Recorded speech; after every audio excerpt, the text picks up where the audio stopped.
Hi, welcome back guys. This is your friend, Lettuce Head Fanfics. Back with amazing fanfiction.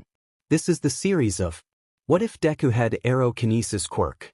Now before starting, please give this video a like and subscribe to the channel if you want more videos like this. Now let's get into the fanfic.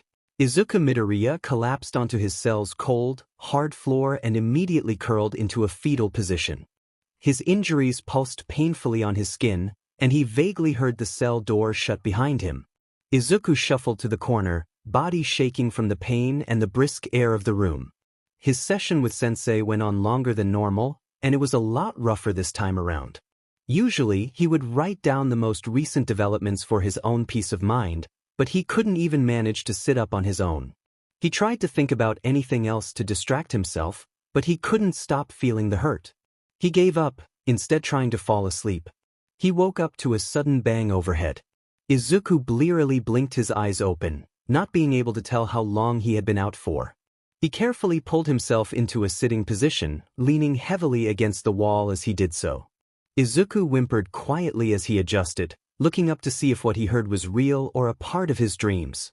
As he strained his hearing, he could tell there was some sort of fight going on upstairs. It was too muffled for him to make sense of what was going on, and the pounding headache wasn't helping either. Izuku must have nodded off again because he startled awake to the sounds of shouting right outside his door. Izuku flinched and pulled his legs to his chest, making himself as small as possible. Next, he heard grunts of pain or frustration, he couldn't tell, and then it went silent. A moment later, some shuffling feet were coming towards his cell, and he could make out a shadow beneath the door. Izuku curled tighter against the wall, scared to see what or who would be coming inside. As Izuku held his breath in anticipation, the door opened with a soft click.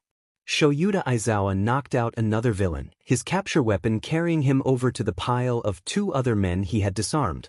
Shouta tightened the zip ties on his wrist and sent a signal to Detective Tsukachi on his phone, letting him know he needed backup to take them to the station later for questioning. Tsukachi received a tip that this building was being used as a villain hideout for a quirk trafficking operation, and he asked Shouta to investigate since it fell within his patrol route. It was a relatively small building that used to be a bar by the looks of the interior. With no other villains making an immediate appearance at the moment, Shouta cautiously made his way forward. He stayed alert as he walked towards the back of the room towards a door leading to who knows what. Capture weapon ready for attack, he opened it, only to find no one there. Instead, a set of stairs greeted him, leading to the building's basement. He crept down the stairs, taking in his surroundings as he got to the bottom. The last step led to a small hallway that only opened up to the left. Shouta peeked around the corner, and it was definitely bigger than the upstairs. The hallway spanned down at least 25 to 30 meters, with two doors on the right side and one on the left. Just as he was about to investigate further, the door on the left swung open and two figures emerged. Shouta hid himself on the stairs, only slightly peeking around the corner so he could assess the situation. The taller of the two had strong, built muscles, black curly hair, and sported a simple gray t-shirt and black pants. The other was interesting. The villain wore a formal suit and tie, but where skin should be showing, there was black mist. He had glowing yellow eyes and a metal collar wrapping around the whole neck. They were making their way towards the closest door on the right. "Get the brat," the one with black hair hissed out, "or we're both in trouble." Shouta frowned, eyebrows furrowed as the mist villain raised a hand towards a red, glowing panel just next to the door. It blinked green. Shouta could not let them get to whoever was inside, so he leapt forward, quirk activated, and his capture weapon shot towards them. It would have wrapped around the mist villain's arm, but he was surprisingly quick and jumped out of the way on the other side of the hallway. "Sheet! We don't have time. Go!" The black-haired man shouted, and he turned to face Shouta. His mouth opened, and Shouta could see his throat lighting up, but he turned his quirked gaze onto him, and it promptly stopped whatever quirk, most likely fire breathing, from activating. The man faltered, and Shouta used that distraction for granted and landed a punch right on his face. Before he could recover, Shouta kicked the man in the stomach in quick succession, which caused him to fall backwards onto the floor, and he landed just behind the mist villain. Shouta could hear police sirens in the distance, which resulted in the panicked looks on the villains' faces. Shouta shot his capture weapon out again quickly, aiming to restrain them before the police arrived, but the black mist suddenly transformed into a sort of warped portal. The other villains scrambled through, and as it shut, both disappeared. Shouta cursed and brought his capture weapon back to his neck, taking a moment to breathe. He scanned his surroundings once more and made sure no one else was present. After he confirmed he was alone, he made his way to the door the two villains were trying to get through, and promptly pushed it open. The first thing he noticed was how dark it was inside, the only light coming through the hallway behind him.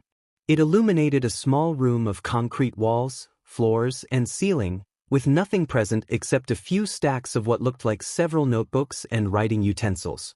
Shouta heard a small gasp from the far corner, and he turned to see a child. He couldn't see much, but from what he did see, the boy was small. He had long, matted, green curly hair and clothing not appropriate for such a cold room. He wore a tattered white t-shirt, pants that ended just above the ankle, and a light gray, singular cuff around his left wrist. If Shouta had to guess, he would think it was a quirk suppressor. Shouta opened the door further so more light could flit into the room, and he could clearly see the boy in front of him. Once he did, he inhaled sharply through his nose. He was covered in scars and bruises that looked fresh. When Shouta stepped further into the room, slowly, the boy pushed further back into the wall behind him. Shouta stopped and crouched instead, trying to seem as non-threatening as possible. "Hey kid," he said, voice quiet.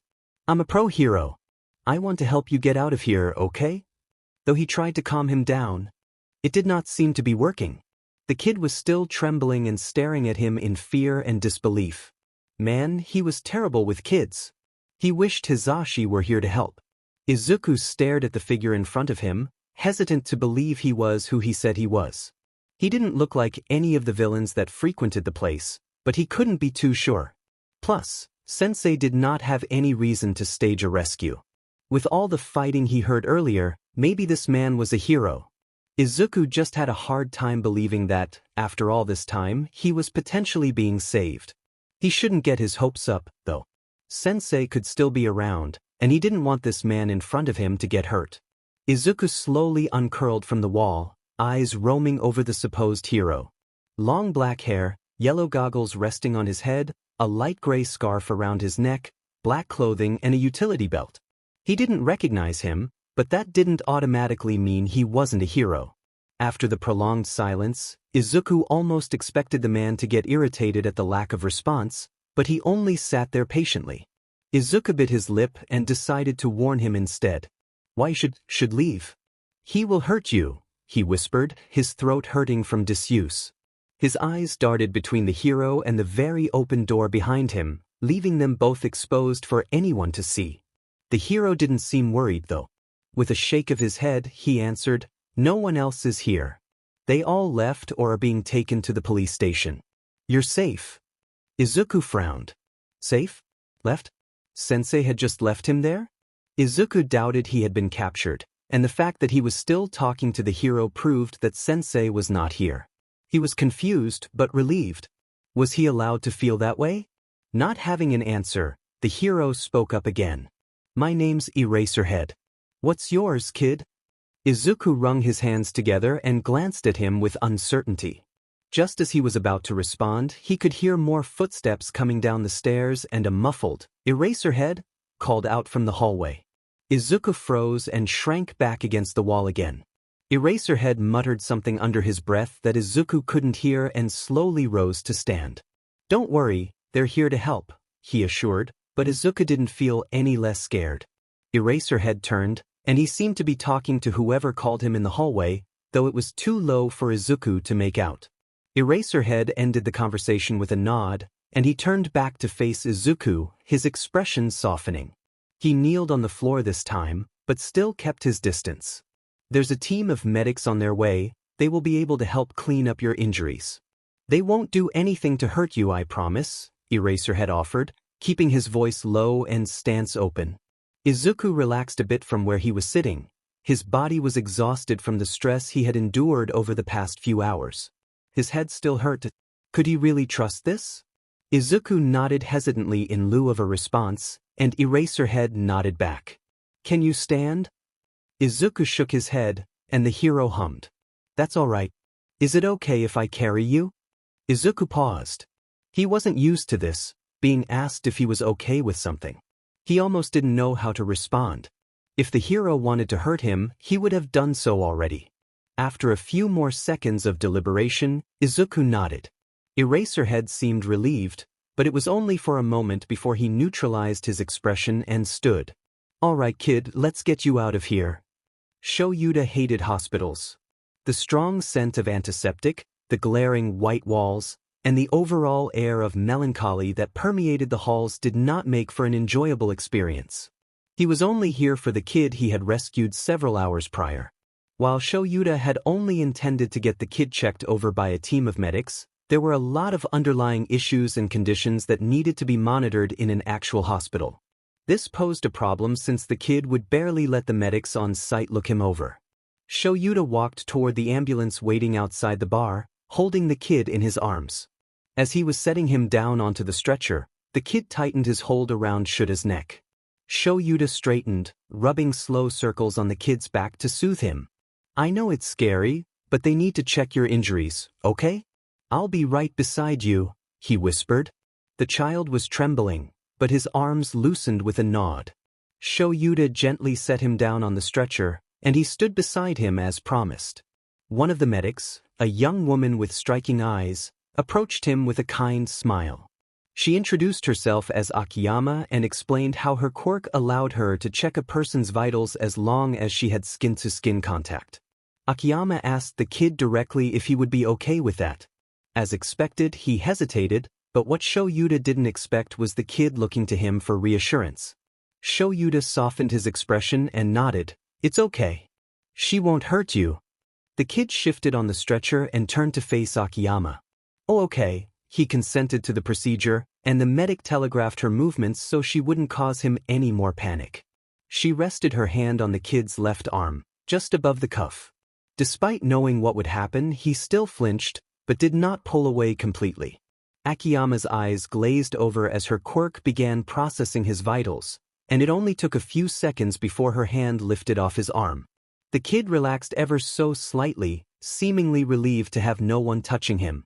He is severely malnourished, and his body temperature is slightly lower than it should be, nothing to be immediately concerned about. He doesn't have any hypothermic symptoms at the moment, but it is best if we monitor his well-being properly.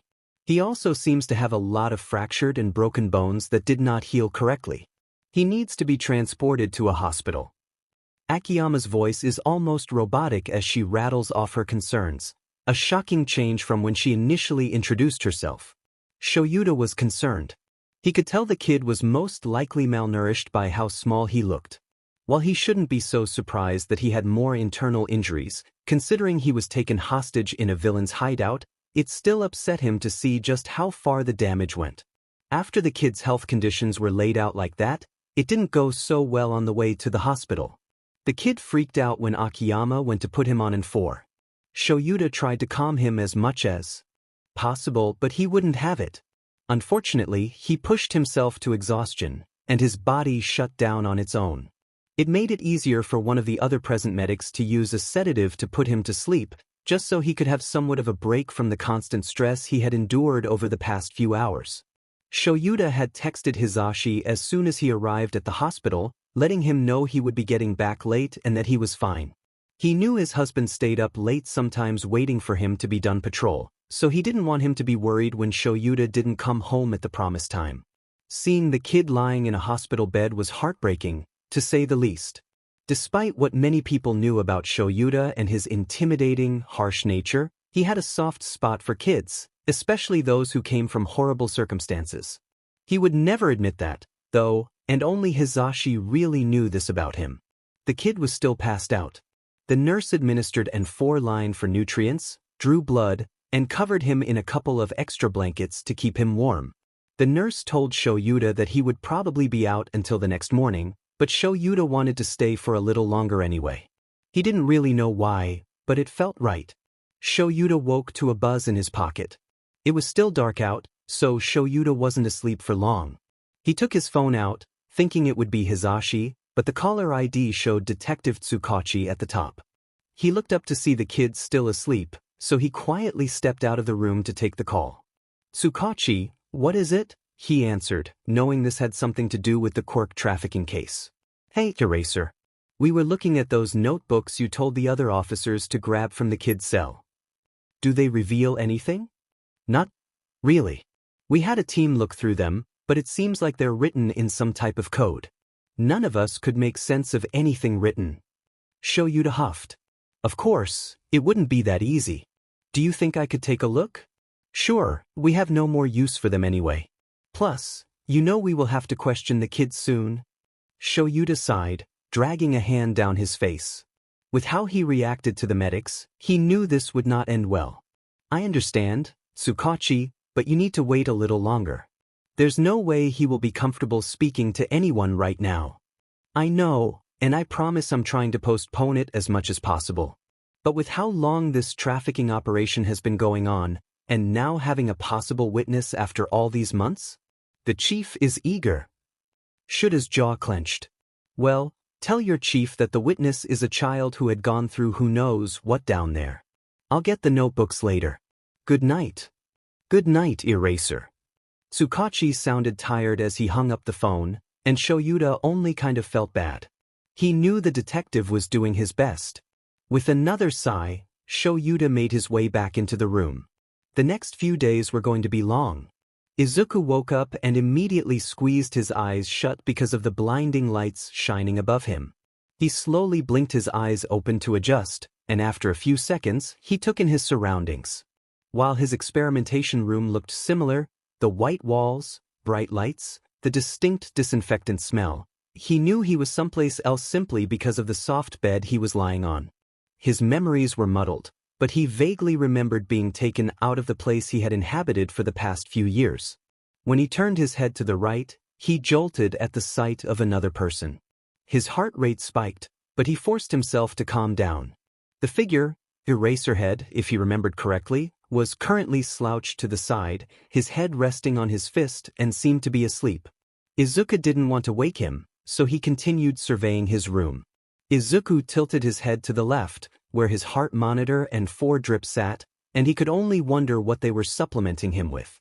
He still felt pain from last night, though it was not as prominent, and he didn't feel too groggy, so he was not being deliberately kept unconscious anymore. A small window on the wall brought in soft rays of sunlight, and he mentally calculated how long it would take to undo the latches on the window and slip through if needed. Izuku took a few deep breaths and forced himself to relax. He was not in any immediate danger, but it was nice to know where he was in case he needed to escape. Since Eraserhead saved him, Izuku didn't think he would do anything to hurt him, but trusting too easily was his fatal flaw. He tried sitting up in the bed, but his body immediately protested and he couldn't help but let out a quiet whimper of pain. Izuku lowered himself back down and inhaled sharply through his teeth. The noise must have been enough to wake Eraserhead, because suddenly he was sitting up and leaning forward, eyes alert. "Figured. Do you need help getting up?" he asked, his voice strangely calming. "Oh, yes, please," he muttered, not making direct eye contact. Eraserhead nodded and leaned towards the bed, pressing a button that made the top half of the hospital bed move upwards slowly. Izuku adjusted carefully on the way up, wincing when his scars ached painfully. "How are you feeling?" Eraserhead broke the silence, looking him over with calculating eyes. Izuku gripped the blanket in his fists tightly to stop his hands from shaking. "Hurts," he whispered. His heart was pounding in his chest as he waited for Eraserhead's response and what he would do with it. "Well, since you're awake now, I can call in a nurse to look you over. Does that sound okay?" Izuku immediately tensed, not liking the idea of that at all. His fingers twitched against the blanket, and his shoulders hunched forward a bit. Eraserhead, understanding Izuku's hesitance, placed a hand on the edge of the bed. Not touching, but there as a reassurance. "Just like last night, kid, I'll be right here. The staff is meant to help you feel better." It took a moment, but Izuku's grip loosened on the blanket, and he relaxed. It was true, Eraserhead was a steady presence for him last night, but he didn't trust other people's intentions. He was on edge, especially with how eerily similar the room he was in was to the experiment room. But with Eraserhead with him, maybe he could let it happen.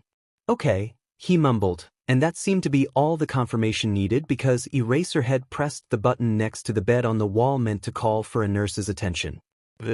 Few moments, a knock sounded at the door before it was pushed open. A voice called out, "Good morning," and Izuku lifted his head slightly to look at who walked in. A woman with sleek black hair pulled into a bun and light blue scrubs made her way over to them, a small, welcoming smile on her face.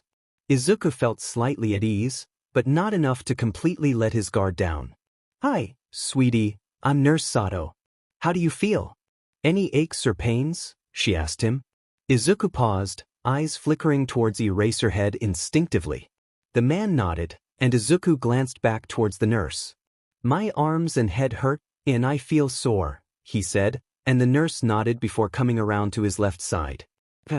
"I'm going to look over your vitals and compare them to what the medic told us last night. Then I'll ask our technician to schedule an X-ray to look at the fractures she also mentioned.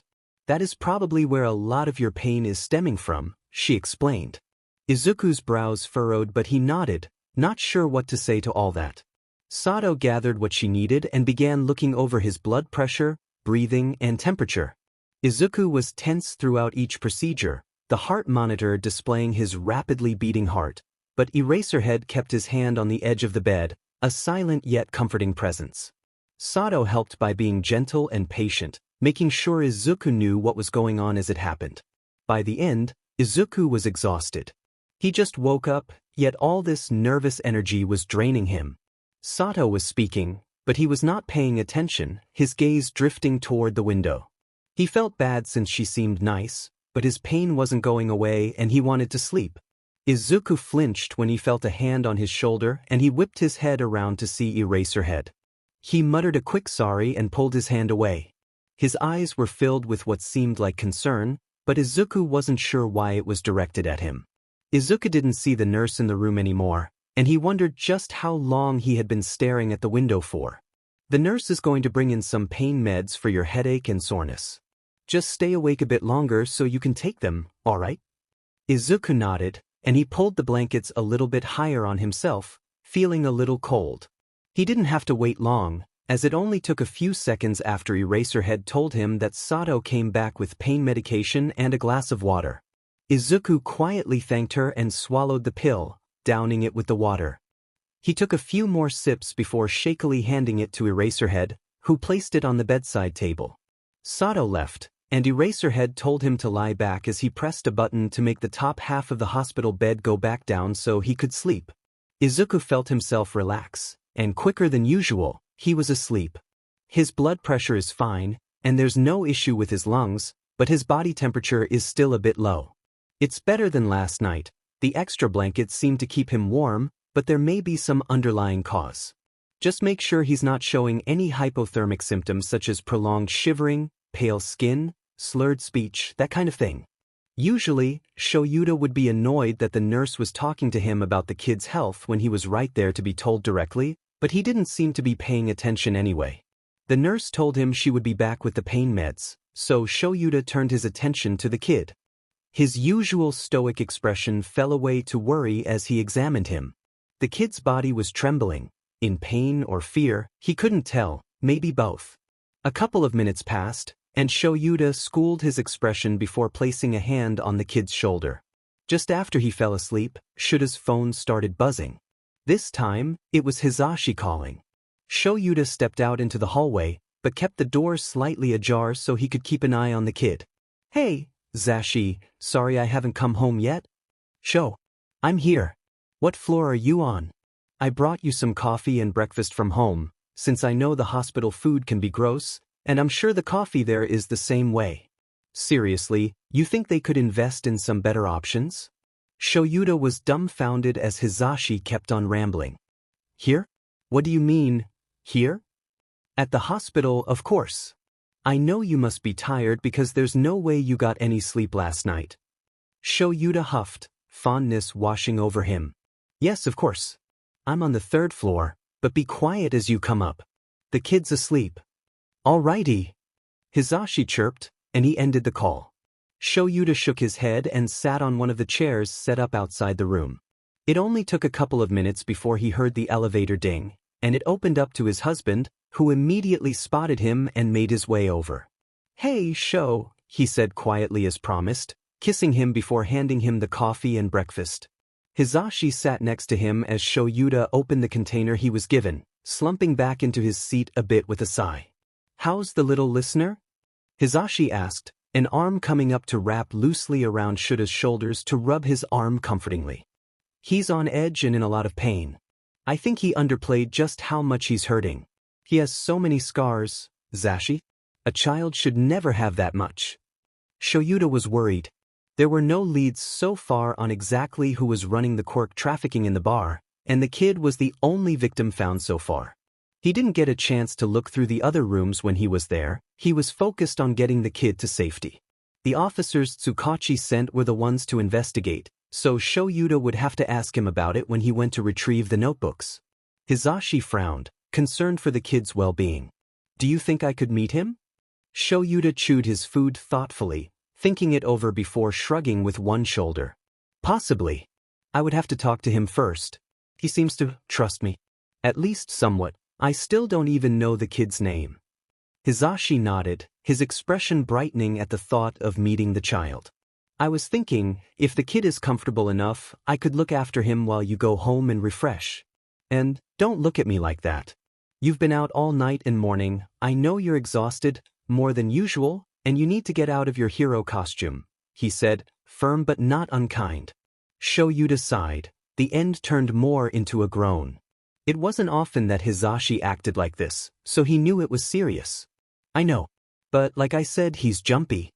Not quick to trust even a pro hero. If it goes well, I'll think about it." Hisashi smiled widely, his stern expression melting away easily. "I can't wait," he exclaimed, and Shouta had to glare at him to remind him to be quiet. Hopefully, this meeting wouldn't backfire and make the kid regress even further into himself. Izuku woke with a gasp, shooting up into a seated position. He gripped the blankets tightly as his eyes darted around the room. For a few moments, he thought he was back there, but with his hands gripping the blankets, he slowly came back to himself. Izuku took deep breaths and shakily rubbed around his sternum to calm himself down. He wasn't with Sensei, he was safe, well, safer, and Eraserhead was with him. He froze when he saw that Eraserhead's chair was empty. Panic washed over him again, and his breaths came out quickly. He could hear a dull beeping sound to his left, but he ignored it. "Eraser? Razorhead?" he called out tentatively, leaning to the side a bit as he tried to see around the curtain that hung at the end of his bed. Before Izuku could panic any further and try to get up to search for the hero himself, he could hear footsteps making their way towards him. Izuku tensed, chest heaving until Eraserhead came into view, looking a little disheveled. "Kid? Hey, I'm right here." Eraserhead crouched beside his bed, one of his hands stretched out towards Izuku. "Can I touch your hand?" he asked softly, his expression softening. Izuku hesitated before nodding. Eraserhead gently grabbed his hand and brought it up to his chest, breathing in and out exaggeratedly. "Copy my breathing, kid." Izuku's fingers tightened on Eraserhead's shirt as he tried his best to follow his instructions. After what seemed like hours, but was most likely only a few minutes, Izuku controlled his breathing and the incessant beeping noise he heard earlier stopped. Izuku looked up at Eraserhead, a little scared to see his reaction, but all he found there was concern and patience. "Feeling better?" Izuku nodded, and Eraserhead was about to let go of his hand. Breath hitching, Izuku tightened his grip on Eraserhead's hand.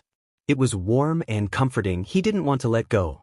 Eraserhead's eyebrows rose in what looked like surprise, and Izuku was about to take his hand back, but the heroes simply adjusted their hands so his grip was firm in Izuku's. Izuku flushed and looked down at his lap. Eraserhead pulled his chair forward so he could sit closer to his bed and still have a comfortable hold on Izuku's hand. It was quiet. He could only hear the bustling of nurses and doctors walking in the hallways, but it was nice to just sit here in comfortable silence and not feel pressured to do or perform anything for others. Absent-mindedly, Izuku was running his thumb across the back of Eraserhead's hand, and it was helping him relax. He was lost in his thoughts. Thankfully, nothing too negative, which was a change. Is the pain medication working? Eraserhead's soft voice broke the silence, but it wasn't unwelcome. Izuku took a second to take stock of how he felt, not noticing any sharp pains or outstanding aches in his body, even with his abrupt awakening. I think so. I don't feel like I did last night, he said, turning his head to face Eraserhead. The hero nodded, and he looked like he wanted to ask something else, but held himself back. Izuku waited. Eraserhead looked nervous. It was a little concerning to Izuku because up until, well now, the hero always looked sure of himself and like he knew what to do. After a few more seconds of deliberation, Eraserhead finally looked at him and opened his mouth to speak. The partner is here, right outside the room. He came because he wanted to meet you. I told him I would ask you first, of course, if you were up to it. You can say no, I know you've had a rough few hours. He's harmless, if only a little loud. But I'll be here to help if he gets too excited. Eraserhead was rambling? This was the most he's heard the hero speak so far. And his eyes had softened considerably at the mention of this so-called partner. Even to Izuku, it was clear he cared about this person a lot. At this point, Izuku didn't think Eraserhead would bring anyone inside that would hurt him. It was a little scary how quickly he was trusting Eraserhead. That usually never ended well for him, but this was different. Throughout the whole time he's been around the hero, he's only made him feel safe. Izuku squeezed Eraserhead's hand to cut him off, and he almost laughed at the expression the hero made. This decision really seemed to make Eraserhead nervous. I'll meet him, Izuku said, and Eraserhead looked relieved. The hero nodded and squeezed Izuku's hand before letting go. He's just outside, so I'll be right back, he assured, standing up. Logically, Izuku knew he had to go get the person, but it didn't stop his body from tensing up when the hero walked out of the room. Izuku gripped the blankets in his lap and took deep breaths. Seconds passed before Izuku could vaguely hear excited whispers, and when Izuku glanced up, Eraserhead came in with his partner. The man was only a couple of centimeters taller than Eraserhead, but his hair made him look taller. He wore it in a ponytail, the long, blonde locks falling haphazardly around his shoulders. He had blue headphones around his neck that sat on top of a plain shirt covered by a leather jacket. Glasses sat atop his nose, covering green, swirling eyes. Izuku's eyebrows furrowed. He looked familiar. Which was weird. He was sure he'd never come into contact with this person before. It wasn't until the person spoke that he knew who this man was. Hey, little listener, he exclaimed. Not too loudly, but Izuku could tell he was physically holding himself back from activating his quirk. If that didn't give it away, Izuku wasn't sure what else would. Present Mike? Izuku gasped, eyes sparkling. Nothing else mattered. There were 2 pro heroes in his room, one of them being high on his list of favorite pros. Izuku itched for his hero analysis notebooks, wanting to ask so many questions. Both of the heroes looked shocked. Present Mike let out a delighted laugh, and he turned to face Eraserhead. You didn't tell me the listener was a genius. And I thought I was in such good disguise. He was pouting, and Izuku couldn't really tell if the hero was joking or not. Regardless, Izuku felt bad for just outing his hero name like that for anyone to hear. I'm sorry, Izuku muttered, going back to gripping the blankets. Nervously, Present Mike turned back to him, and his expression softened, his voice coming out more subdued. Don't apologize. If anything, I'm impressed, kiddo. Sometimes my coworkers don't even recognize me out in the wild. Are you a fan? Here. Before Izuku could blink, the hero was suddenly in front of him, handing something out in his palm. Izuku leaned forward, hesitantly grabbing what looked like a mini Present Mike keychain. Eraserhead gave Present Mike a flat stare. You brought your own hero merch with you? I couldn't come empty-handed. I had to give the little listener a gift. What if he didn't even like you? Present Mike sputtered. Well, I would get something else, of course. Izuku huffed in amusement, bringing the keychain to his chest. I love it. Thank you, Present Mike, sir. Present Mike turned his attention back on him with a kind smile. Oh, none of that. Call me Hisashi. Or Yamada, if you prefer, he said, and Izuku felt shocked. He felt a little uncomfortable with calling a pro-hero by their name, but if Press Yamada insisted, he would do it. Okay, Yamada, he said sheepishly. The hero grinned and sat down in Eraserhead's seat. Said hero scoffed. That was my chair, he grumbled, but Yamada just waved away his concern. There's more in the hallway. Eraserhead grumbled some more under his breath, but after a quick glance at Izuku, he went to go grab one. Unlike last time, Izuku felt more at ease when Eraserhead walked out, knowing he would come back. Plus, it was easy to relax in Yamada's presence. He was like walking sunshine. Eraserhead came back inside, chair in tow, and he set it beside Yamada before lowering himself onto it. There was a bit of an awkward silence, but nothing too uncomfortable. Yamada and Eraserhead shared a look, seeming to silently communicate something before they both turned back to face Izuku. So, little listener, what's your name? Yamada asked. Izuku's eyes widened a little, just now realizing he never told Eraserhead his name. Izuku he flinched slightly at his family name. He didn't have great memories associated with that name, and he didn't really want the two people he felt safe with to use it. Izuku, he said, firm, and he glanced up to see their reactions. They both looked concerned, Yamada more so than Eraserhead, but Yamada smiled reassuringly. Well, nice to meet you, Izuku. Izuku couldn't help but let out a small smile. Yamada's energy was just too infectious. Yamada reacted instantly, expression lighting up. You are just so precious.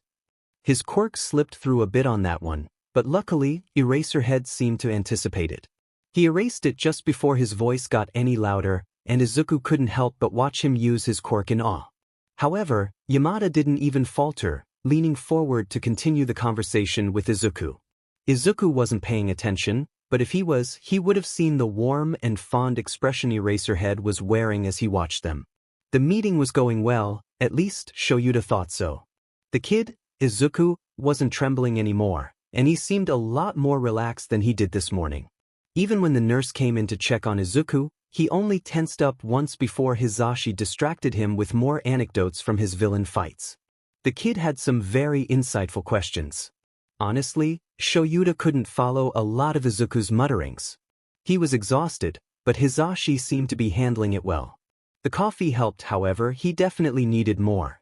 Shouta was slumping forward, and he felt Hisashi elbow him in the ribs. Shouta grunted and shot the man a glare. Hisashi was giving him a knowing look. Shouta sighed and straightened up in his chair, focusing on Izuku. The kid was looking between them with concern, likely confused as to why there was a sudden stop in the conversation and why Shouta looked dead on his feet. He quickly checked his phone, noting it was already late morning. He would have to catch Tsukachi soon before the man was off duty. Hey, Izuku. I need to run a few errands. It shouldn't take too long, a couple of hours at most. I promise I'll come back as soon as I can. And, while I'm gone, Hisashi will stay here so you won't be alone. How does that sound? Shouta was a bit nervous. Being comfortable around Hisashi was one thing, but alone? It might be too much. He could tell Izuku was also a little nervous about the idea. His hands were fiddling with the blankets, and his breathing was getting a little abnormal. Before Shouta could say anything, Hisashi placed a hand on his arm. Hisashi just shook his head, and Shouta sighed softly, nodding and waiting for Izuku's response. Izuku looked towards Hisashi and then Shouta, seeming to have his answer. I'm okay with that. Just, come back soon, he whispered the last part, but Shouta heard. Hisashi did too, if his ecstatic expression was anything to go by. Shouda's heart grew 3 times bigger, and he leaned forward to squeeze Izuku's hand. I will keep an eye on Zashi for me, K? He winked, and Izuku stifled a small giggle. Hisashi feigned outrage, gasping dramatically. How dare you? Shouta rolled his eyes and pressed a kiss to Hisashi's forehead before walking towards the door. I'll see you two later, he said with a wave. Hisashi blew him a kiss, and Izuku waved back. While desperately wanting to get home and clean off, he needed to see Tsukachi. The man texted him just as he left the hospital that they had some information on Izuku. Shouta got to the station as quickly as possible, immediately seeking Tsukachi out in his office. He knocked before pushing the door open. Tsukachi was slouched over some papers, elbow propped up on his desk with his hand rubbing his temple, likely trying to fight a headache.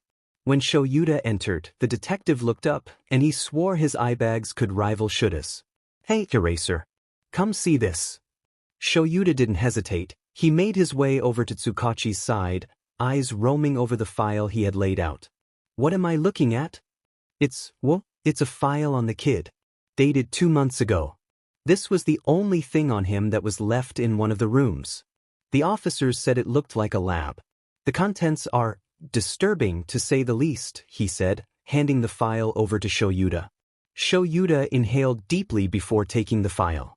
The first thing he noticed was the picture of a younger Izuku in the top left corner, and underneath it was some writing. Basic information, such as his name, Izuku Midoriya, which is what Izuku had been about to say earlier, his age, which made him do a double take. 8 years old. Shouta gritted out, eyes wide. He knew the kid was young, but holy shit. "That's not even the worst part," Tsukachi tacked on, rather grim. Shouta braced himself as he read the file, his grip on the papers tightening with each sentence. It was an overview of the kid's progress, but the last few lines made him freeze. Subject is finally showing symptoms of quirk manifestation. After 2 years of trial and error, a second quirk is presenting itself. An aerokinetic one, as the subject was able to manipulate some of the air currents in the room, but weakly. "We need to capitalize on this and make sure the quirk doesn't fall dormant. More results to come." "Second quirk." Shouta growled, his free hand gripping the desk. He flipped through the other pages and wished he hadn't. Full accounts of what Izuku experienced in the last few months to get his quirk to manifest were written on these pages. Medical torture, drugging, suffocation, sensory deprivation, electrocution. There were also recorded instances of training that some person named Sensei oversaw. Taking a deep breath, Shouta flipped back to the first page. "Is there any record of his first quirk?" Tsukachi shook his head. "No. But I did some digging after I saw the kid's name," he said, handing Shouta a separate file. He set the one he had down and took the new one. He opened it, and his eyebrows rose in surprise when he saw the picture of a man staring back at him. It was the black, curly-haired villain he encountered in the bar's basement. He checked the name, Hisashi Midoriya. Every new piece of information was just a slap in the face. He flipped through the other papers in the file, landing on a picture of a kind-faced woman with green hair and a chubby face. Name, Izuku Midoriya. The part of her file that stood out was the bolded deceased underneath her picture. The last page, as he expected, was the kid. It was the same picture used in his previous file. On this page, the thing that stood out to him was what was listed underneath the quirk status. Quirk, quirkless. The implications of that filled Shouta's veins like ice. I asked around. For years ago, there was a 119 call regarding the Midoriya household. Apparently, their house went up in flames, leaving behind one body, Inko's. The fire was suspected to have been started by a quirk, but with Hisashi gone with no trace, it was hard to tell for sure. Izuku was also never found. Until now. Shouta let out a shaky breath, hands sliding down his face. He didn't even know what to think, what to say. This was a lot. A lot more than he thought he would get today. And this was only one file. Tsukachi let him stew in silence for a few moments. There was a sound of shuffling papers before Tsukachi set down a stack of notebooks in front of him. Shouta set the files aside and opened the first one atop the pile, eyebrows furrowed as he tried to make sense of what was in front of him. He can see now why Tsukachi's officers had problems with these notebooks. The writing didn't make any sense. There were numbers, letters, and symbols, all scrambled together. Tsukachi was right, it was like a code. One he had no way of cracking with how exhausted he was. He would need full brain power to figure this one out. "They're all like this?" Shouta asked. "And they're yours to figure out." Shouta wondered if it would be a good idea to just give the notebooks back to Izuku. He wasn't sure. He didn't want to accidentally trigger any painful memories as he had no idea what these notebooks entailed. He would at least try his hand at it before asking the kid if he wanted them back. And, well, if he couldn't figure it out, he knew someone who probably could. If you find any other leads on this case, let me know. Tsukachi nodded and said goodbye as Shouta left to go home.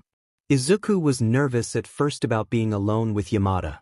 While Yamada was super nice and bubbly, Izuku didn't know how to navigate conversation. He didn't have a lot of people to talk to back in the base, so having the room be filled with Yamada's chatter was different. Not bad, exactly, but different. Yamada also encouraged Izuku's questions. Anytime he had the urge to ask Yamada a question about his quirk, Yamada would gently coax him. The man had a sixth sense for this, and it really threw Izuku for a loop. Luckily, Yamada filled in the gaps Izuku left in their discussions. He never got upset or irritated by his lack of response to anything. It was nice. Sometimes it was hard to get words out. "Hey, listener," Yamada spoke up after another lull in their conversation. Izuku hummed, showing that he was paying attention. "Do you know sign language?" Izuku frowned and shook his head. Yamada brightened at the opportunity to teach him something new. It's a way to communicate non-verbally with your hands. Many heroes, especially underground ones, will utilize it as it can be essential to be stealthy on certain missions. "Wanna see?" Izuku nodded and inched forward on the bed to clearly see what Yamada was doing. "I'll start with a simple one. Hello, my name is Hizashi," he spoke and made gestures with his hands as he did. Izuku watched in awe. Yamada smiled and brought his chair closer. "Do you want to learn?" Izuku nodded his head rapidly and only stopped when he started to feel dizzy. Yamada chuckled and they spent the next hour or so learning different signs. Izuku could now spell out his name in JSL. After a while, Izuku was starting to get tired again. He was leaning more heavily against his pillows, and his eyes were drooping a bit. But he didn't want to sleep. He knew he wasn't alone, but his nightmares would corrupt his dreams whether he knew he was safe or not. Yamada had his arms resting on the edge of Izuku's bed, and he was about to speak when something else seemed to catch his eye. Before Izuku could question it, Yamada hovered a hand over Izuku's left wrist, where his suppressor cuff sat. "What's this, little listener?" Yamada asked lightly, but not touching his arm. Izuku tensed and fiddled with it. He mumbled, his nerves coming back tenfold. He couldn't meet Yamada's eyes. "It's a quirk suppressor." Yamada's eyes widened comically. "Listener, why didn't you say anything? Is it causing any discomfort? Do you know how to take it off?" Izuku honestly forgot about it. He had worn it so many times that he got used to the weird sensation of his quirks being subdued. He was somewhat grateful for it since he didn't know how to quite control them on his own yet. Izuku just shrugged. "No, I don't feel anything, to be honest. And I don't know. Sensei always took them off," he said, risking a glance up at Yamada. The man looked sad and concerned. He wasn't sure why, since he had just told him that he wasn't feeling any discomfort. "Okay, kiddo. I'll get someone to look at it, all right?" Izuku trembled and shook his head. "No. No, please, don't," he cried, gripping the blankets tight.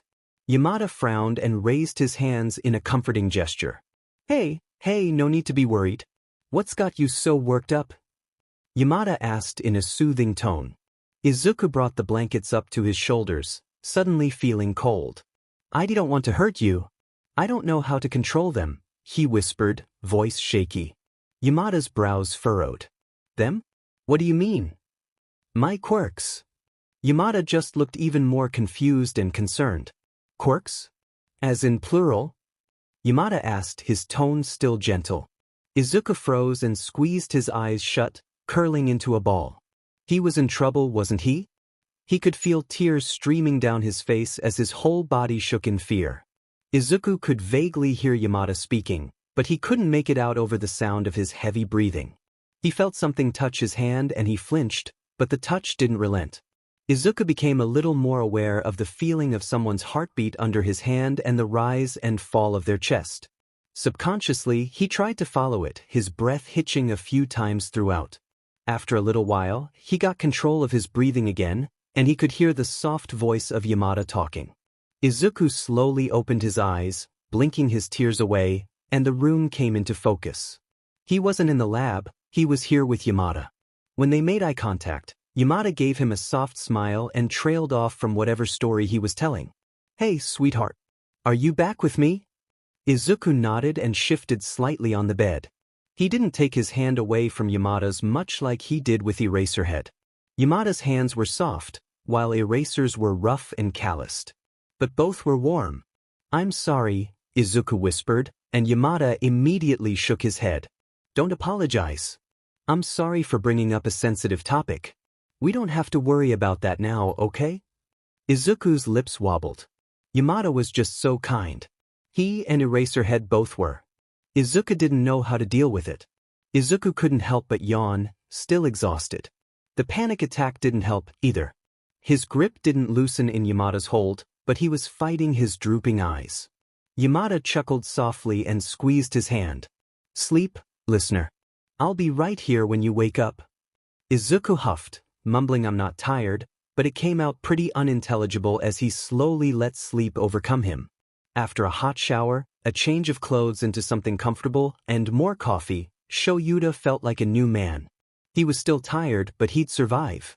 He'd done a lot more on a lot less sleep. Shouta was sitting on the couch while he sipped his coffee, mind wandering towards what he learned today with Tsukachi. He was so angry. How could anyone do this to a kid? If Izuku disappeared at 4 years old, and he was just now being found, that potentially meant he was in there for 4 years. He didn't put it past Hisashi to put the kid in that situation, considering he was a villain himself. Before Shouta could spiral any further, he felt one of the cats jump up onto his lap. Shouta placed a hand on Byesterday, petting him as he purred. He was a calico. When Hisashi and he found Byesterday, he was feral and prone to hissing any time they got close. It took a long time, but Byesterday eventually warmed up to Shouta. He was still iffy on Hisashi, but Byesterday would occasionally let the man pick him up and pet him. Hisashi said it was because of how alike they were, but Shouta didn't see the connection. The other one, Sushi, was a brown, fluffy cat and very affectionate. Pretty much the opposite of Byesterday. She was probably napping in their room, so she wouldn't make an appearance unless Shouta went to bother her. He sat there for a while, recuperating and finishing his coffee. When he was done, he stood and made his way to the kitchen. Shouta figured he should make some food for himself, Hisashi, and the kid. He would make a smaller portion for Izuku, though, because he knew recovering from malnourishment was a slow process. Shouta made a late lunch, packed it into 3 bentos, and placed them in a plastic bag to carry. He filled the cat's food and water bowls and made his way to the door. Before he left, though, he had an idea. Shouta put the food down and went into Hisashi's and his room, grabbing an old black sweatshirt. It was small on him, but it would be big on Izuku and hopefully offer some comfort and warmth. He gave Sushi a few pets because, of course, he couldn't resist. Then he was on his way back to the hospital. Shouta texted Hisashi that he was on his way up, and he got a thumbs-up emoji in response. Shouta frowned. Usually, Hisashi used at least 5 emojis every text message, so he hoped nothing was wrong. When the elevator opened, he went to the kid's room, quietly opening the door in case he was asleep. Shouta was right, so he kept quiet when he made his way over to Hisashi. He sat in his chair, setting the plastic bag beside him and the sweater on the back of the chair. Hisashi held Izuku's hand as he slept, focusing only on him. "Zashi," Shouta whispered, placing a hand on his shoulder. Hisashi turned to him with glossy eyes. Shouda's eyes widened, and he brought his other hand to cradle Hisashi's face. "What's wrong?" "The kid he sighed, shaking his head. "He still has a quirk suppressor cuff on him. When I asked about it, he didn't seem bothered. But," he trailed off. Shouta waited patiently, and Hisashi continued after a moment. "When I suggested taking it off, he freaked out. Told me he didn't want to hurt me with them. I was confused, so I asked, 'What is them?' His quirks are what he meant. Quirks. Plural. He has at least more than one. That is extremely rare, And he started crying and I never want to see him cry, ever. It was heartbreaking." Shouta wiped a couple of stray tears from Hisashi's eyes as he spoke. So, at least some of what Shouta would tell Hisashi he learned wouldn't be new. Yeah, I spoke to Tsukachi before going home. He showed me a file recovered from the bar. It was bad, Zashi. So bad, he sighed before standing. Come out here, he said and grabbed Hisashi's free hand. Hisashi frowned. Why? He hesitantly pulled his hand from Izuku's, making sure he didn't wake up before following Shouta outside the room. He stood just outside the room so he could see when Izuku woke up. Because, if the kid wakes up and hears what I know, it could trigger his memories, he said and ran a hand through his hair. The file I read said that Izuku was developing a second quirk 2 months ago. Through horrible methods. Shouta shuddered just thinking about it. Hisashi rubbed his arm in support. If that wasn't bad, I also found out that the kid was diagnosed as quirkless when he was 4. His father, Izuku Midoriya, burned their house down presumably with his quirk, killing Izuku's mother and fleeing with the kid. I am assuming he brought them right to the villains, because Hisashi was there the night I found Izuku. I fought him and I erased his quirk before he could use it, but it looked like he could breathe fire. This implies that Izuku was there for 4 years. Shouta didn't sugarcoat it. He honestly didn't think he could. But he knew Hisashi would rather have him relay the information as it is. He kept an eye on Izuku the entire time he spoke, afraid that if he saw Hisashi's reactions, he would falter and wouldn't be able to tell him what he knew. Glancing at him now, Shouta wasn't surprised to see a mix of anguish, shock, and fury coating Hisashi's expression. So he's only 8 years old? Hisashi whispered, voice breaking. Shouta could only nod. He's a baby, I knew he was because look at how small he is. But, knowing for sure, and knowing how long he was in there, enduring what he did, Hisashi shook his head, more tears coming to his eyes. Shouta knew how Hisashi felt because he felt the same way. As well as anger towards the people who did this to Izuku. He pulled Hisashi in for a hug, holding him tightly. We will find them and make them pay, Shouta whispered into Hisashi's ear. Hisashi nodded against his shoulder. After a few moments, Shouta pulled away. But for now, let's just keep the kid company. I brought food for all of us, he said and tugged Hisashi back into the room. Ah, you cooked for us? Hisashi perked up, eyes sparkling. Shouta scoffed. Don't act like I never cook, he grumbled and handed Hisashi the bag. Hisashi just grinned and kissed Shuta's cheek before opening his bento and eating. How were the cats? Hisashi whispered, taking another bite. Fine. Byasurdi said hello, and Sushi was lounging on our bed. Typical, he muttered, and Hisashi chuckled. Well, at least they're surviving without us. I'm guessing the little listener is going to stay overnight? Shouta nodded. Yeah. The nurse told us she would need to monitor his body temperature and make an appointment with a technician for an X-ray. I brought this for him, he said and grabbed the sweater from the back of his chair. Hisashi stifled a squeal and ignored Shuta's glare. He's gonna look adorable. Shouta couldn't help but smile. He agreed with that for sure. The two sat in silence for a bit, the only noise being Hisashi eating. Shouta leaned back in his chair and closed his eyes, not quite napping but resting before Izuku woke up. However longer later, Shouta opened his eyes to the sounds of footsteps entering the room. He sat up, turning to see Nurse Sato. She smiled and instead of checking on Izuku like usual, she stopped in front of Hisashi and him. Hey guys. So, I scheduled an appointment to examine Izuku's fractures and breaks for tomorrow afternoon. The doctor will be able to analyze the results and tell us our next steps. Most likely, if his fractures hadn't healed correctly, he would need longer-term care. Will you two be the ones to overlook this? Because if not, we will need to submit a treatment plan to a guardian. Yes. We will take care of him, Hisashi cut in, and Shouta looked at him in surprise. Not that Shouta was opposed to the idea, but they hadn't been able to discuss potential guardianship at all. Sato nodded and made some notes on her clipboard. Perfect. I'll check in on him later in the evening to see if he needs anything else, she said and left the room. Shouta and Hisashi turned to face each other. Come on, Sho. You can't tell me you were thinking of just letting some strangers take him in. No. Of course not. I'm just surprised. I know you've been wanting a kid, Zashi. But are you thinking this through? We have 5 jobs between us, so money's not a problem, but we would need at least one of us to be home. And what if the kid is allergic to cats? And Hizashi cut him off, grabbing his hand. Sho, relax. We will find a way, you know that. With your patrol hours and mine, at least one of us would be home for the night and morning.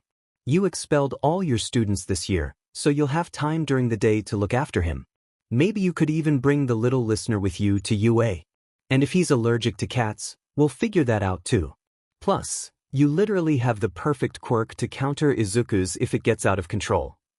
Shouta sighed and rubbed the bridge of his nose. Okay, you're right. Of course I am. Hizashi smiled and kissed the back of Shuta's hand. The kid is comfortable with us. What with you? I think I'm getting there. Did I tell you I taught him some sign language? Shouta smiled fondly and shook his head, listening intently to Hizashi telling him about his and Izuku's time together while he was gone. The sun was setting by the time Izuku woke up next. Surprisingly, he didn't have any nightmares, but his arms were starting to hurt again. He whimpered as he shifted, blinking his eyes open to see Yamada and Eraserhead sitting together next to his bed. Razor? Izuku mumbled, vision focusing. Figured. Are you feeling any pain? Eraserhead asked, looking concerned. Izuku nodded. The nurse should be here any minute, and I'll let her know you need some more pain medication, okay? Okay, Izuku said and shifted his gaze towards Yamada. The man smiled. Hey baby.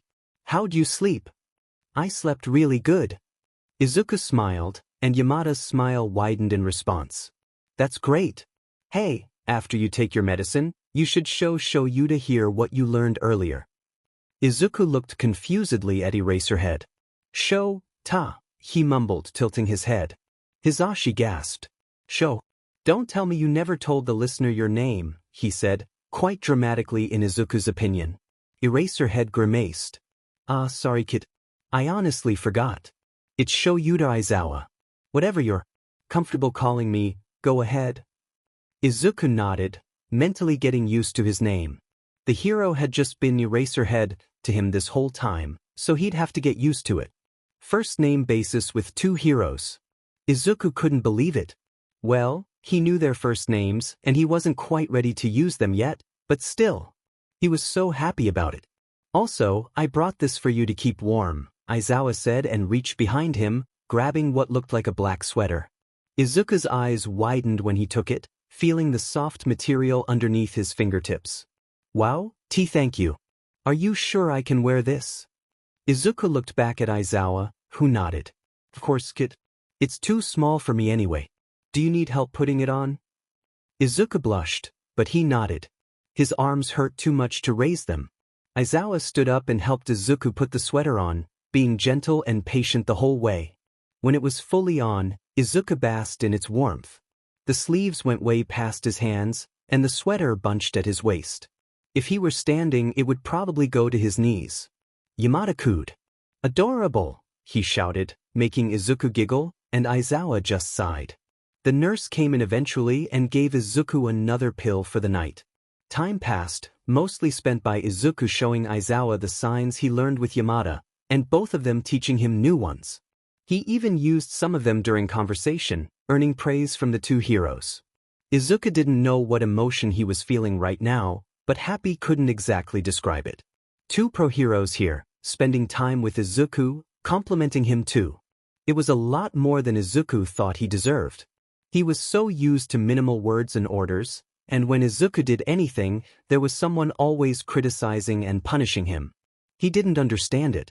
Night was approaching, and Izuku was feeling anxious. The heroes probably didn't want to spend the night with him, too. That would be too much, right? He just didn't think he would get any sleep when alone. While Izuku was used to sleeping alone at the base, it took him weeks, maybe even months, to get used to it. He was in a new environment. The 2 seemed to pick up on his mood. Hey listener, tell us what's on your mind. Are you still in pain? Yamada asked, reaching a hand out to hold Izuku's. Izuku's hand twitched in Yamada's hold, and he hesitated. He shouldn't bother them any more than he has. The heroes needed sleep. Aizawa still looked exhausted. Izuku just shook his head. And nothing's wrong. I'm just, thinking about tomorrow and what you guys will be up to. Izuku didn't think his subtlety worked, since the heroes shared a knowing glance. One of us will stay here tonight, kid. You won't be alone, Aizawa reassured him. Izuku felt relieved, but he didn't show it on his face just yet. Are you allowed to? And it's really okay. You guys don't have to do that. I'll be fine. Izuku tried to argue, but his voice faltered near the end. He really didn't want them to leave. Promise, kid. It's allowed. Typically, in a pediatric unit, one of us is allowed to stay overnight to make sure you're all right. And we want to do it, Aizawa explained. Izuku let out a breath, nodding. It did make him feel better, but he couldn't help that small sense of guilt in the back of his mind. Thank you, he muttered, and Yamada squeezed his hand. Before it got too late, the heroes decided that Yamada would stay over. They bickered about it, but Yamada made some good points.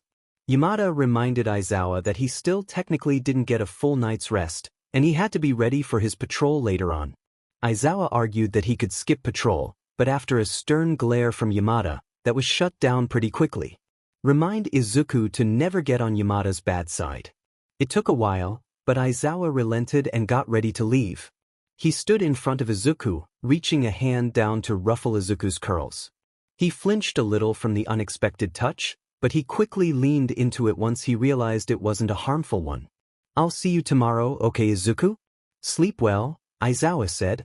Izuku nodded and mumbled a good night as Aizawa leaned down to kiss Yamada.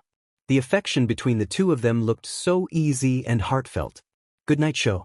Text me when you get home, he could hear Yamada whisper. Finally, after Aizawa said his goodbyes again, he left for the second time that day, leaving Yamada and Izuku to keep each other company for the night. The night went smoothly. Nurse Sato brought in a cot, pillows, and blankets for Yamada, placing them all right next to his bed. Izuku felt a lot better having Yamada close. It was already late when Aizawa left, so they didn't do much. Yamada would speak a little bit about his days as a hero, but he could tell Yamada was getting tired. After a while, Yamada said goodnight, and Izuku did as well. He watched as Yamada got comfortable and went to sleep, jealous of how easy it was for him. Izuku slept so much today that his sleep schedule was a little messed up, so he stayed awake a bit longer. Izuku was thinking about the past 24 hours. It still seemed surreal that he was out of the base. He kept thinking it was some cruel hallucination, but he knew it wasn't. Not when he could feel Yamada and Aizawa's kindness, their gentle touches, their patient words. They actually wanted to stay around him. He wondered how long that would last. Izuku spent the next couple of hours in his head before he truly felt exhaustion wash over him. With one last glance at Yamada, Izuku let his eyes flutter closed, and he fell into a restless sleep. Midoriya, a gruff voice snapped, waking Izuku. He jolted, feeling cool metal on his back and exposed skin. His arms and legs were restrained, and all he could feel was pain. Izuku panicked. No, he couldn't be back here. His breath hitched, and he looked up to see the doctor hovering over him, scalpel in hand. Looks like I'll have to be harsher if you're drifting off in the middle of this, he said, and his voice sounded warped. Izuku struggled against the restraints, crying. He couldn't yell for help, his throat closed up. The doctor scared. I thought you grew out of this. You know you can't escape these. It'll go faster if you stay still. The doctor walked around to the side of Izuku, a manic grin on his face. Ready? Izuku kept thrashing despite the doctor's words, crying and screaming now as the doctor dragged the scalpel aggressively down his left arm. It left jagged lines of blood in its path, and the doctor just went around to his other side to do the same on his right arm. Wake up, the doctor suddenly spoke, but his voice was off. It sounded weird. Wake up, Izuku. Izuku. Izuku gasped and wrenched himself up as he woke, and immediately he started crying. He grabbed his left arm, looking down at it, expecting blood. Instead, black cloth met him, and he frantically pushed up the sleeve. Hey, sweetheart, look at me, he heard someone say to his right, and he whipped his head around. Yamada was sitting on the edge of his bed, both hands palm out in front of him. Izuku's brows furrowed, and he looked back at his left arm, immediately disobeying Yamada. There was no blood, just old scars. Izuku pushed the sleeve back down and breathed heavily, instead grasping the sweater at his sternum. He could still feel the sharp tool on his skin, the blood dripping down his arm. "Izuku, hey," Yamada said, and Izuku jumped. He forgot he was there. Izuku looked back at Yamada, his body shaking and tears still falling. Yamada tried to smile reassuringly, but Izuku could see the deep worry etched on his face. "There you are. Take deep breaths for me," he said, breathing in and out exaggeratedly himself to guide Izuku. Izuku copied him, and eventually, his breathing was back to normal. The phantom pain dulled, still there, but almost completely gone. Izuku reached his right hand out hesitantly, his arm shaking. Yamada met him halfway, gripping Izuku's hand and intertwining their fingers. "Is this real?" Izuku whispered, and Yamada let out a pained sound. "Yes, baby, this is real. You're here. You were rescued out of that place, I promise," he said, bringing their hands up to rest over Yamada's heart. Izuku nodded, his heart rate finally back to normal. "Okay. I believe you," Izuku whispered, and Yamada's smile was genuine. "Good, good." They sat in silence for a moment before Yamada spoke up again. "Sho will be here soon. Are you hungry? He's bringing food for us." Izuku nodded. He actually was hungry. He ate a bit of the food that Aizawa brought last night, and it was wonderful. He was excited to try more. Yamada's eyes lit up. "Great." Izuku could tell that Yamada wanted to ask what he was dreaming about. Izuku thought about it for a minute and decided that talking about it might be easier. "I was back there. In the lab. My arms and legs were strapped down and..." Izuku's breath hitched, but Yamada didn't interrupt him. He just kept hold of his hand. "The man who performed the experiments on me? He called himself T the Doctor. He was in my dream. I was so scared." Izuku ended his sentence in a whisper, the tears gathering in his eyes again. Yamada leaned forward and used his free hand to cup his cheek. "You're safe, listener. Shouta and I will protect you. They won't come near you again," Yamada promised, wiping Izuku's tears away with his thumb. Izuku sniffed and nodded, leaning into Yamada's touch. They stayed like that for a while. Eventually, Aizawa came through the door with 2 bags in one hand. Yamada turned his head and smiled. "Hey, Sho. Just in time. Izuku and I are starving." He dragged the word out, making Izuku laugh. Aizawa huffed and gave Yamada a separate bag before placing the food down next to Izuku. "Here's a change of clothes for you. I also brought a spare toothbrush and toothpaste so you don't have to go all the way home," Aizawa said. Yamada sprang up and kissed Aizawa's cheek. "Thanks, babe. I'll be right back." He went into the bathroom, leaving Izuku and Aizawa alone. Aizawa took Yamada's place on the edge of the bed, offering Izuku a minuscule smile. "Morning, kid. Did you sleep okay?" "Was Hizashi snoring?" He said the last part conspiratorially, making Izuku smile. "No, he was fine. I slept okay, but I woke up from a nightmare," Izuku mumbled, smile faltering. Aizawa placed a hand on Izuku's head, running his fingers gently through his hair. Izuku hummed and leaned into it. "I'm sorry. Are you feeling better now?" Izuku nodded, eyes slipping closed as he relaxed to the sensation of Aizawa playing with his hair. Why Yamada helped me calm down. It was about the lab. I was back there and it scared me. I thought maybe I wasn't really out of there." Aizawa took it in, sitting in silence for a couple of minutes and playing with Izuku's hair to calm him down. "I have nightmares too, every so often," Aizawa whispered, and Izuku looked up at him. "Are really?" Aizawa nodded. "At times, they feel so real that it's hard to discern what's real and what's not. But I came up with a system. It can take a few tries as it's hard to focus in a nightmare, and a lot of times we can't control what we see. What I do is think of anything that seemed off about the nightmare. It could be a person who's not supposed to be there, or sometimes the place you're in is not fully developed, so only one part of it is completely visible. If you happen to look into a mirror or something where you can see your reflection, it may look off, maybe blurry. Did you notice anything like that?" Izuku thought about it, trying to remember aspects of his nightmare. After a while, he nodded. The doctor's voice, it was weird. It didn't sound like him. And usually, there are more people in the room when I'm there. But it was empty. He only had one tool in the dream, but he has more than that. Good. Next time, even if you can't do it while you're in the nightmare, try doing it when you wake up. Pick out what doesn't feel right about the dream. It can help you calm down and realize what you saw wasn't real. That you're safe.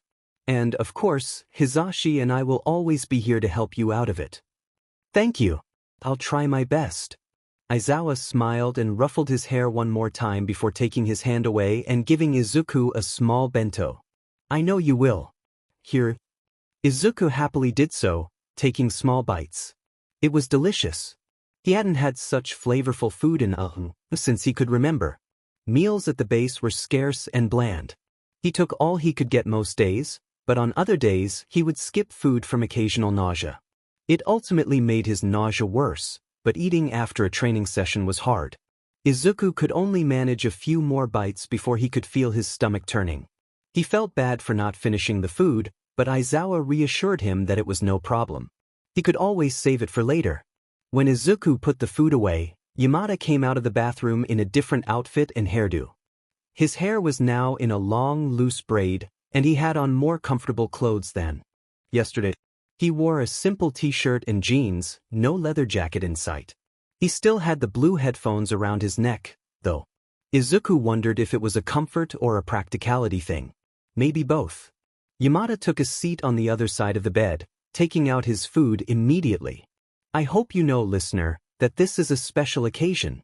Shouta here pretty much never cooks, he said teasingly, taking a bite of his food.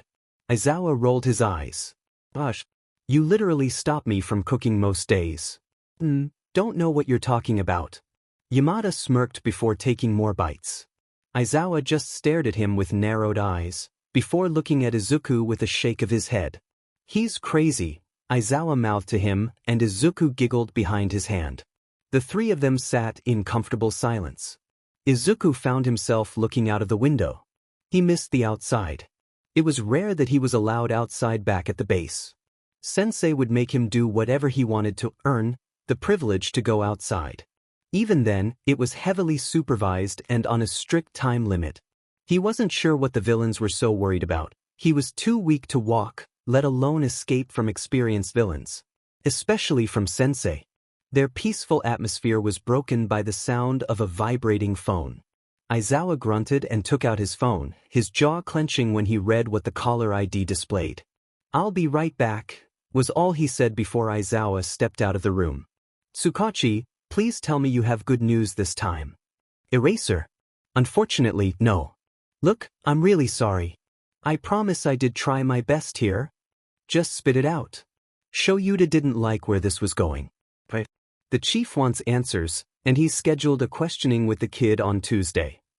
Shouta squeezed his eyes shut, hand on his temple.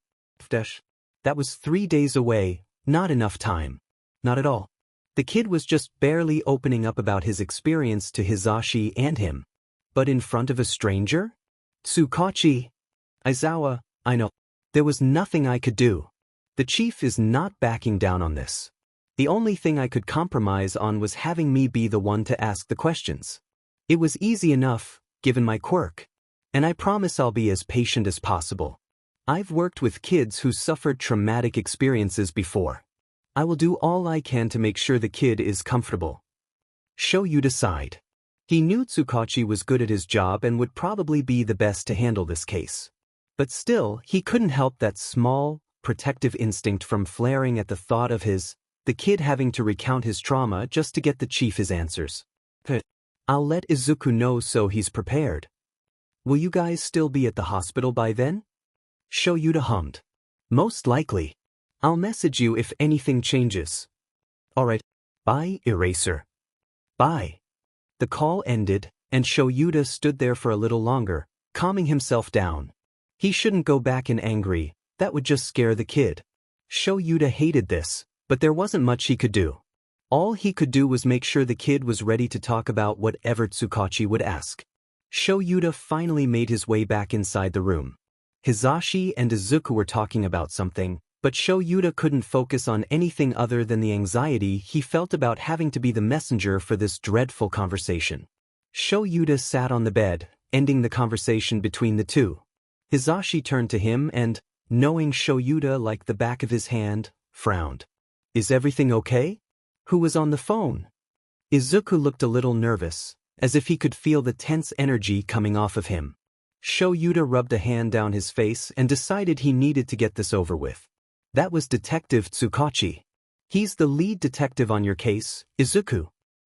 Well, the chief has been looking for the people responsible for you and others who have been caught up in the quirk trafficking. Since you are the only survivor we have physically found, the chief wants answers." Shouta paused, gauging how Izuku was taking in the information. It was not that well. Izuku had tells when he was feeling nervous and upset. He started gripping the blankets, and his eyes would dart around in uncertainty. His breathing would pick up, and in extreme cases, his body would start shaking. Shouta didn't want it to get to that, so he placed a hand over Izuku's left one. "Detective Tsukachi will be the one asking the questions. I trust him, he will do his best to make you comfortable, okay? And Hisashi and I will be right next to you the whole time. The chief is pushing this on us, but they will go at your pace. Do you understand?" He kept his voice soft. Izuku nodded, his focus now solely on Shouda's hand. His breathing was evened out now, so Shouta took that as a win. Hisashi was upset, he could tell. But he was holding back for the kid. "When will Tsukachi be coming?" Hisashi asked. Shouta sighed. "Tuesday." "What?" Hisashi screeched, and Shouta immediately used his quirk on him so it wouldn't blow out their eardrums. Izuku flinched at the sound, but he kept a strong grip on Shouda's hand. Sorry. It's just that so soon."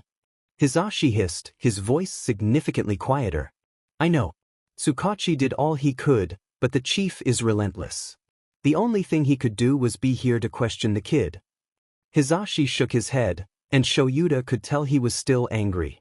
Shouta turned his attention back to Izuku. The kid was still staring at their hands. While Shouta was glad the kid wasn't panicking, it was almost like he was too calm. He wasn't speaking. "Kid? You alright?" Shouta coaxed, running his thumb over Izuku's hand to get his attention. Izuku looked up at him, but his eyes were slightly glazed over. Before Shouta could say anything, Izuku spoke up. I think so. This will help others, right?" Izuku's voice was feeble, and Shouda's heart squeezed. Technically, yes, but Shouta sort of hoped Izuku would think more about himself first. "Yeah, good. This will help the heroes and police find whoever did this to you and other people and put a stop to it." Izuku nodded, looking more determined now.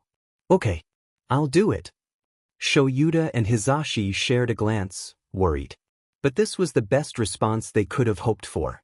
All they could do now was be there in support and make sure it went as smoothly as possible. The next couple of days passed by way too quickly.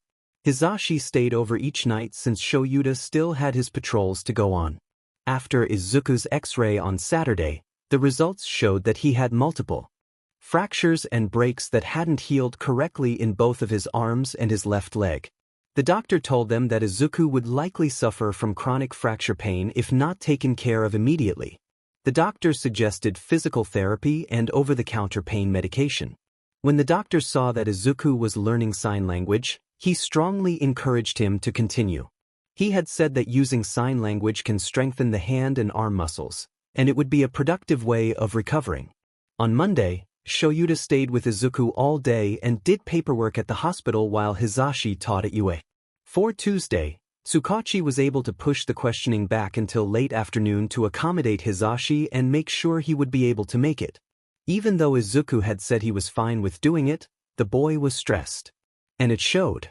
He had nightmares almost every time he went to sleep, he had multiple panic attacks, and throughout the day, he would barely speak or eat. Shouta had half a mind to demand that the police chief postpone the questioning, not caring if the chief wanted it or not. Yet, every time he asked Izuku about it, he wouldn't back down. Shouta figured it was best to get it over with now. Once Tuesday came around, Shouta kept a close eye on him. He did the past few days, but especially for today, He had to make sure Izuku was as comfortable as possible. The boy wasn't eating. Shouta tried everything, but Izuku simply refused to. Shouta let it go for now and hoped the nutrients from Izuku's food would be enough. The day went on just like the others. Shouta worked on his laptop, and Izuku looked out the window. Hisashi had bought a few things for the kid on Sunday.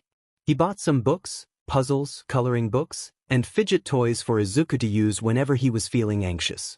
The fidget toys got some use, and Izuku was fiddling with one now. It did seem to help him relax, but Shouta could still see the tension in his shoulders. The day passed on like that, and eventually, Hisashi came into the room.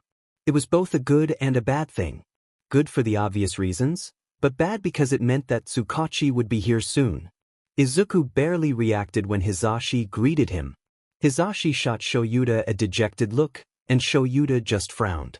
Hisashi sat next to Shouta on the chair, keeping his hands out of sight from the kid. Has he been like this all day? Shouta nodded. He didn't eat either. Hisashi ran a hand through his hair. It was just down today. He had fixed it after teaching at UA. I'm worried, Shouta. It's like all progress from Friday and Saturday has vanished. If this is how he's reacting now, what will happen later? We will be there with him the whole way. If he regresses further, we will be there to pull him out.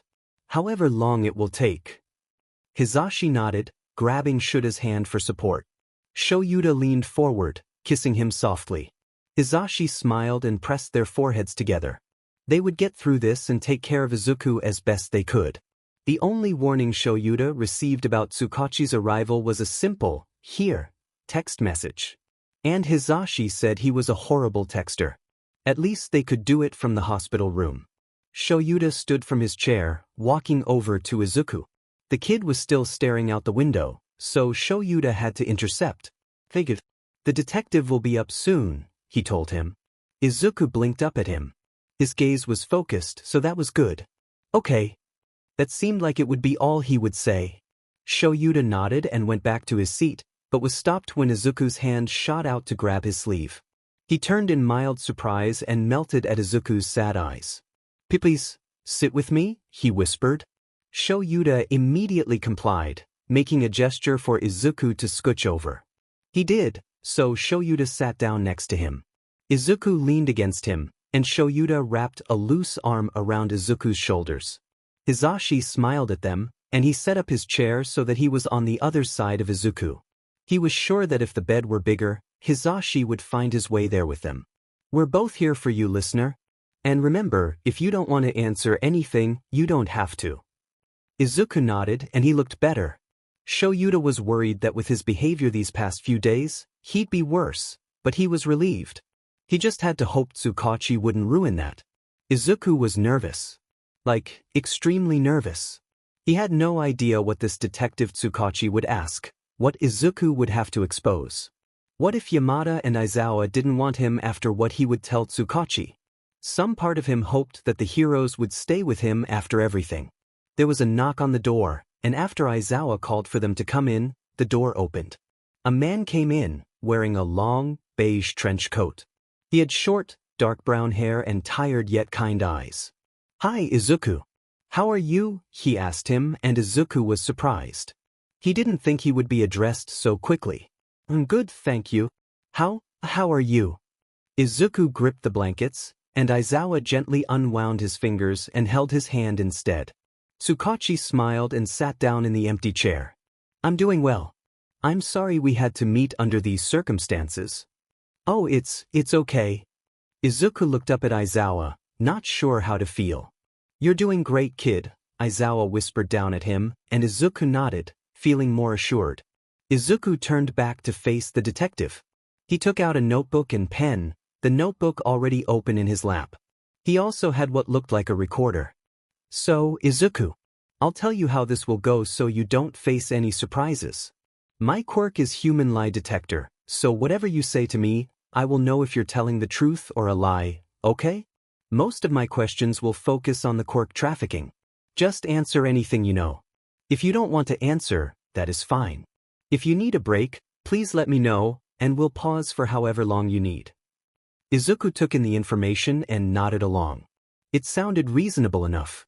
He wouldn't lie about anything anyway, and even if he did, Tsukachi would know. Oh, also, one unfortunate drawback to my quirk is that I will need a verbal response for it to be activated. It may be inconvenient, I know, but I will work with you to make sure you and anyone else involved are given justice, Tsukachi promised. Izuku's lips trembled and he nodded. Thank Wayu, he whispered, and Tsukachi's eyes softened. Of course. You're in control here. Izuku gave a watery smile. Before we begin, do you consent to being recorded during this? He asked, recorder already on to record his response. Wait. I do, Izuku said, and Tsukachi nodded before flipping through this notebook. Alright. This is Detective Naomasa Tsukachi, interviewing Izuku Midoriya about the quirk trafficking case. I will begin questioning momentarily. Izuku flinched a bit at his family name being used. Please, can you please call me Izuku? Tsukachi nodded. Of course, Izuku. I'm sorry. It's for formality's sake. Izuku let out a breath of relief. Okay, first question. Izuku, how did you end up with the villains? Hard questions right away. My dad brought me to them. True. And who is your dad? Hisashi Midoriya. True. Do you know why your dad brought you there, Izuku? Did he want you to join the villains? No, well, kind of. I was de-diagnosed. Izuku's throat closed up and he squeezed Aizawa's hand. It's okay, Izuku. Take your time, Tsukachi said, his voice sincere. I was diagnosed as quirkless when I turned 4. And he didn't like it. Tsukachi hummed, and he made a note. True. Can you elaborate on why he brought you to the villains because of your quirk status? Izuku let out a breath. He was really mad. Hisashi always said how excited he was for me to get a quirk when I was growing up. When my mom told him the news, he couldn't accept it. Hisashi left for a few days, and, when he came back, he said he had a solution. Amami was upset, but Hisashi didn't care. He took me away after setting the house on fire. He killed her, Izuku whispered, tears falling, and his breath hitched. Aizawa was running his fingers through Izuku's hair and whispering reassurances. Yamada took hold of Izuku's other hand and offered silent support. After a little bit, he calmed down and wiped the tears away on his sleeve. All true. Tsukachi's voice was soft, and he looked concerned. Are you able to continue, Izuku? Izuku nodded. Wait. I'm fine, he said, trying to convince himself more than anyone else. Tsukachi frowned, the statement probably coming up as a lie, but Izuku continued before he lost his nerve. He did that, he brought me to this building. To the same one I was found in. He told me that I could get a quirk as long as I behaved. I was terrified, but I didn't want him to hurt me either, so I listened to him. True. And how was this possible? How were you going to get a quirk? Tsukachi asked him. Izuku's heart was pounding. He was terrified. But he had to be brave. He brought me to this person. Hisashi told me that he knew someone who could give and take quirks easily. He called himself sensei, but I know who he really is, Izuku whispered. Tsukachi paused in his writing. The room was tense. Izuku, who was it? Izuku inhaled and exhaled shakily. All for one. The temperature in the room dropped 20 degrees, and Izuku shivered. He never called sensei by his real identity, and even though he wasn't present, Izuku still felt like saying his name would make him appear somehow. Tsukachi didn't say anything for a long moment. He wrote something in his notebook and opened his mouth. True. Izuku was staring at his lap. He was too nervous to see anyone else's reactions. He knew who All for One was, what his reputation was. He had supposedly gone into hiding to steal quirks and continue his operation behind the scenes of the League. Izuku, before being brought to him, thought he was a myth. And most heroes did too. So he knew this would be shocking. Aizawa and Yamada still held his hand, but Aizawa's other hand paused in his hair. After a moment, he resumed, and Izuku significantly relaxed. Tsukachi cleared his throat and shifted in his seat. All right, Izuku. Thank you for telling me. Did All for One give you a quirk? Izuku looked back up at him and shook his head. No, he didn't. Tsukachi tilted his head, confused. True. What happened? Izuku sighed. He was angry at Hisashi. He thought that I was older. Sensei said there was no way my body would be strong enough to suddenly gain a quirk. Instead of letting me leave, though, he said he still had use for me. Izuku shuddered but continued. Since I was quirkless, he said it was a lot rarer these days than before.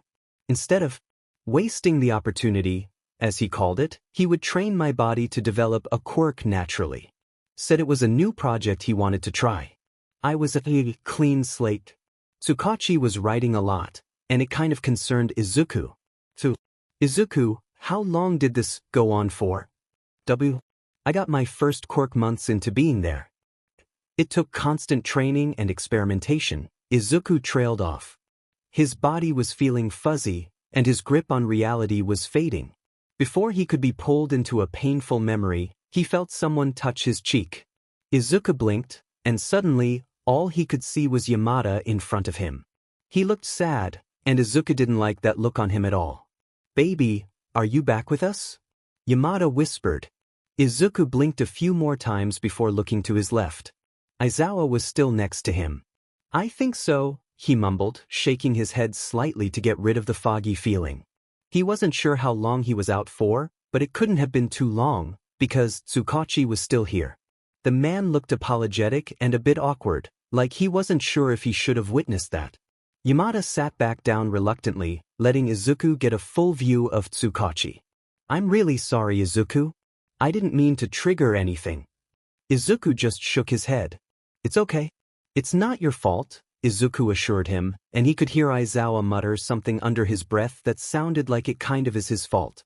Before he could question it, Tsukachi spoke. "Just a few more questions, okay? Then we're all done." After Izuku confirmed he was fine to continue, Tsukachi began his questioning once again.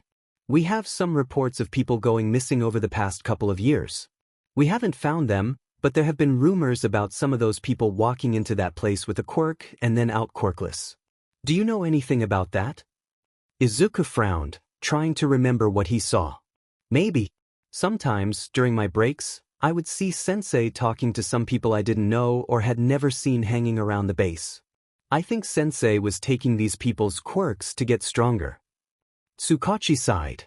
"True. It's what we've suspected then. Last two questions, I promise.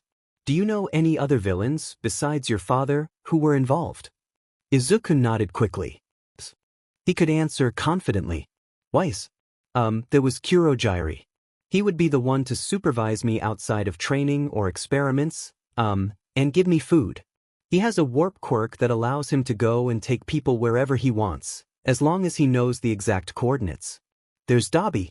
I haven't seen him much, but he has blue flames that burn him as he uses them. I've also seen twice, Mr. Compress and Spinner, but I haven't been around them a lot to know what their quirks were. Doctor. He is the one who would carry out the experiments on me." Izuku whispered the last part, anxiety spiking again. Tsukachi was writing all of the names down and as much information as he could. The room was filled with the sound of pen on paper until he was finished. "Thank you, Izuku. Last one. Do you have any idea where they had run off to?" He thought about it for a moment, but he really didn't know. Izuku didn't even know they had somewhere else to go. Sensei and Kurojiri had never mentioned it to him, at least. "No. I'm sorry." Tsukachi smiled. "True. And it's okay, Izuku. You've been a great help here." Izuku felt better at that. Tsukachi made some last notes in his book before closing it. "All right, this concludes my questioning with Izuku Midoriya." And he turned the recorder off. Izuku slumped against Aizawa, exhausted. He was so glad it was over. Tsukachi gathered what he needed and smiled kindly at Izuku. "Thank you so much, Izuku. You've been so brave, and we will do our best to make sure those people will never hurt you or others again, okay?" Izuku nodded, but he couldn't respond. He felt so drained. All the stress, anxiety, and tiredness from the past few days were weighing on him now. He zoned out when Tsukachi spoke to Aizawa and Yamada briefly before leaving. When the door closed to his room, it was like his body had given up because he immediately started crying. Loud sobs echoed in the room, and he could feel Aizawa wrap his arms around him tightly. Aizawa lifted Izuku gently and held him in his lap so that Yamada could sit next to them comfortably, and he also wrapped his arms around both of them. They held him as he cried, and Izuku had never felt so cared for. He felt safe, even if he was crying because of the painful memories he was remembering. Izuku could hear them both talking, but he couldn't make it out. It took a while, but eventually, Izuku's sobs had dwindled to sniffles and occasional tears. His chest hurt and his arms were sore, but he wasn't focused on that right now. Above all, he felt warm. Aizawa and Yamada were still holding him. Izuku leaned his head back against Aizawa's chest, tired. So tired. Rest, little listener. You did amazing, we are so proud of you, he heard Yamada whisper, and Izuku tilted his head to look at him. Yamada's eyes were rimmed red, and tears were glistening in his eyes, but Izuku could tell it was because of his own breakdown. Yamada was a huge empath, it seemed. Izuku couldn't bring himself to speak, so he just weakly nodded, and his eyes fluttered shut. Sitting up like this wasn't the most comfortable position, but he didn't care. He didn't want to lose their warmth. Shouta was seething. He had to make sure he wasn't accidentally squeezing the kid as he stewed in his anger. Hizashi was the same. He didn't have to speak to know that they were thinking the same thing. The chief had gone too far. Shouta didn't care about Tsukachi. He was doing his job and made sure Izuku was okay the whole way through. Hizashi was right. Seeing Izuku cry was terrible, and he never wanted it to happen again. They sat like that for a long time. It was still early evening, so Shouta had time until his patrol. Izuku probably wouldn't wake up until the next morning. Shouta ended up taking a small nap, leaning back against the pillows with Izuku still in his lap. Later, he woke up to Hizashi shaking his arm. He opened his eyes, noticing that it was dark outside already. Shouta hummed and glanced over at Hizashi. It's late, Sho. You should probably go home and get ready for patrol. Shouta sighed but nodded. I'll take the little listener. I feel like he shouldn't be alone tonight. Shouta agreed. He maneuvered himself so that Izuku was off his lap, making sure not to aggravate any of his injuries. Izuku whined softly and shifted. Hizashi quickly took over, holding Izuku in his arms. The kid immediately settled, sighing softly through his nose. Hizashi quietly cooed. Sho, look at him, he yelled. Shouta huffed. I know. He hid a smile in his capture weapon. Shouta leaned down to kiss Hizashi briefly. Okay, I'm going. I'll text you when I'm done. And get some sleep, I know you've been staying awake until I'm done patrol, he said in a stern tone. Hizashi pouted. Finny. Shouta gave the kid one more pat on the head before leaving. The next few days passed surprisingly well. After Izuku woke up from his long sleep, he seemed to be feeling better, as if the interview never happened. However, now Izuku asked Hizashi to sleep in the bed with him each night. Hizashi was ecstatic. After the questioning on Tuesday, Izuku was seen by a different doctor, Dr. Akino, who specializes in healing broken and fractured limbs. Since Izuku's were healed incorrectly, she had to be a lot more careful when using her quirk. Since this was done by a quirk and not regular surgery, Izuku wouldn't have to take anesthesia. It was painless.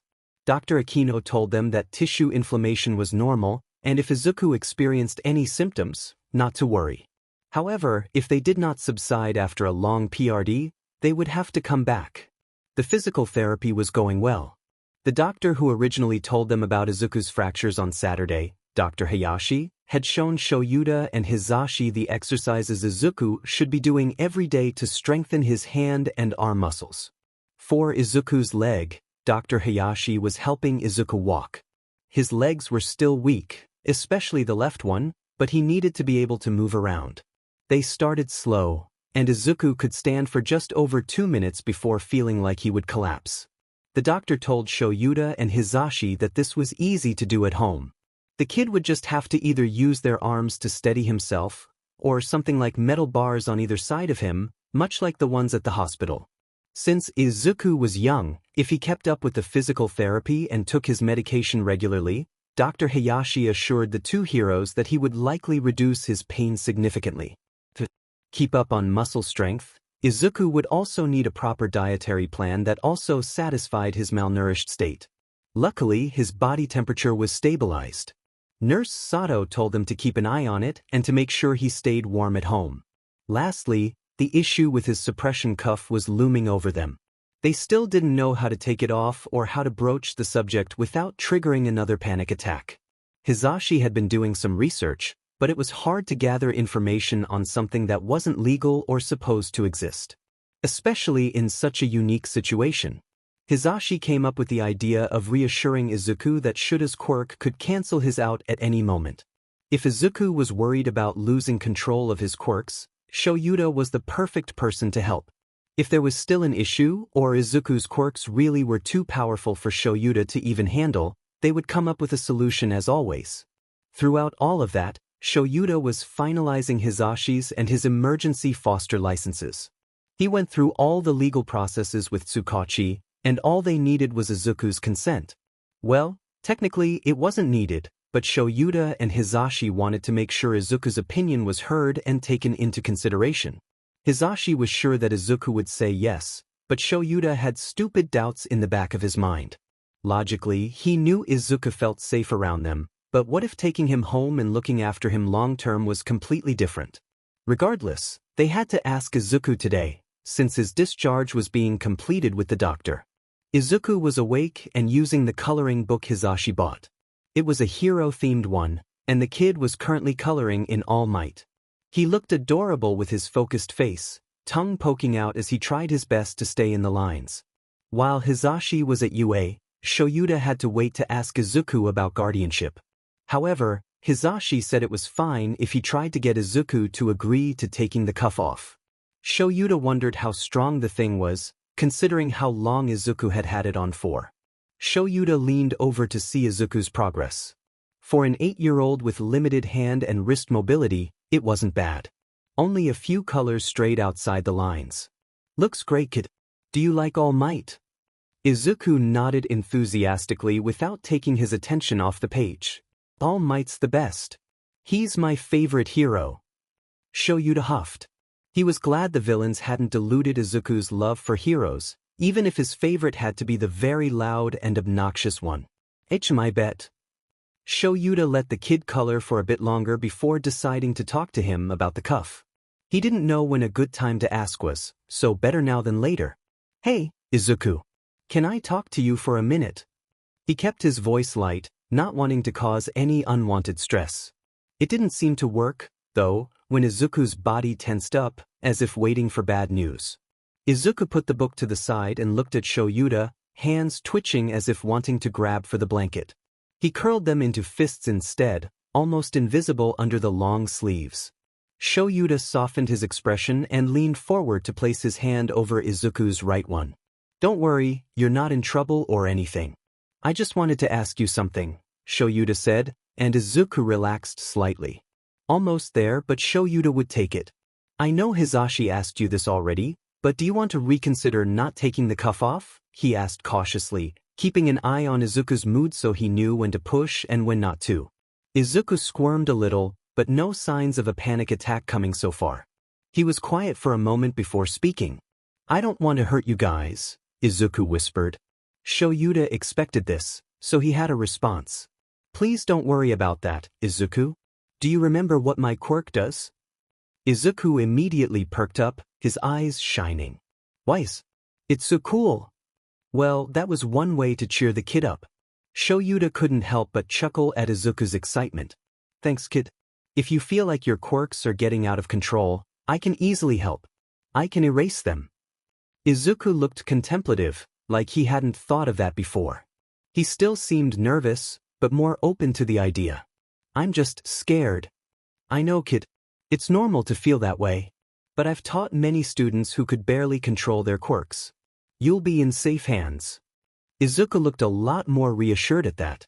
I just don't know how to take it off. Kurogiri, would put it on and lock it. But Sensei usually just broke it when he wanted it off. He lifted his left arm so Shouta could see the cuff clearly. Shouta gingerly took his arm and examined the cuff more closely. There was a keyhole on the inside. It was small, but Shouta could work with it.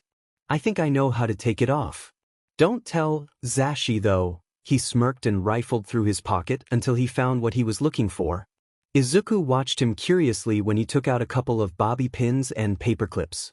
Shouta sat down on the bed so he would have a better way to reach the cuff. Hizashi tells me this is unhero-like, but honestly, these have saved me during many patrols.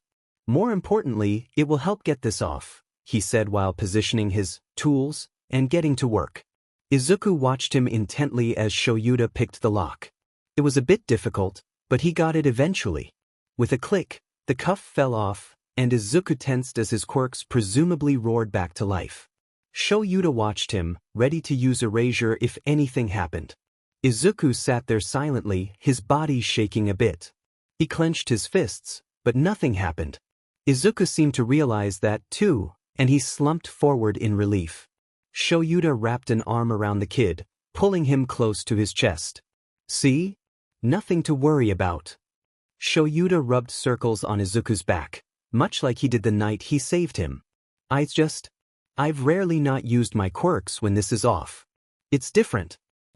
Sensei W would push me a lot.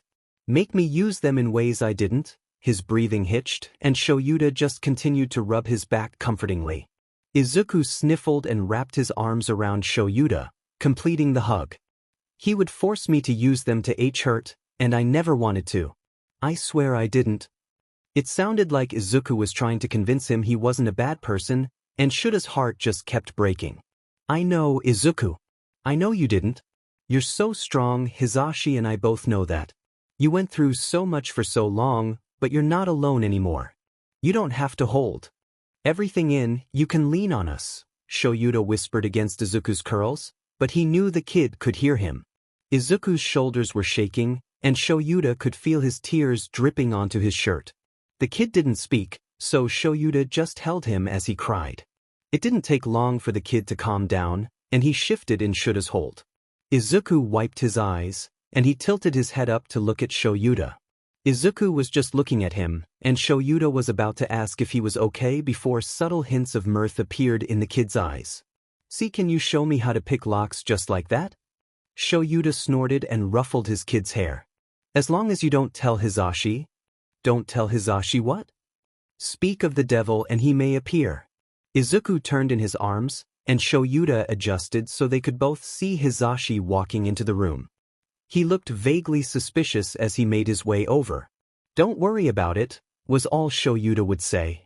Hizashi put his hands on his hips and he turned his gaze on Izuku instead, expectant, clearly thinking Izuku would spill.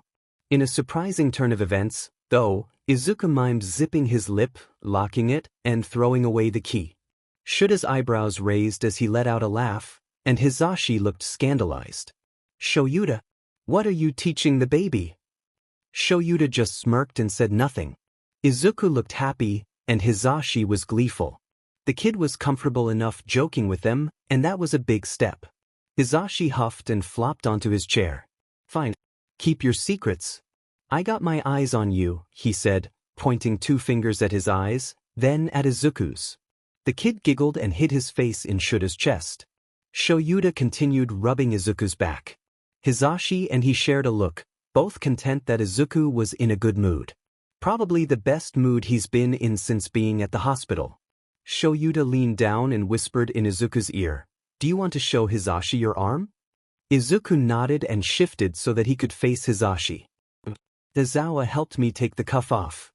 Izuku lifted his left arm and showed it to Hizashi. Hizashi sat up in his chair, shocked but relieved. That's great, kiddo. Do you feel all right? Izuku nodded and put his arm back down. Wait. I'm sorry that I panicked when you asked about it, Izuku whispered, looking a bit dejected. Hizashi shook his head. Hey, like I said, no need to apologize, listener. Your feelings are always valid, okay? I'm just glad you felt more comfortable this time to let Sho take it off for you. He told you how his quirk can help. Yeah, he did. Hizashi smiled, satisfied. Perfect. The 3 sat in silence for a while before Hizashi suddenly jerked up. Wait a minute. Sho, how did you unlock it? He raised a brow, the suspicious look from earlier returning. Shouta suddenly thought the outside view was interesting, ignoring Hisashi's question. Izuku watched the two of them carefully, probably trying to figure out if Hisashi was actually upset or not. Hisashi groaned, already knowing the answer. Normally, I would scold you for this, but I guess this time it came in handy. So, you agree the lockpicking can be useful? Shouta looked at Hisashi smugly. Only this once. That's it. Shouta hummed. If you say so. Izuku seemed to pick up on the light atmosphere and settled back against Shouta. Hisashi decided to change the subject, asking Izuku about his progress on the coloring book. Izuku animatedly showed Hisashi his recent All Might page and then flipped through the other heroes he had colored so far: Edge Shot, Best Jeanist, and Present Mic. Beautiful little listener. I think this one is the best, he said, pointing at the page of himself. Biased much? Shouta muttered teasingly. Hisashi scoffed. Of course not. It is a completely 100% unbiased opinion. Shouta and Hisashi bickered playfully back and forth, the kid quietly laughing to himself as he watched them. Later on, there was a knock on the door, and it opened to reveal Dr. Hayashi. Izuku tensed up briefly. Shouta squeezed Izuku's hand, and the kid relaxed against him. Come in, Shouta called, and Dr. Hayashi didn't waste a moment. Hey, everyone. I have Izuku's discharge papers here, as well as instructions for physical therapy, medication, and symptoms to look out for during his recovery. I just need a guardian's signature, and you're all set to go. The room went silent. Shouta and Hisashi still had to ask Izuku about fostering. Izuku's relaxed posture didn't last long. He was nervous after Dr. Hayashi said the last thing. Dr. Hayashi left the papers with Hisashi, who took them and said a goodbye and thank you. After Dr. Hayashi left, Izuku curled into himself a bit. Hisashi set the papers aside immediately and focused only on the kid. Shouta did. Hey, sweetheart. What are you thinking right now? Izuku sniffled and took a moment to collect his thoughts. I don't have a guardian, right? Hisashi, the kid's voice broke off, his breath hitching and tears welled in his eyes. Shouta rubbed Izuku's arm gently and pulled him in again. Izuku didn't resist, so Shouta kept a firm hold on him to calm him down. We're sorry, kid. We meant to talk to you about this and we put it off for too long. Hisashi and I? Well, we wanted to ask if you'd be okay with us taking you in. If we could be your guardians. Shouta held his breath as he analyzed Izuku's expression. He looked up, eyes flickering between Hisashi and him. The kid looked shocked and confused. I'll understand, Izuku whispered.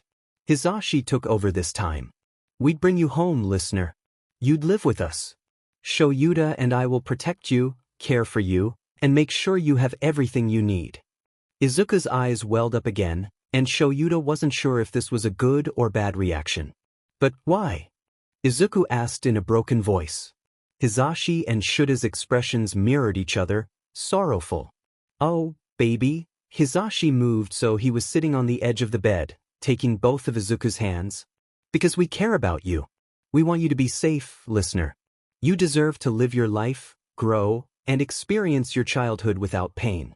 And Shouta and I want to be there to help you achieve that. Izuku broke down at that, chest heaving and shoulders shaking. Shouta rocked him side to side slowly, hoping to soothe him. He could see that Hisashi was about to cry along with him, but he kept his composure. Why you're not mad? Izuku got out between cries, confusing them both. Mad? Kid, why would we be mad at you? Shouta questioned softly, not pausing in his rocking. I didn't tell you about All for one and I was quirkless. And my quirks didn't come in normally. Izuku, we would never be mad at you for that. Even if you were quirkless now, we wouldn't ever think of you differently. Same with how your quirks manifested, that was out of your control. You went through so much, something no one should ever have to go through. Quirks or no, we would still ask you to come home with us. As for All for one, Hisashi shuddered at the name, that information was yours to tell. Even if Tsukachi never asked about him, and you didn't bring it up, we wouldn't mind. You did what you had to for your own safety. Izuku's lips trembled. While his sobs had calmed down, he was still crying pretty heavily. Really? Shouta answered this time. Really kid? So, what do you say? For a moment, Izuku said nothing.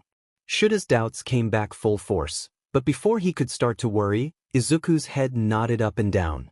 I want that, he whispered, voice hoarse from crying. Hisashi beamed and leaned forward to wrap Shouta and Izuku in his arms. Shouta couldn't help the smile forming on his face, leaning into his touch. They were bringing Izuku home. After Izuku calmed down enough, they got ready to finally leave the hospital. Shouta and Hisashi signed the discharge forms. Hisashi brought it to the front desk while Shouta cleaned up and gathered Izuku's things. In between days at the hospital, Shouta had practically given the kid his wardrobe. At the moment, Izuku was wearing a gray sweatshirt with a cat on it and black sweatpants. He had socks on too, but no shoes. When Shouta found him, he wasn't wearing any, and he didn't know the kid's shoe size. It would have to do for now. Shouta packed up all his things, which really were only the things Hisashi bought for him, and placed them in bags. Hisashi came back with a wheelchair. Hey listener. Ready to go?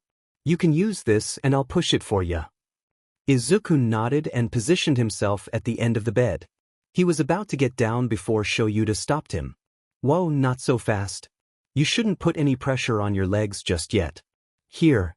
Shouta placed an arm around Izuku's back and under his knees before slowly picking him up.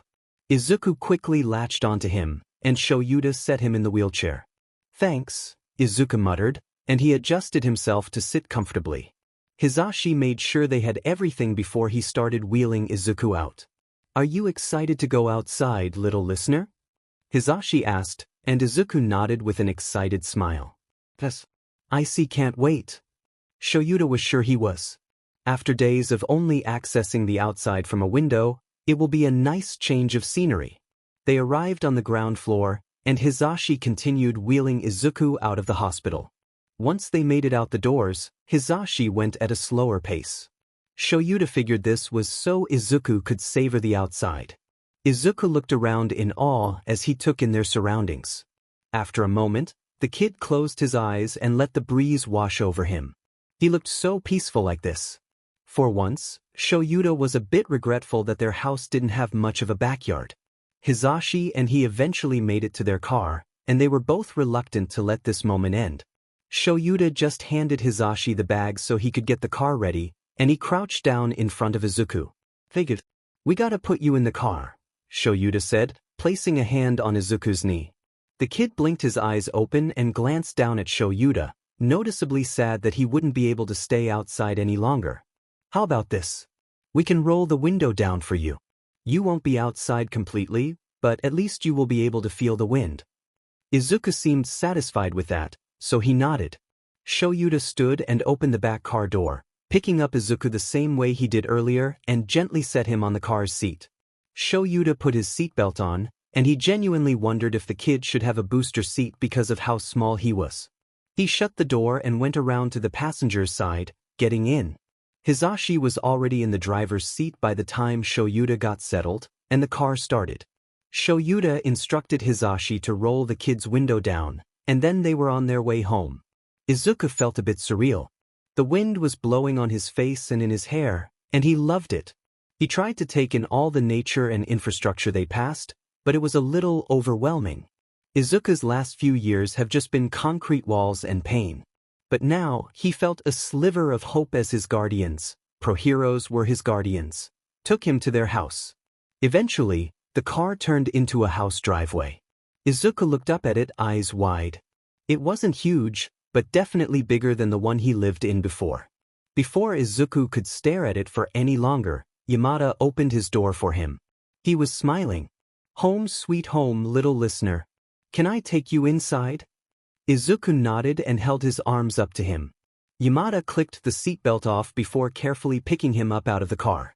Yamada situated Izuku on his hip with Izuku's arms loosely wrapped around his neck. Izuku thought he was a bit too old to be carried like this, but Yamada didn't seem to mind. Aizawa was already at the door, unlocking it and going inside. Hurry before the cats run outside, he grumbled. Yamada chuckled and followed him in, kicking the door shut with his leg. Izuku looked around. It was pretty spacious.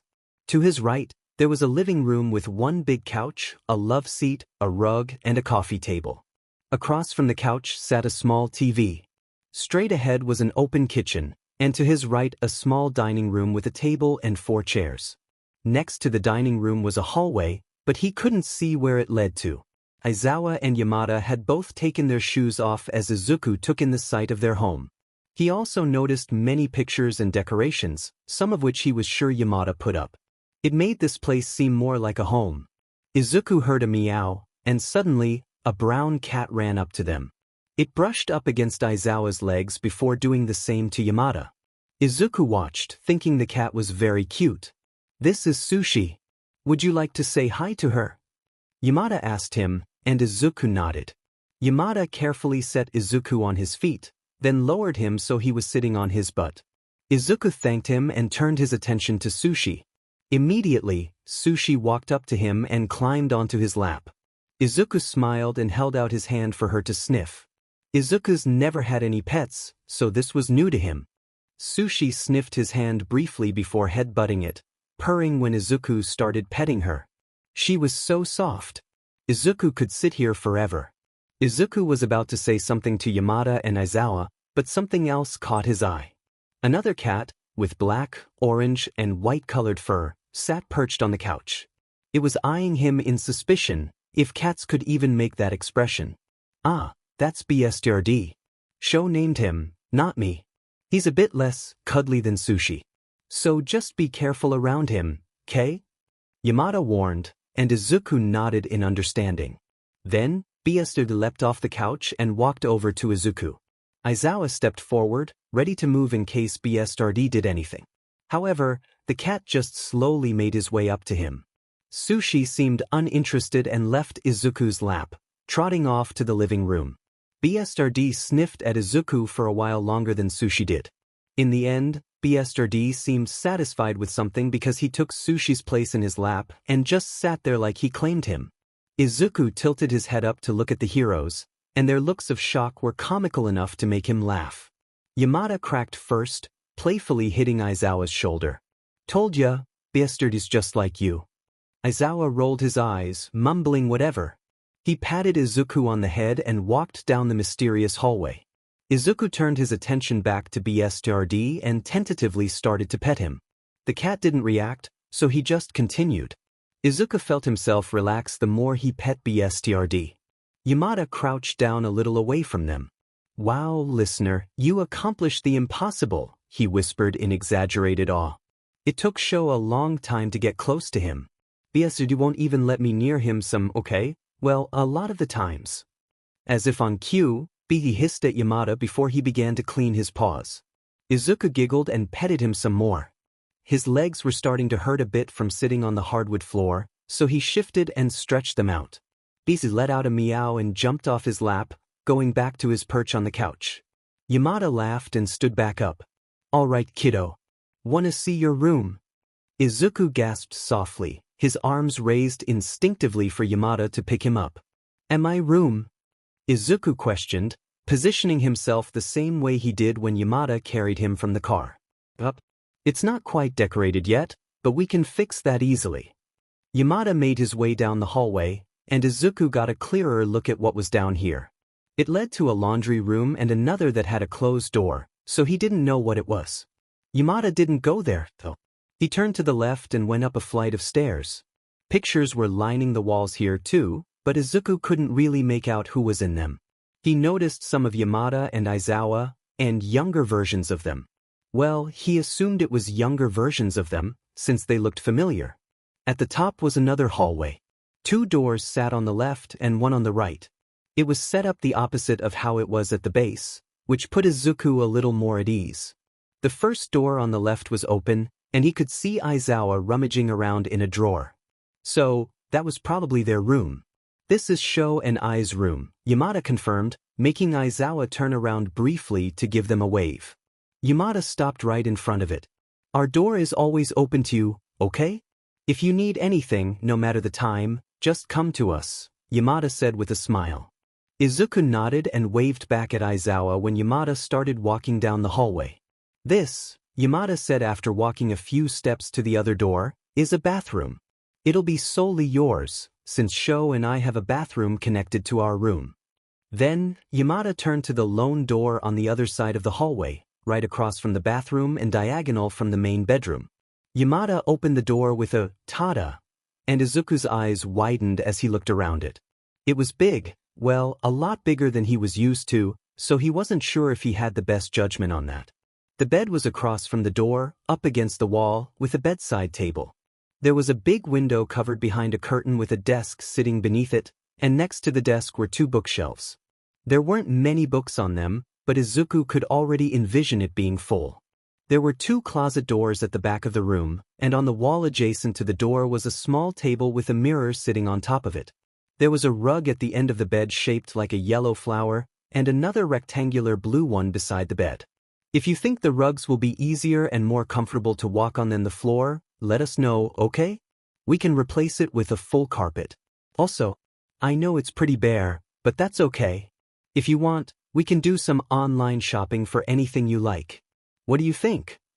Underneath all the enthusiasm, Izuku could sense some nervous energy coming from Yamada. But honestly, the heroes could have told him to sleep on the couch, and it would have been more than what he deserved. This was all his? He couldn't believe it.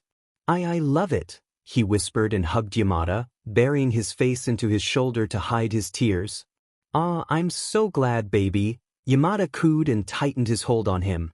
Do you want to settle in here? Or come downstairs with me? I'm gonna cook us some lunch. Sho will be there too. With you, Izuku muttered with almost no hesitation. He didn't feel like being alone right now. You got it. Yamada brought him out of the room and made his way downstairs. Aizawa was already in the kitchen making coffee for himself. Yamada set Izuku down on one of the stools in front of the kitchen island. Luckily, it had a backrest, so Izuku didn't have to hold himself up the whole time. Yamada ruffled Izuku's hair before taking out ingredients to make lunch. Once Aizawa had his coffee, he sat on the stool next to Izuku. They didn't speak, but that was okay. Izuku took a lot of comfort in silence with these two. The only sound was Yamada's humming as he cooked. The rest of the day was just as quiet and cozy. After lunch, Yamada sat with Izuku with his laptop and asked him the kind of things he would like in his new room. Izuku insisted that he was okay with how it was now, but Yamada and Aizawa convinced him to get some things. The fastest way to convince him was the hero merch, of course. Izuku ended up with a couple of new All Might posters and figurines. He got one of Present Mic, too, and that was his own choice. Yamada didn't even suggest it, and it made the hero emotional. In a good way. Izuku was bummed that there was no Eraserhead merch, and Yamada got a mischievous glint in his eye that made Aizawa glare at him. Don't worry, listener. I know a way to get you some Eraserhead merch, Yamada stage whispered to him, making Izuku perk up. Really? Yup. Yamada said, popping the pea. Aizawa groaned and slumped down on the couch, but he didn't actually seem upset about it, so Izuku giggled. The only other thing Izuku asked for was a fluffy blanket, and of course, Yamada obliged. Now, the 3 of them were on the couch after finishing dinner. Izuku took another pill for his pain, since his arms and leg were feeling sore again. Aizawa was typing on his laptop, and Yamada was scrolling on his phone. Izuku was in between them, a blanket over his lap. BS30 was also lazing over Izuku's lap. He thought this morning was a once-off, but the cat had been following him closely all day. His tail was curling back and forth as Izuku pet him. Sushi was lying behind them all on the back of the couch. The comforting atmosphere made Izuku doze off a bit. He kept his hand on BS30, but the cat didn't seem to mind that he wasn't petting him anymore. At one point, Izuku had tilted to the side completely, head landing on Aizawa's shoulder. He was about to apologize and move, but Aizawa simply placed an arm across his shoulders, pulling him in closer. If you're comfortable, go ahead, kid. Izuku huffed sleepily but didn't protest, just fell into deep sleep. Izuku woke up with a gasp, chest heaving and eyes darting around the dark room. Where was he? What's happening? Izuku blinked his eyes hard a few times, trying to make out the room he was in. Izuku felt tears running down the sides of his face, and he couldn't bring himself to get up. Izuku vaguely felt movement on his bed, and then it was gone. His door was slightly ajar, and he swore he saw movement in the space between. Before he could think about that, the remnants of his nightmare lingered. Izuku shuddered as the sound of Sensei's voice echoed in his ear, telling him that he would never escape him, he'd always be his. Izuku whimpered when he tried to move, so he stopped. He glanced up at the lamp that sat on his bedside table, and he was about to try to reach it when he heard footsteps coming down the hallway to the room. Izuku froze, but before he could panic, both Yamada and Aizawa pushed the door open. Relieved, Izuku remembered that he was in their home, and this was his room. Still baffled by that, both heroes sat on his bed, Aizawa closest, and he placed a hand on Izuku's head. "What happened, kid?" "Nightmare." Izuku nodded, a sob escaping his lips as some of it flashed in his mind again. Aizawa ran his fingers through Izuku's hair gently, trying to calm him down. "Do you want to talk about it?" Aizawa asked, and he immediately shook his head. "Okay. Come here." Aizawa carefully positioned Izuku upright so that he could bring him in for a hug. Izuku wrapped his arms around Aizawa tightly, his breath shaky. He reached a hand out to Yamada, who didn't hesitate to hold it. Izuku listened to Aizawa's heartbeat and calmed his breathing, not crying anymore. Izuku shook Yamada's hand to get his attention, and when he did, Izuku pulled his hand away before signing something. "LIDHT please." Yamada understood, leaning over Aizawa to turn his lamp on. Izuku relaxed, slumping forward against Aizawa when he could see the room more clearly. He felt better, the nightmare fading from his mind now. Izuku felt a nudge against his arm and looked over to see BSTRD sitting there. Izuku huffed and used a free hand to pet his head. Aizawa hummed, amused. "BSTRD came to get us. I think you've unlocked some other personality of his, kid." Izuku smiled and patted BSTRD on the head. They sat like that for a bit longer. Aizawa pulled away slightly so he could look down at Izuku. "Are you feeling better?" Izuku nodded, and he rubbed his eyes, still exhausted. Now that his mind was free of the post-nightmare fog, he could logically put together what had happened. He must have fallen completely asleep earlier, and either Yamada or Aizawa moved him to his room. "Please, do you think you can go back to sleep?" Izuku hesitated this time before nodding. He felt safer, but he didn't exactly want to be alone. He got used to not being alone at night when Yamada would lie with him at the hospital. But he wasn't sure if he should bother them with this. He had his own room now, so he couldn't sleep in their room all the time. Aizawa, always picking up on Izuku's moods, of course, noticed something was wrong. Instead of asking him, though, he simply made a suggestion. "Do you want to sleep in our room tonight?" Izuku clenched Aizawa's sleeve, unsure. But Aizawa wouldn't offer if he didn't mean it, right? Izuku was too tired to overthink this. He nodded, signing, "Yes." Soon enough, Izuku was settled between Aizawa and Yamada in their bed. He was covered in the blanket, and he snuggled up against Aizawa. Yamada lay behind him, and he placed his hand on Izuku's arm, letting him know that he was there. Both cats were asleep at the end of the bed. Izuku went to sleep with no issue, and luckily, no nightmare woke him up this time. It was early morning when Shouta woke up. The sun was just rising, and Shouta mourned the fact that even when he didn't have patrol, he couldn't get himself to sleep in. He had taken a few days off from patrol so he could be here to help Izuku settle into their home.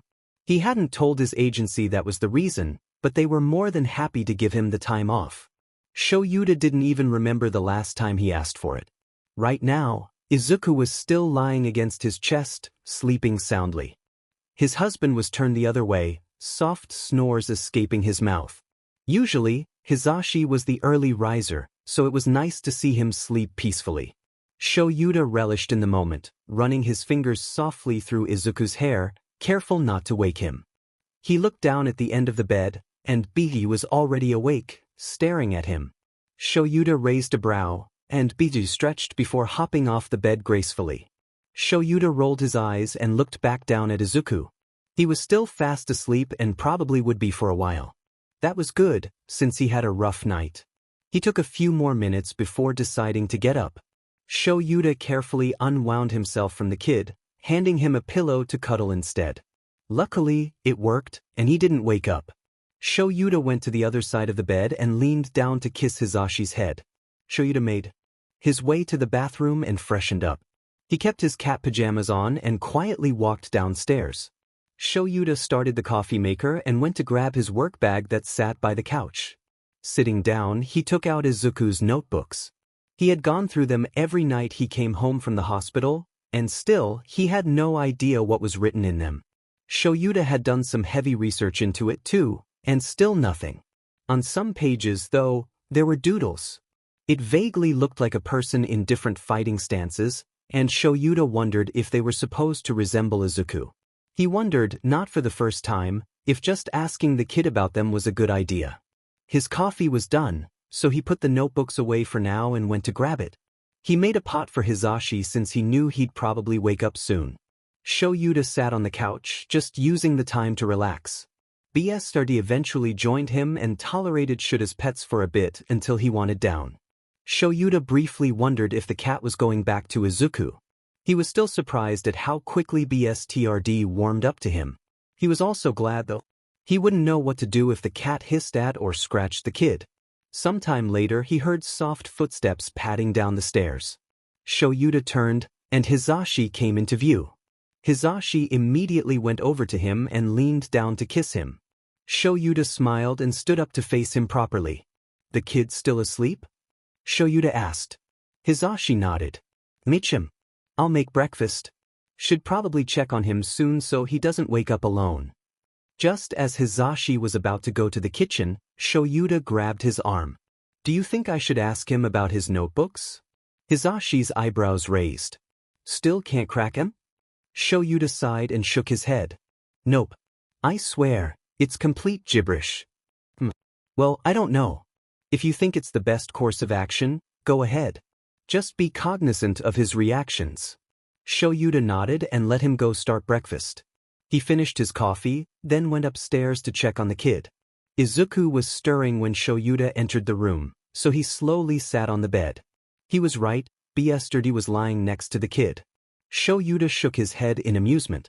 "Morning, kid," he said quietly when Izuku's eyes opened.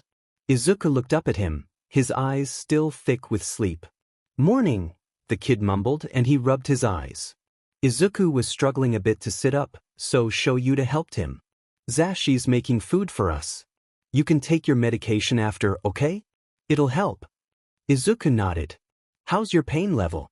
Do you think you could walk to the bathroom?" Shouta let the kid decide what was best for him. After a moment of the kid probably figuring out his limits, he nodded slowly. I think so, it doesn't hurt too bad. Will you be there?" Shouta didn't hesitate. "Of course. I'll be with you the whole way, promise. If you need a break, don't hesitate to let me know." Izuku nodded. He took a deep breath before getting off the bed. Shouta held his hands under the kid's arms to steady him, and when Izuku said so, he let go. The kid was standing fine for now, and he started walking towards the door. Shouta followed closely behind him, ready to be there if needed. Izuku was taking it slow, but that was to be expected. He made his way to the bathroom door, and Shouta waited outside for him. It took a while, and Shouta was considering knocking on the door to check on him before the door opened. He was relieved, but he could tell the kid was struggling a lot more now. "I'm proud of you, kid. You did a lot." Izuku blushed under the praise but didn't say anything. Shouta knew he'd have to help the kid with accepting compliments. It felt hypocritical, since Hizashi always told him to accept compliments, but whatever. Shouta carried the kid down the stairs. Hizashi turned to look at them and smiled widely when he saw Izuku. "Morning, listener. Did you sleep well?" Izuku nodded and smiled back at Hizashi. His moods were always infectious. "Right on. Breakfast will be ready soon." Shouta brought Izuku to the couch and sat down next to him. "Kid, do you remember any, notebooks that were in your cell?" Well, one way to bring up the subject was just to be blunt about it. He could feel Hizashi's stare on the back of his head, but he ignored it in favor of watching Izuku's expression. He looked shocked. "Yeah, I thought they were left behind." Izuku tilted his head in confusion, probably wondering why he brought this up and how he knew about them. Oh, I actually have them with me. Do you want to see them? Now Izuku looked disbelieving but also excited. Why you have them? Really? Shouta nodded before taking them out of his bag. He set them on the kid's lap, and he just lit up. Wow. I can't believe you had these. He started flipping through the pages, eyes roaming over them. Shouta let him examine the notebooks some more before asking him, "Do you mind telling me what's in them? You don't have to if you don't want to. They are yours, anyway." If the kid decided to keep it from him, he wouldn't be mad, but he would be a little upset. He has been so curious as to what they were, but Shouta valued the kid's privacy above his own needs. If he guessed correctly, this was probably one of, if not the only, thing that Izuku was able to keep to himself at the base. Izuku hesitated, hands hovering over the notebooks before he looked up at Shouta. Some of them are my analyses on different villains at the base. And most, though, are about me. My Q quirks. Before I was, taken, my favorite thing to do was analyze heroes and their quirks. Kurogiri had old ones at the base and gave them to me. At first I didn't want to write in them. I was in too much pain to really use them. But they became my refuge in that place. Shouta didn't interrupt him, but he was a little surprised. Don't get him wrong, he was glad the kid had something for himself while he was there, but he didn't expect it to be something like this. I wrote them in code because, well, I was scared Kurogiri would take them away and show Sensei. I couldn't let him do that. I wrote many, theories about my abilities. If Sensei knew my full potential, he would have done so much worse, he ended in a whisper, and Shouta grabbed his hand to ground him. Izuku shook himself out of it and continued. They probably just thought it was nothing important. So I continued doing it. Kurogiri didn't care when I kept asking for more notebooks, he was weirdly happy about it.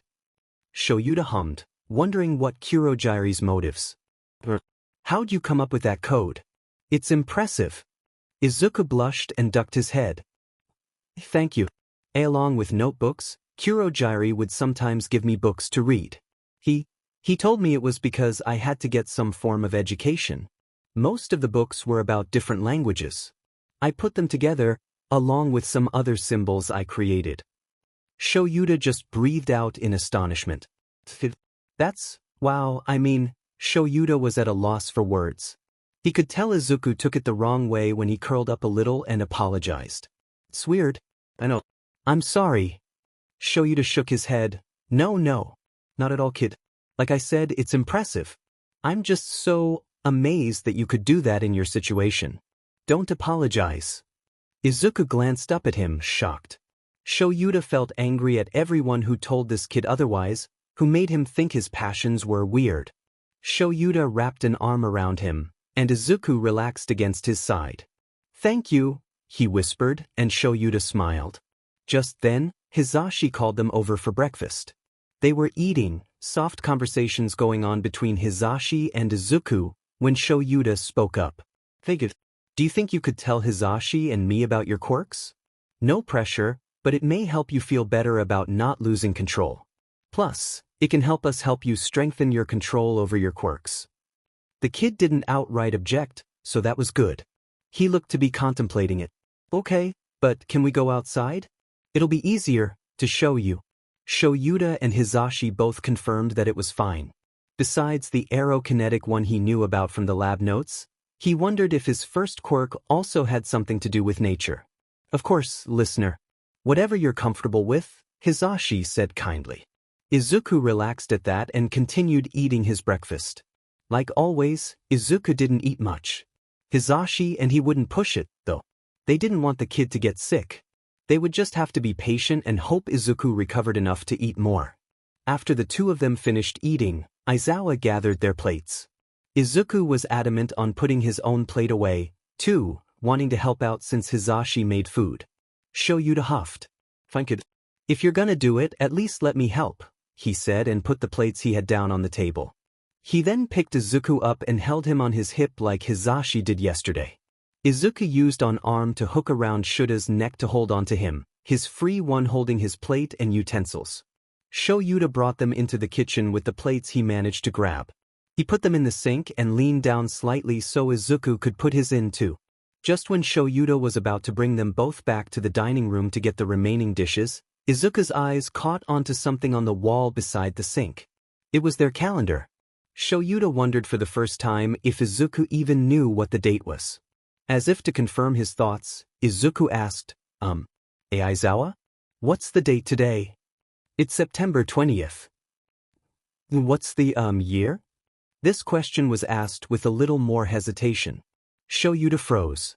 He didn't jump to conclusions, but if this is what he thought it was, Shouta was suddenly realizing just how much he didn't ask Izuku about how long he thought he'd been with All for One. Shouta kept his voice neutral when he responded, 2090. Now, Izuku was frozen in his arms, and his eyes were losing focus. Kid, hey, Shouta called out, trying to make eye contact with him. He wasn't responsive. Zashi, he yelled as he left the kitchen. Hizashi immediately came over, noticing Izuku's state. What happened? Hizashi asked frantically, holding his arms out to hold Izuku. Shouta ran a hand through his hair. I messed up, I think. He asked about the date and then the year. When I told him, he checked out like this. Zashi. I don't think he even knew how long he's been in there. Hizashi looked distressed, and he brought Izuku to the couch. He sat with the kid in his lap, and Shouta sat beside them. It's not your fault, Sho. We never even thought of asking him if he knew. I can't imagine what he's feeling right now. How long did he think he was in there? Hizashi started whispering. Shouta didn't have an answer for that. They sat with Izuku, trying to ground him back to the present. In the process, BSTRD and Sushi had appeared. Sushi was curious, but kept his distance from Izuku, sitting with Shouta since Hizashi's lap was taken. Bizu was the complete opposite. He immediately made his way onto Izuku's lap, staring up at him like he knew what was going on. Bizu meowed and curled up on Izuku, and to both the heroes' astonishment, started purring loudly. This cat just keeps surprising them. Izuku was struggling. He kept falling into flashback after flashback, and he hated it. He wasn't sure what was real or not anymore. He was back in his cell. It was cold and dark. Abruptly, his cell door slammed open, making Izuku jump. In the doorway was the doctor. Izuku tensed, immediately curling into the corner to get as far away from the man as possible. Midoriya, the doctor said in a sing-song voice, and Izuku felt himself starting to panic. Why was he here? He never came into his cell. Suddenly, Aizawa's voice filled his mind. What I do is think of anything that seemed off about the nightmare. It could be a person who's not supposed to be there, or sometimes the place you're in is not fully developed, so only one part of it is completely visible. If you happen to look into a mirror or something where you can see your reflection, it may look off, maybe blurry. Did you notice anything like that? Izuku analyzed the dream with a little more clarity. He wasn't here, it wasn't real. Nevertheless, the doctor still instilled such a deep, debilitating fear in him, it was hard to relax with him here. He took some deep breaths, telling himself over and over, this isn't real, this isn't real, this isn't real. Izuku didn't move from his spot, and he didn't listen to the doctor's voice.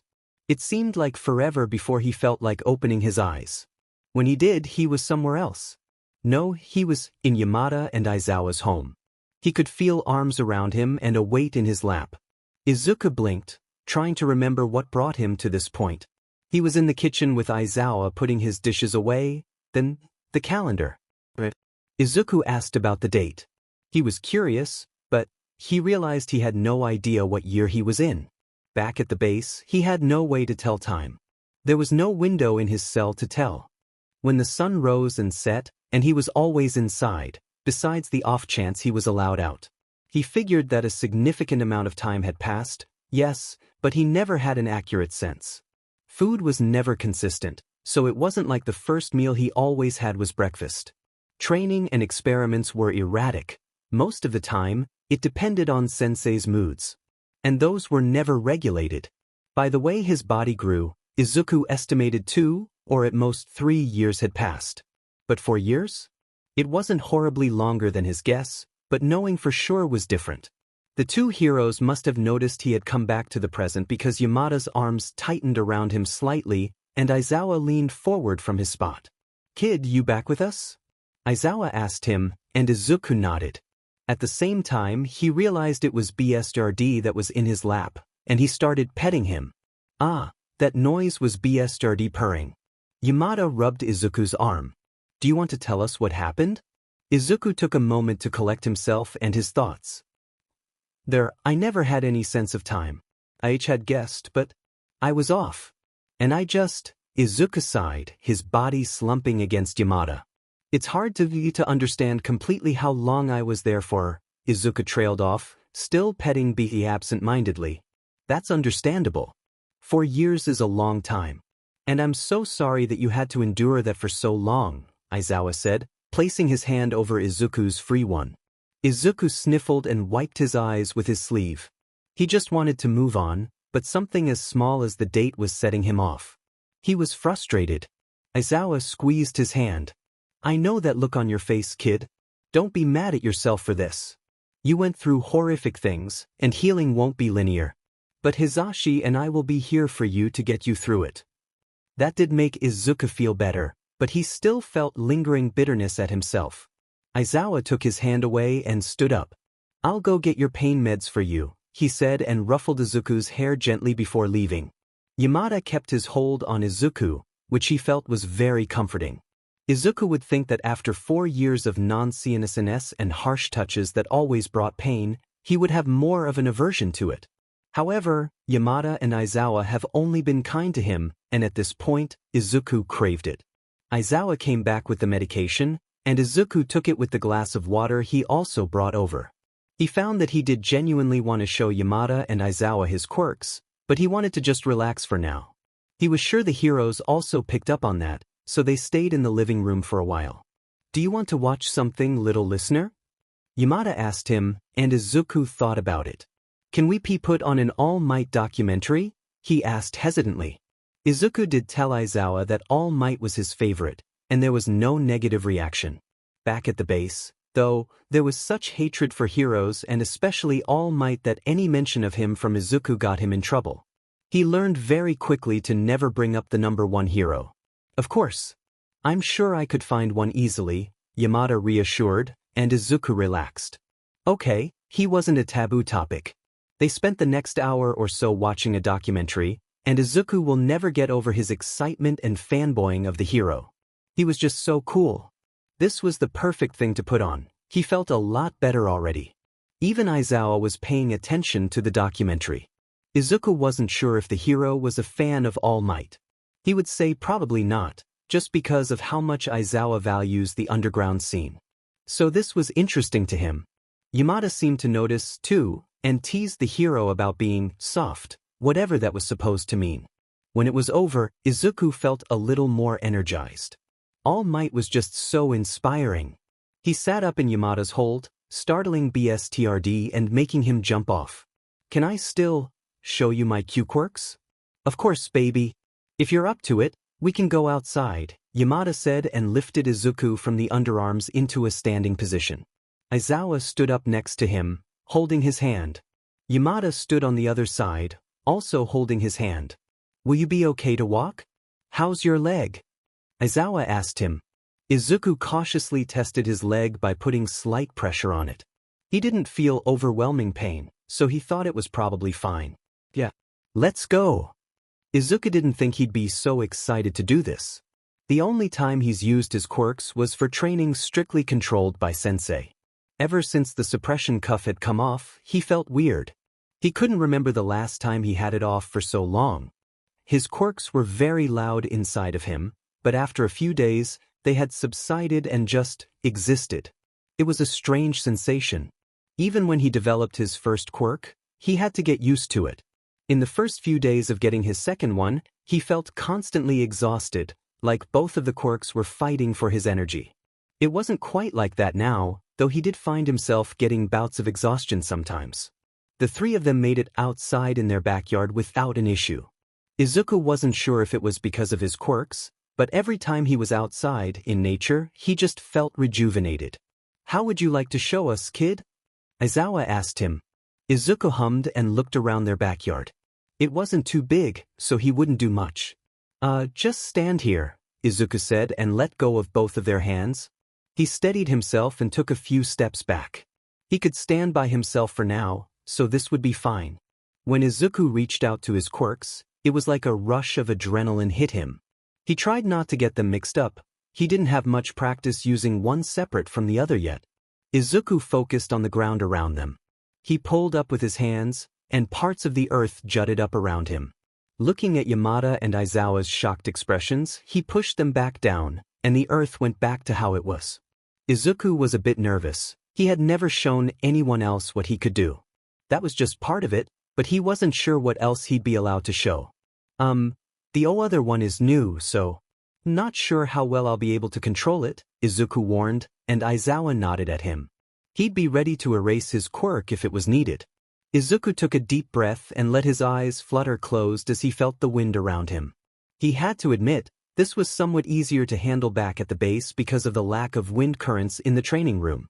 To the cold of the current, opening his eyes and creating a mini tornado. He then shaped it into a sphere that hovered in his hands. So far, so good. Yamada and Aizawa watched him in awe, and Izuku couldn't lie. It felt nice. The villains always had malicious interest in his quirks, especially Sensei, who exploited them with every chance he got. Izuku tried to make the air sphere go away, but it only got bigger. His eyes widened, and he quickly looked to Aizawa, who didn't hesitate to erase his quirk. The man's quirk would never not amaze him, and to have it used on himself was jarring but cool. Izuku released a breath when his quirk was cut off. Thanks, Izuku mumbled, and the heroes steadied him when they noticed how much he was slumping over. Those are some quirks you got there, kid. Have you ever had the chance to use them outside? Aizawa asked him, simultaneously picking him up so he didn't have to stand uncomfortably. Izuku shook his head and latched onto him. No, only inside. Sensei would sometimes turn the training room into different environments, but it was artificial. Being out here, it's more power than I've ever felt. Yamada placed a hand on his back. Well, looks like we have to go outside more often then. It helps you feel better beyond just your quirks, yeah? Izuku was surprised that he noticed. He guessed it wasn't that hard, seeing how much more tranquil he felt when he was out here. Michim, I feel more when I'm out here. With my first quirk, it's like I can feel the earth moving and the vibrations underneath the surface. It's a weird sensation. I bet, little listener. If you're up to it, show and I can look into getting you proper training. Izuku flinched at the word choice. He knew that was not what Yamada meant, but he couldn't help but feel his body lock up at the suggestion. Yamada noticed and immediately looked regretful. Sorry, kiddo. I should have chosen a better way to say it. It's nothing like that. At this stage, we'd probably only work on your control. See how much you can do without experiencing quirk exhaustion. Only if you want to. We most likely can't do too much right now, anyway, with your physical therapy. Izuku laid his head on Aizawa's shoulder, thinking about it. It did feel good to use them just now. To not have to be pushed until he passed out. To just freely use his quirks with no reprimand or punishment. With professional heroes like Aizawa and Yamada helping him, he may just want to do it. Okay, I want to, Izuku said, feeling more determined. Aizawa ruffled his hair with a small smile. You're very brave, kid. For now, we'll work on strengthening your arm and hand muscles. You probably have to use your hands a lot for your quirks, right? Aizawa asked him, and Izuku nodded in confirmation. So we'll need to work on that. That'll be the first step in mastering control. Izuku could feel tears building up. Why did he cry so much? He didn't think he'd ever get used to their kindness. He was never given these choices, so he thoroughly appreciated it. Thank you, he said in a shaky voice. No problem, listener. We are here to help you. Yamada said kindly, rubbing his back. Aizawa just tightened his hold on him, whispering reassuring words in his ear. Izuku cried it out, and they brought him inside again. Throughout the day they took it slow. His physical therapy still left him sore, but he could feel a stark difference. He didn't feel as nauseous when eating, so that was good, but he could still only eat small portions. Aizawa suggested that he have healthy snacks as the day went on in between meals. This would make up for the small amount he would eat, and he wouldn't feel overly hungry by the time lunch and dinner were made. Izuku liked the idea, but it would be a lot to adjust to. When night approached, Izuku felt nervous. He didn't want last night to happen again. Aizawa carried him to his room, Yamada and BS stood close behind. Izuku guessed that BSTRD sleeping in his room would become a normal occurrence. When he was set down on his bed, Aizawa patted him on the head. "Do you want to leave the lamp on? It may help. Hizashi and I can get you a nightlight for future nights," Aizawa suggested. It did sound better than sleeping in a completely dark room, so he nodded. BSN hopped onto the bed and made himself comfortable in the space next to Izuku.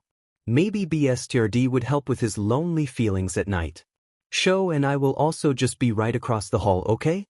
We know the past few weeks have been a big change, so don't hesitate to come get us," Yamada encouraged. Regardless of being told this, Izuku still felt bad for interrupting their sleep if he were to do that. Izuku compromised with himself. He would try to sleep alone, but if he undoubtedly couldn't handle it to the point of panic, he would get the heroes. "Okay," Izuku confirmed, and both of them said goodnight to him before leaving. Aizawa was about to shut the door, but Izuku called out, "Wait." Aizawa stopped and turned to face Izuku. "Can you, leave the door open a little? Please?" It reminded him too much of the cell when the door would constantly be closed. This door wouldn't be locked, but it would make him feel a lot better. Aizawa nodded and left the door slightly open. "Of course. Good night, kid. Sleep well." Izuku said goodnight and got comfortable in his bed. Izuku was lying on his side so that he was facing Biggie, who already seemed to be sleeping. Izuku pet him softly so that he wouldn't be disturbed. After a bit, he could feel his limbs relax and sag into the mattress. He kept his hand on BSRD and slipped into sleep. It had been a couple of weeks since Izuku had shown Shouta and Hizashi his quirks. The kid hasn't used them since because he focused more on his physical therapy. Progress was going very well. The kid was able to walk short distances without getting tired. His grip was getting stronger. Izuku could write or color longer than he used to, but there was still a long way to go. His hands would shake, and his arms would get sore or hurt easily. If he needed significant arm and hand mobility for his quirks, he would have to get a lot stronger. The second night went a lot smoother than the first. The kid hadn't come to their room or woke up panicking from nightmares. They got him a nightlight, and he seemed to be a lot more comfortable sleeping alone. Well, alone with BSTRD. Along with the nightlight, his hero posters, figures, and blanket also came in. Hizashi and Izuku hung up the posters, and Izuku chose to place the present Mike figurine on his bedside table. Hizashi tried to hide it, but Shouta caught him wiping away happy tears when the kid wasn't looking. The other All Might figurines were placed on his desk and bookshelves. Oh yeah, and that Eraserhead merch that Hizashi promised him? It was a blanket with him on it, striking a fighting pose. Izuku was ecstatic. Shouta less so, but seeing the kid so happy made him happy, so he didn't comment. There was only one night when Izuku woke up screaming, thinking he was back at the lab. The scream had triggered Shouda's instincts, and he had to keep himself from running to the kid's room to wake up Hizashi first. He takes out his hearing aids every night, so he didn't hear it. It took them almost all night to get the kid to calm down and go to sleep. There hadn't been any episodes like that since then, but Shouta couldn't lie and say he slept soundly after that night. Now, they were running into an issue. Izuku's wardrobe. It was basically Shouda's whole closet, and while the kid looked absolutely adorable in his baggy clothes, it wasn't practical. He needed clothes that would fit him and not swallow him. For shoes, Hizashi chose a pair of green slides for the kid to be comfortable walking around the house. It wasn't the best option for the outside, but it was all he had for now. Hizashi, of course, suggested a shopping day. Shouta thought that was a terrible idea. Not only was Izuku not used to crowds of people, but he couldn't walk for that long. Shouta asked why they couldn't just do online shopping, and Hizashi argued that Izuku should be able to physically feel the texture and fabric and know the exact size of the clothes he wanted. They concluded that they would ask the kid what he wanted to do. Izuku seemed hesitant, but ultimately decided he wanted to go shopping. Underneath the hesitancy, Shouta could see the kid's excitement to go out. Of course, he couldn't say no to that, so he would just have to keep an eye on the kid's well-being. If Izuku did start getting exhausted or his legs ached, Shouta would take out the wheelchair they had kept from the hospital. They left it folded in the back of their car. They didn't have to bring it inside yet, but there was a lot more walking involved at a shopping mall. For the outing, Shouta gave the kid something to wear that didn't completely drown him. It was the same black sweater he gave the kid initially, along with black sweatpants that had to be rolled up a couple of times so they didn't go past his feet. Still baggy but not terribly so. Izuku put on his shoes and waited patiently for the heroes to finish getting ready. Well, for Hisashi to finish. Shouta had just thrown on an all-black outfit and his capture weapon around his neck. He was fine, but Hisashi loved to take his time dressing up, no matter the occasion. 10 minutes later, Hisashi waltzed through the hallway towards them. "Are you guys ready?" he exclaimed enthusiastically, luckily without his quirk activating. "We were ready 20 minutes ago," Shouta grumbled, but stood, helping Izuku up as well. Hisashi waved him off. "It takes time to look this good," he huffed and crouched in front of Izuku with a smile. "Listener, I hope you're excited. Just remember to tell Sho and me if you need a break, alright? We'll shop at your pace." Hisashi reminded him, and the kid nodded in confirmation. Hisashi sprang back up with energy Shouta wished he could muster. "Let's go!" Hisashi quickly slipped his shoes on and, after making sure the cats weren't around to dart out of the house, he opened the door and ushered them outside. Shouta had a hand on Izuku's back to help him forward until they got to the car. After Izuku was in and buckled, Shouta walked around to the passenger's side and got in. Hisashi started the car and they were off. Izuku still watched the outside whirl by in fascination. The window stayed up this time, though, because it was getting cooler around this time of year. The leaves were turning all shades of reds and browns. Shouta distantly wondered about the upcoming winter. While it didn't get crazy cold, he was still worried about how Izuku's body would react to it. He would have to keep an eye on it once the time came. The mall was busy, but that was normal. If it were overcrowded, he probably would have told Hisashi to turn right back around. Hisashi found a parking spot relatively close to the mall entrance. Hisashi turned the car off and went around to help Izuku out. "You ready?" he asked, and Izuku nodded eagerly. Hisashi held the kid's hand and led him forward. Shouta followed beside Izuku, eyes constantly scanning their surroundings. "So, listener, any idea on what you want to look for?" Hisashi asked curiously, looking down at him when they made it inside. "I dunno. I like what Aizawa gives me," Izuku muttered, burying his face into the collar of his sweatshirt as if to accentuate the point. Since it was getting colder, it was a good idea to get warmer clothes. "We can find something like that for ya. Come on." Hisashi steered them a different way. Shouta marveled at the fact that Hisashi knew the layout of the mall by memory. They ended up in a kids' clothing store that had an abundance of clothes for the fall and upcoming winter season. Sweaters, sweatpants, jackets, long socks, hats, mittens, etc. This was perfect. "You look for anything that interests you, Kay? You can try it on, or if you don't want to, we can eyeball it. Worst comes to worst, we come back to return it some other day," Hisashi explained as Izuku looked around in wonder.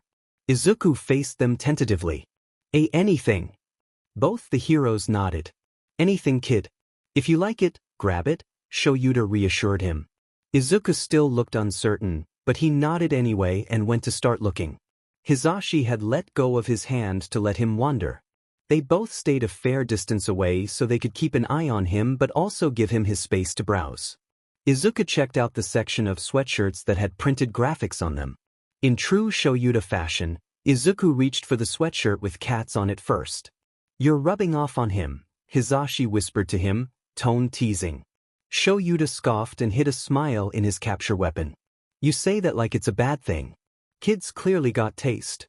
Izuku grabbed a couple more that had different designs on them, then sauntered off to another section. Looking at pants now, Izuku picked out solid colors. One black and one green. Shouta thought he was being very minimal, but he wanted to let the kid pick out everything first before pushing him to get more.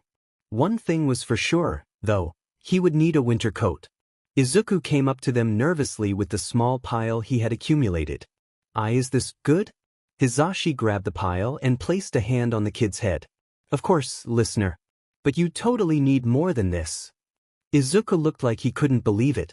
More. More. Hizashi parroted and motioned for Izuku to follow him. He did, Shouta close behind. Pick out a few t-shirts as well. It is getting cold, but for just lounging around the house, it couldn't hurt. Izuku seemed skeptical but started looking through them anyway. Again, he only chose a couple of black shirts. Hizashi, when the kid wasn't looking, added to the pile. He chose a variety of shirts in different colors and styles. When Izuku eventually noticed, he became flustered. This is too much. I'm fine with what I have, Izuku said, clenching his sweater in between his fists.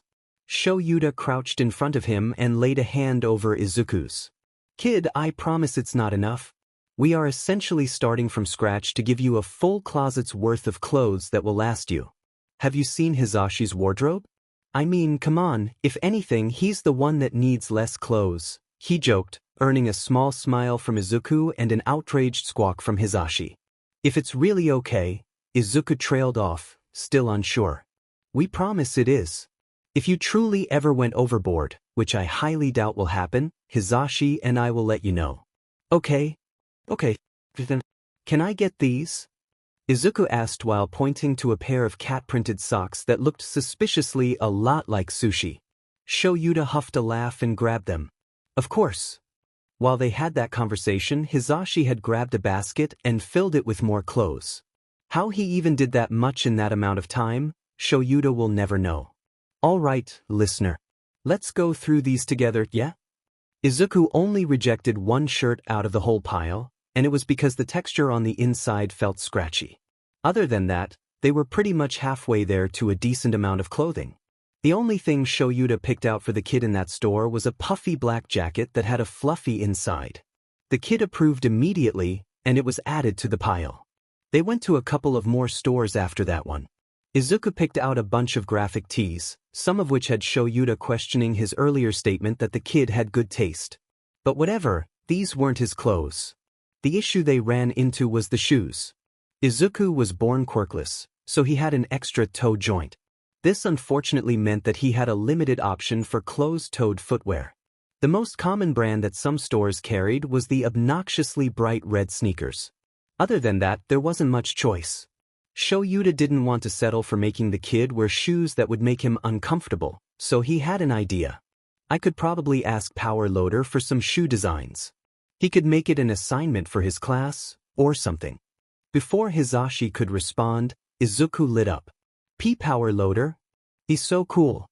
His costume designs are the best. Shouta was impressed. Not many people knew Power Loader or his costume designs. Yeah. You'll have the coolest shoes ever, Aizu.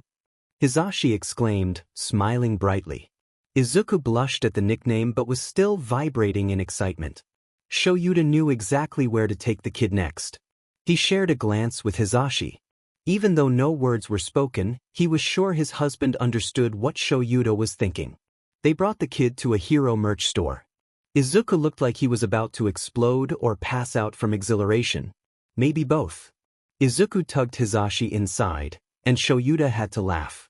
If bringing Izuku here would have taken him out of his shell a bit more, Shouta would suffer 1,000 more shopping trips. Izuku was truly in heaven right now. This store was huge. It had something of almost every hero Izuku recognized in here. From keychains to clothing, this store had a lot to offer. Izuku could spend hours here alone. Yamada was still holding Izuku's hand when he dragged him in. He felt kind of bad, but with Izuku's lack of strength, he figured Yamada let himself be dragged in. Aizawa was following them, and Yamada suddenly stopped and turned to him. "Sho, do you mind shopping with the kid for a sec? I need to go to the bathroom."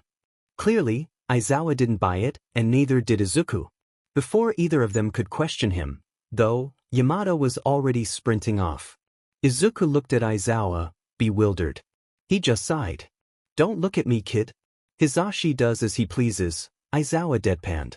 Izuku giggled and latched onto Aizawa's hand instead. "Can we all look around?" Izuku asked, suddenly nervous. Aizawa didn't seem to enjoy crowds too much, and it was a bit more packed in here than in other stores. But Aizawa just nodded. Wherever you like, kid. Go crazy. Well, Izuku didn't have to be told twice. Izuku led Aizawa around the store, gazing in wonder at different merchandise items. He knew that the heroes insisted he choose things for himself, but hero merch was more expensive than regular clothes and items.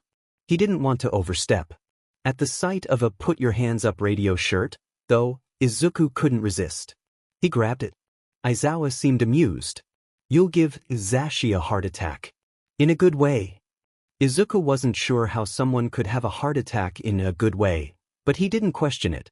When they got to the aisle full of hero figurines and action figures, Izuku knew he'd be here a while. He browsed the different heroes, Aizawa occasionally pointing them out and asking if Izuku knew them. The answer was pretty much always a yes. After a bit of looking, Yamada still wasn't back, so they hung around the store. When Izuku was looking at different pins and keychains, Aizawa's phone started buzzing. Aizawa's brows furrowed, and when he looked at the caller ID, he sighed. Just one SEC, Izuku. Don't go anywhere. After Izuku confirmed he'd stay put, Aizawa took just a few steps away. Far enough to keep his conversation private, but close enough to keep an eye on him. Izuku continued browsing. He had one Kamui Woods keychain, and he saw a really cool All Might pin he wanted to look at, but it was unfortunately just out of reach. Even on his tippy toes. A hand came up from behind him and grabbed the pin he was aiming for. Izuku jerked back, startled, and the action caused a sharp pain in his left leg. Holding back a flinch, he looked up to see a woman with dark red hair and square-framed glasses. Here, sweetie. Is this what you were looking for? She asked him, and Izuku hesitantly nodded. The woman handed him the pin, and Izuku's fingers shook as he grabbed it. Thanks, he whispered, and the woman gave him a bright smile. It wasn't the same as Yamada's, though. Hers felt weird. No problem.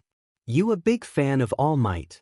She asked, hands on her knees as she leaned down to talk to him in that condescending way adults usually did to kids. It reminded him way too much of the doctor. Izuku didn't like this interaction anymore. He looked over his shoulder to see Aizawa still on the phone, back slightly turned to him. Of course, the one time the hero wasn't overly aware of his surroundings. Izuku looked back at the woman who was still expecting an answer. Not sure how to politely leave, he nodded. Wait, he muttered, hands twitching and leg aching. What kid doesn't these days? I swear, my son just raves on and on about All Might. He always talks about his fights. The woman rambled on, but Izuku wasn't listening. He felt like he was watching this conversation from outside of his body. Then, suddenly, the woman touched his hair. Izuku was slammed back into awareness, his entire body locked up. What a cutie you are. Do you want to meet my son? I feel like you two would have so much in common. Where are your parents? We could set up a playdate. She wasn't letting go of his hair. It was similar to how Yamada and Aizawa played with it, but the sensation was all wrong. He couldn't move, he couldn't tell her to take her hand off of him. Then, a voice behind him, deadly calm, "Get your hand off my kid." Aizawa was finally done with that phone call. And furious. Luckily, it was not directed at him. The hand was finally gone, and Izuku slumped in relief. So much in fact that he almost fell over. Aizawa immediately picked him up, and Izuku hit his face in the man's shoulder. This person either had no self-awareness or no self-preservation, because she talked as if nothing was wrong. Oh, you must be his dad. I was just talking to him about how much my son also loves All Might and that they'd probably be great friends. Not interested. And that was that. Ignoring the woman's offended scoff, Aizawa turned on his heel and promptly made his way to the register. He paid for the shirt and the keychain and asked Izuku if he still wanted to pin. While he loved All Might, he shook his head. It had a stained experience attached to it now. Aizawa didn't question it and placed the pin on the counter for the employee to put back. He thanked them, then walked out of the store. Yamada was still gone, so Aizawa sat on a bench outside the store and rubbed Izuku's back in comfort. Izuku's hands were tightly holding onto Aizawa's shirt, trembling slightly. Are you all right, Izuku? Aizawa asked him quietly, and Izuku didn't know how to answer that. While he was glad to be out of the situation, he couldn't get the feeling of her touch off of him. When he didn't answer right away, Aizawa spoke again. "I'm sorry for not paying attention, kid. That never should have happened." Izuku could hear the frustration aimed at himself. "And not your fault. I didn't stop her," Izuku murmured, playing the conversation over and over in his mind. Aizawa's throat made a sound, and in a gruff voice, he said, "No, she never should have touched you in the first place. That's not on you." Izuku turned his head so he was looking up at Aizawa. "Then it's not your fault either," Izuku said, trying to be firm in his words, but it probably didn't come out that way. Regardless, it did the trick as Aizawa seemed more relaxed. His features softened and he sighed. Fine. You make a good argument," Aizawa said with a small smile. Izuku mirrored it and sat up in his hold. He felt a little better now, even if the conversation was lingering back in his head. Before they could say anything else, Yamada appeared. "Sorry that took so long." "Here," he said, pushing a shopping bag into Aizawa's arms. Izuku curiously peeked inside. They looked like pajamas. He grabbed one, taking it out of the bag. They were very soft and had different kinds of cats printed all over them. Looking through the bag, it looked like there were 3 sets of them. "Zashi, you didn't," Aizawa said, his voice sounding infinitely tired. "I did," was all Yamada responded with, and Izuku giggled. Izuku put the pajamas back in the bag. "You can all match." Izuku smiled, his bad mood from earlier melting away. "Yeah, show. Come on, you secretly love it." Yamada placed his hands on his hips, an eyebrow raised in what Izuku thought was a smug expression. Aizawa didn't confirm or deny, just grunted and placed the bag with the rest. Yamada smirked and saw the shopping bag from the Hero merch store. "What did you get, little listener?" Yamada questioned, sitting on the bench next to them. Izuku faltered slightly, his mind immediately going to his earlier interaction. Yamada noticed his lips downturned in a frown when he noticed the abrupt, tense atmosphere. What happened? Before Izuku could say anything, though, Aizawa waved a hand dismissively, saying, "Later." Izuku was grateful for it because he didn't think he could handle explaining it. Yamada looked upset, but he didn't push it. Izuku instead took out the "Put Your Hands Up" radio shirt, and it was like Yamada's demeanor never changed. He was glowing with that smile he radiated. "Ah, listener." He placed a hand over his chest, tears welling up in his eyes. Although Yamada had given him a present mic keychain the first day they met, he always had this reaction whenever Izuku picked something out resembling the hero. Izuku smiled and showed him the Kamui Woods keychain he also got. Yamada and he chatted a bit about Kamui Woods, his mood slowly becoming better. Aizawa stayed a steady presence as he continued to hold him in his lap. When there was a lull in conversation, Aizawa spoke up. "Do you want to eat here? Or at home?" They both waited for his response. Izuku laid his head on Aizawa's chest, feeling a wave of exhaustion wash over him. "Home," Izuku whispered. The heroes didn't waste any time. Yamada held all the bags while Aizawa held Izuku, taking him to the car. It was nighttime, just after Shouta and Hizashi put the kid down to sleep. It was easy, since the day tired him out. Hizashi and he were now sitting on the couch, TV on but volume low, Sushi sleeping on Hizashi's lap. "What happened earlier?" Hizashi asked him, voice quiet. Shouta sighed, feeling his anger spike as he thought about it. "Tsukachi called me. I stepped away, kid still in my sight, but I looked away for just a few moments. This lady..." Shouta paused, regaining composure before he accidentally started to raise his voice. She was standing too close to the kid, talking about something, but she was touching him. Her hand was in his hair, and all I could see was how Izuku was shaking. He was favoring his right side, so I knew his leg was bothering him too. I told her to get her hands off him, and she did, but she continued speaking like nothing was wrong. Something about her kid and all might. I had to leave before I made a scene. Hizashi looked gradually more upset and angry as the story developed. His fists were clenched, brows furrowed. "God, what is wrong with people?" he whispered shouted. "Poor Aizu." Shouta ran a hand through his hair, still feeling guilty about not being aware of the situation instantly. Hisashi bumped their shoulders together and pulled his hand away from where Shouta was unknowingly gripping his hair. "Don't do that. It's not your fault, Shoudash." Shouta interrupted him. What if it's not just a stranger talking to him, touching his hair, next time? What if he was taken? I wouldn't have noticed until it was too late.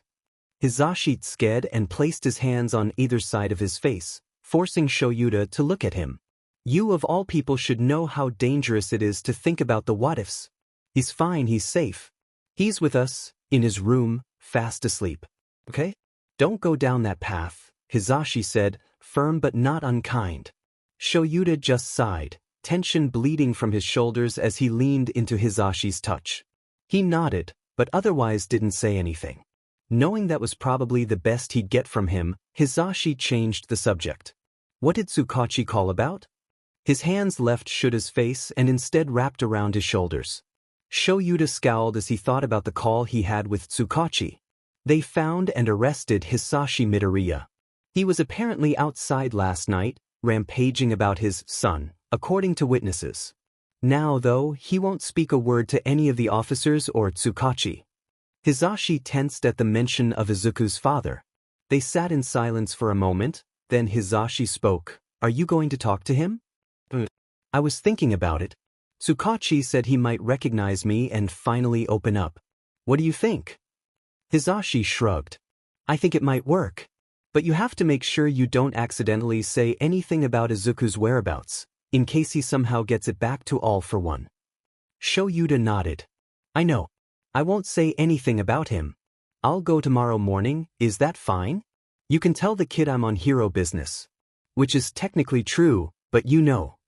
The little listener and I will hang out, he said, thrilled and probably already coming up with ideas for the two of them to do. Shouta smiled and leaned into his husband's side, not exactly excited for tomorrow, but cherishing the current moment despite it. Izuku woke in the middle of the night in a cold sweat, breathing heavily. He dreamed that the doctor was the one touching him in that store, not the red-haired woman. He figured it was inevitable since their mannerisms were too alike. Instead of panicking more, his eyes found the present Mike figure on his bedside table, and with the faint glow of the nightlight, he felt himself relaxing. Izuku took deep breaths, trying to reassure himself that he was safe. Even though he was having trouble comforting himself after nightmares or panic attacks, he didn't have the luxury of Aizawa or Yamada being there for him in the base. Whenever he woke up scared, he would have to ride it out alone. If he ever had a panic attack in front of a villain, especially Sensei, they would punish him even worse. Well, all except Kurogiri and Dabi, now that he thought about it. Kurogiri was the one tasked with looking after him whenever he wasn't with the doctor or Sensei. He was never harsh, and he never punished him when he was having a panic attack. Kurogiri wasn't exactly helpful, but he would be there. Dabi, on the other hand, was interesting.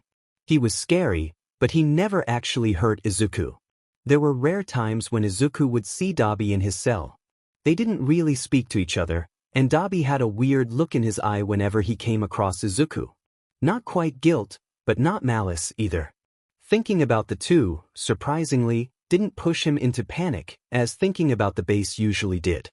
He just rolled onto his other side to face Bsud, who was awake and watching him. Izuku hummed softly and began petting the cat, which resulted in loud purring. I don't get Aizawa or Yamada's warnings about you. You're just a cutie, Izuku murmured, eyelids heavy. What even was a BSD? Anyway, that was the last thought he had before drifting back to sleep. The sun rays woke him up this time. He felt peace for the first time in a while, and he just continued lying there. BSD was now curled up against his chest. Izuku was wearing one of his new clothes, and while he enjoyed Aizawa's sweaters, this was also comfortable. At night, he still got cold, regardless of being covered in blankets, so he would wear a sweatshirt to sleep and pants. He never got overheated and it was comfortable, so he continued doing it. He stayed there for a few more minutes before a soft knock at his door sounded. Izuku shifted so he could look at the door over his shoulder without disturbing BSD. The door was pushed open more, since Izuku still kept it slightly ajar at night. Yamada appeared in the doorway with a small smile. Good morning, listener. I'm about to start breakfast. Do you want to join? Usually, every morning now, Yamada would ask Izuku to accompany him while he made breakfast. He would only cook alone if Izuku were still sound asleep. Izuku hummed an affirmative and started to sit up. He winced slightly at his straining muscles, but he sat up on his own. Beating meowed offendedly, jumping off the bed and walking out with his tail up. He brushed past Yamada, who jumped out of the way, looking terrified. He couldn't help but giggle at the sight. When Yamada faced him with an exaggerated shiver, Izuku signed, "Scary?" Yamada huffed, unfazed by Izuku's choice not to speak this morning. "Very. You should have seen him when we first got him, listener. You wouldn't believe he's the same cat as he is with you." Izuku thought his question from last night was relevant too. "Ask now. What is a bastard?" Not knowing the sign for the cat's name, he just spelled it out. Yamada coughed into his fist, looking sheepish all of a sudden. "Bastard is like a rude or unpleasant person. Shouta named him that because he would always hiss or scratch us whenever we got close, and he was generally mean. Over time, though, he got more comfortable in the house." Izuku had a hard time reconciling that bastard with the bastard that slept in his room every night, that would always cuddle with him, and purr whenever he petted him. Oh, and don't use that word anywhere else.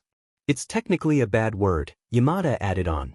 Izuku tilted his head, confused as to why Shouta would name a cat a bad word.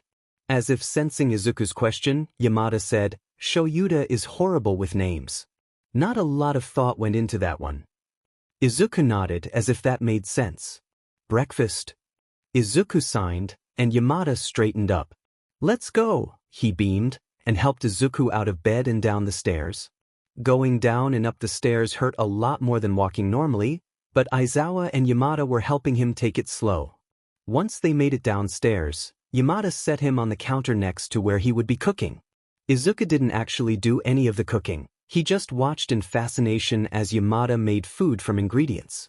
It was like magic to him, since he never got to witness how his food at the base was made. Probably not with any ounce of care that Yamada put into his meals. Izuku swung his legs back and forth idly as Yamada worked. When he was almost finished, Izuku heard footsteps descending the stairs. Izuku looked over and saw Aizawa coming over in his hero costume. His eyebrows scrunched in confusion, hands signing when Aizawa was looking. "Patrol." He thought Aizawa had patrol at night, so he was confused. Aizawa hummed and ruffled his hair. It was a habit at this point, but Izuku tensed for a second before relaxing again. After yesterday's incident, he thought he wouldn't want his hair to be touched. However, he instinctively knew Aizawa and Yamada weren't going to hurt him, so it didn't bother him as much as he thought it would.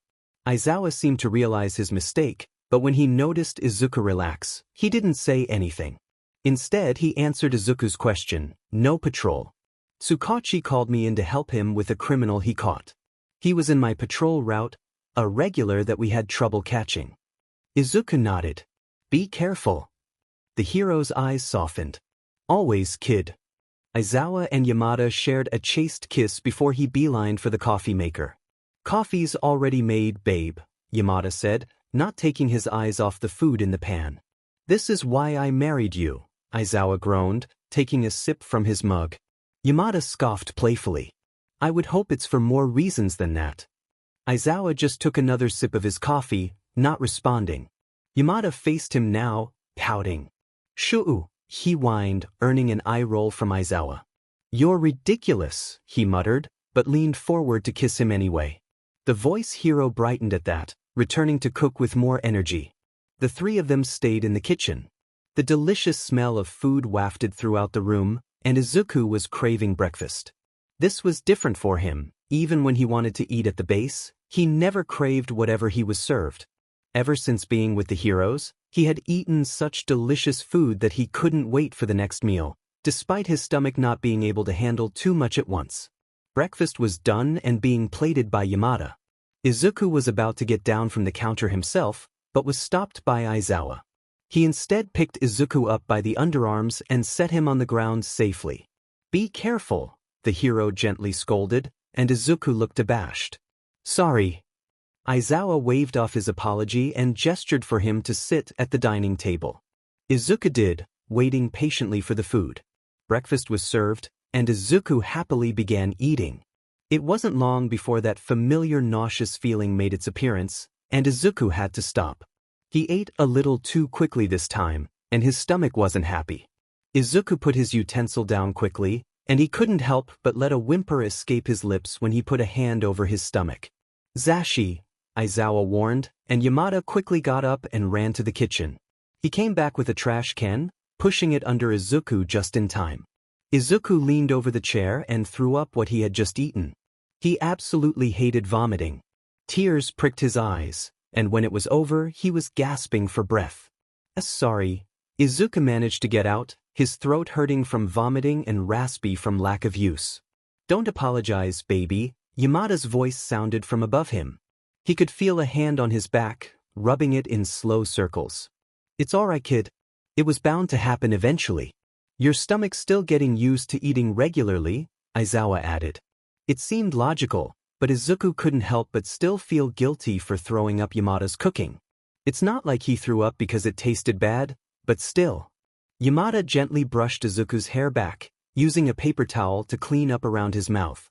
He pushed the trash can away so that the overwhelming smell wouldn't bother them. "Let's get you cleaned up, Yamada said, carefully picking Izuku up. Aizawa walked around to their side, looking a little worried. "Should I tell Tsukachi to postpone the meeting?" "I can stay home," Aizawa suggested, but Yamada shook his head. "No, it's alright, Sho. Tsukachi needs you. Plus, the listener and I got it, right?" Yamada responded, looking at Izuku with a smile. Izuku nodded shyly, feeling a little embarrassed. Aizawa still seemed hesitant, but when he saw Izuku confirm they'd be fine, he relented. "Fine. It shouldn't be too long, anyway. A couple of hours at most." Yamada and Aizawa kissed goodbye, and Aizawa ruffled his hair before leaving. Yamada began walking upstairs. "Okay, kiddo, let's go." Shouta arrived at the police station, and Tsukachi was already at the front waiting for him. On the drive there, Shouta could already feel his temper rising at the thought of facing Hisashi. He would have to keep himself subtle, and usually he was good at keeping composure. But this person was directly responsible for his kid's suffering. Shouta had to be careful, this was his kid's life on the line. Plus, they needed any information they could get. Shouta was banking on the fact that Hisashi would let things slip out of anger. "Eraser," Tsukachi greeted, and Shouta grunted in response. He was also glad that the chief didn't seem to be around. He had a few choice words for that guy. "He's in the interrogation room now. He still hasn't said anything except for asking where his son is. I'm worried that All for One let him loose to search for Izuku," Tsukachi informed him as they walked to where Hisashi was residing. Shouta hummed, "I don't know. He seemed to be pretty reckless last night, based on what you told me. If he was looking for Izuku on All for One's orders, I don't think he would have let himself be arrested." "You think he went rogue?" "Something like that." They made it to the room, so they stopped conversing. Tsukachi opened the door and let Shouta inside first. Hisashi was sitting at a metal table, hands handcuffed to two loops attached to the top of the table. He was wearing a prisoner's outfit, and he looked perpetually angry. When Hisashi saw him, his eyes lit up in immediate recognition. "You," he growled, leaning forward in his chair. Shouta sat on the other side, Tsukachi joining him quickly after. "Me," Shouta replied, slouching back in his chair. "You took my son from me. Where is he?" Hisashi yelled, and Shouta was sure he would have stormed up to him were he not handcuffed to the table. "That would be none of your business," Shouta answered coolly. "But you can tell us why he was in that place to begin with." Even though Shouta already knew why, he was sure that Izuku was unintentionally leaving out details. Shouta was correct in that riling Hisashi up would make him slip up and give information. "I did it in Izuku's favor.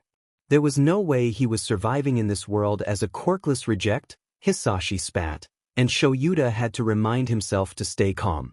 "What does his being quirkless have to do with anything?" Shouta asked instead of getting angry. "All for One promised me he'd give my son a quirk. So, of course, I took him there," He said it like Shouta was an idiot. Shouta swallowed his irritation and crossed his arms over his chest. So instead of helping your son grow strong on his own, you brought him to a supervillain. I don't think you get it.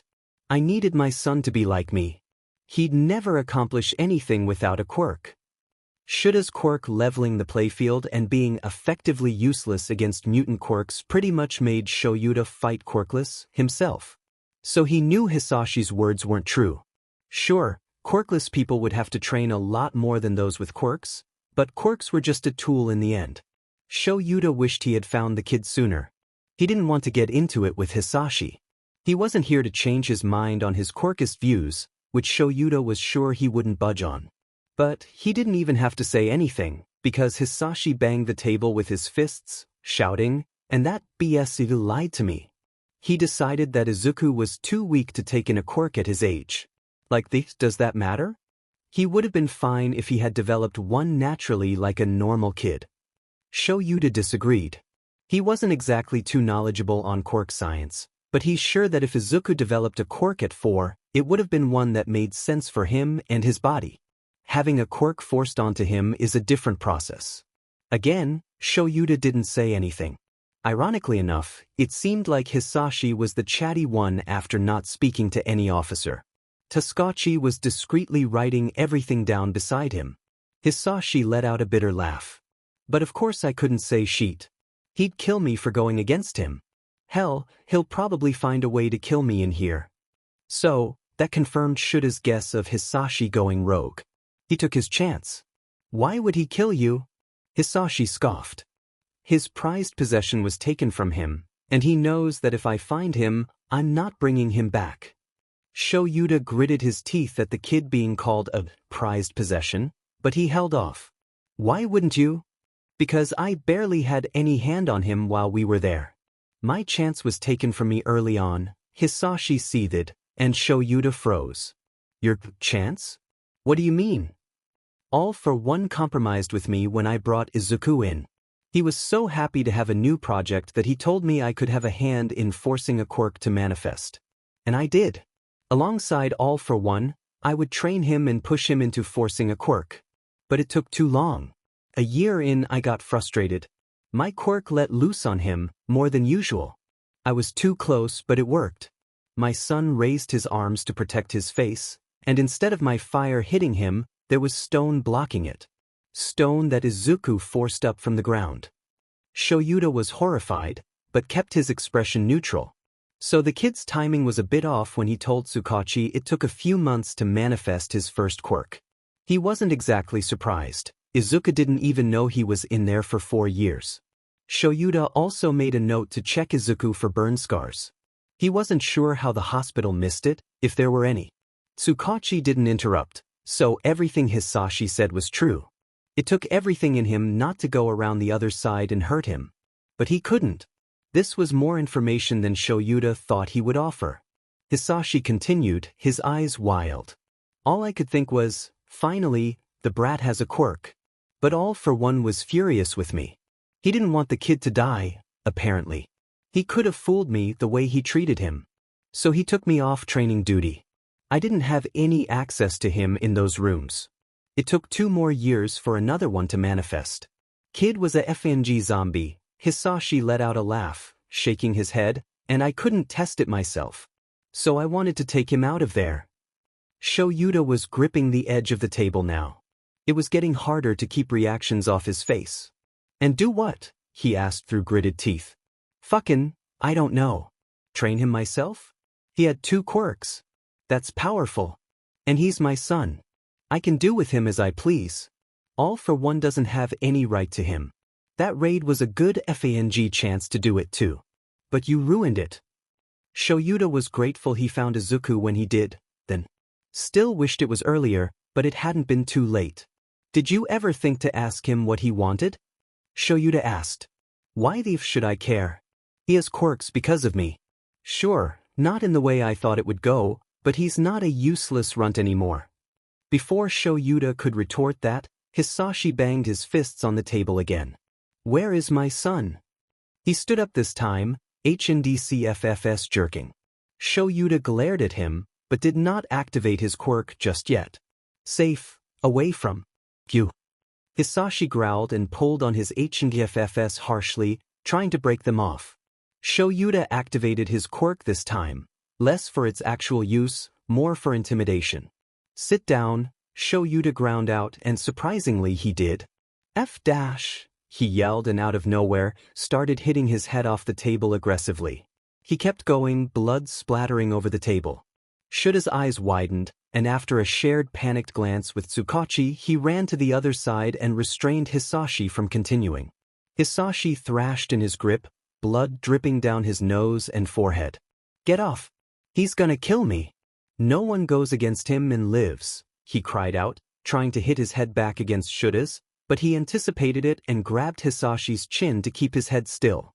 You might as well kill the FNG kid too.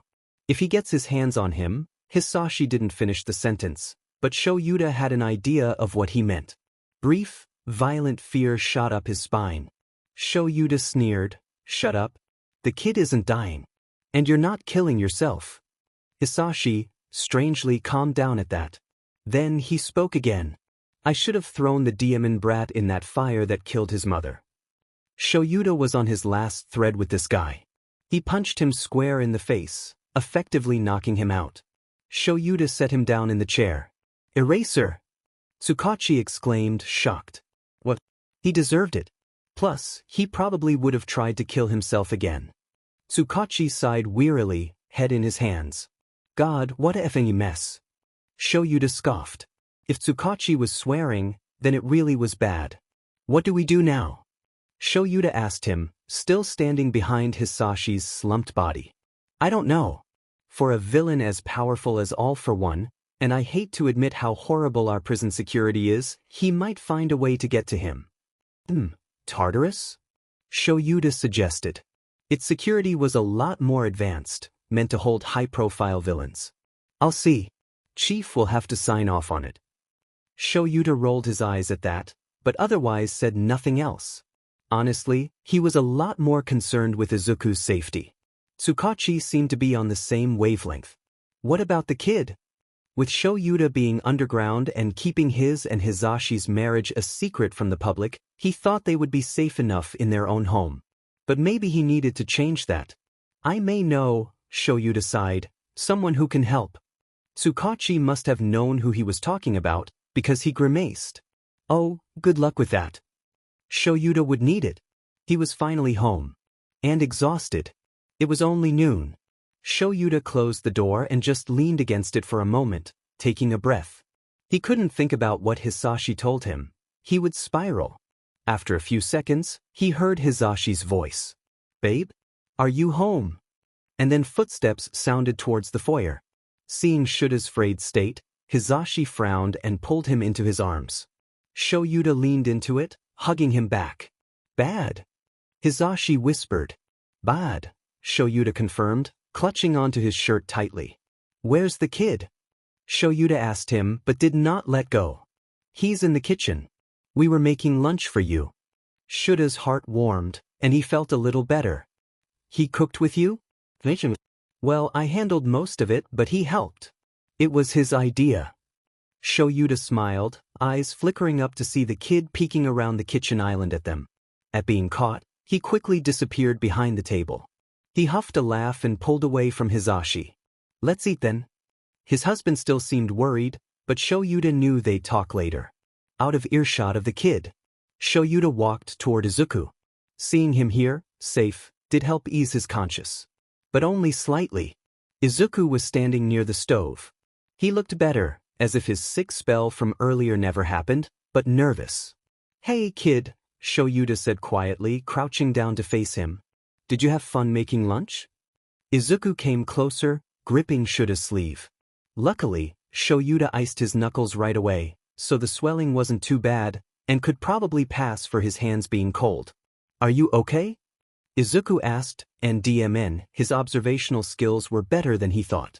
But Shouta was glad he was speaking. I'm alright. Just tired. The villain was annoying to deal with. Not quite a lie, but Shouta couldn't tell him the real reason. Izuku relaxed at that, and now he seemed a little excited. Punches, fun. Why Yamada let me help? It's F for you. Shouta ruffled his hair and stood up. I can't wait to have some. They all sat at the dining table.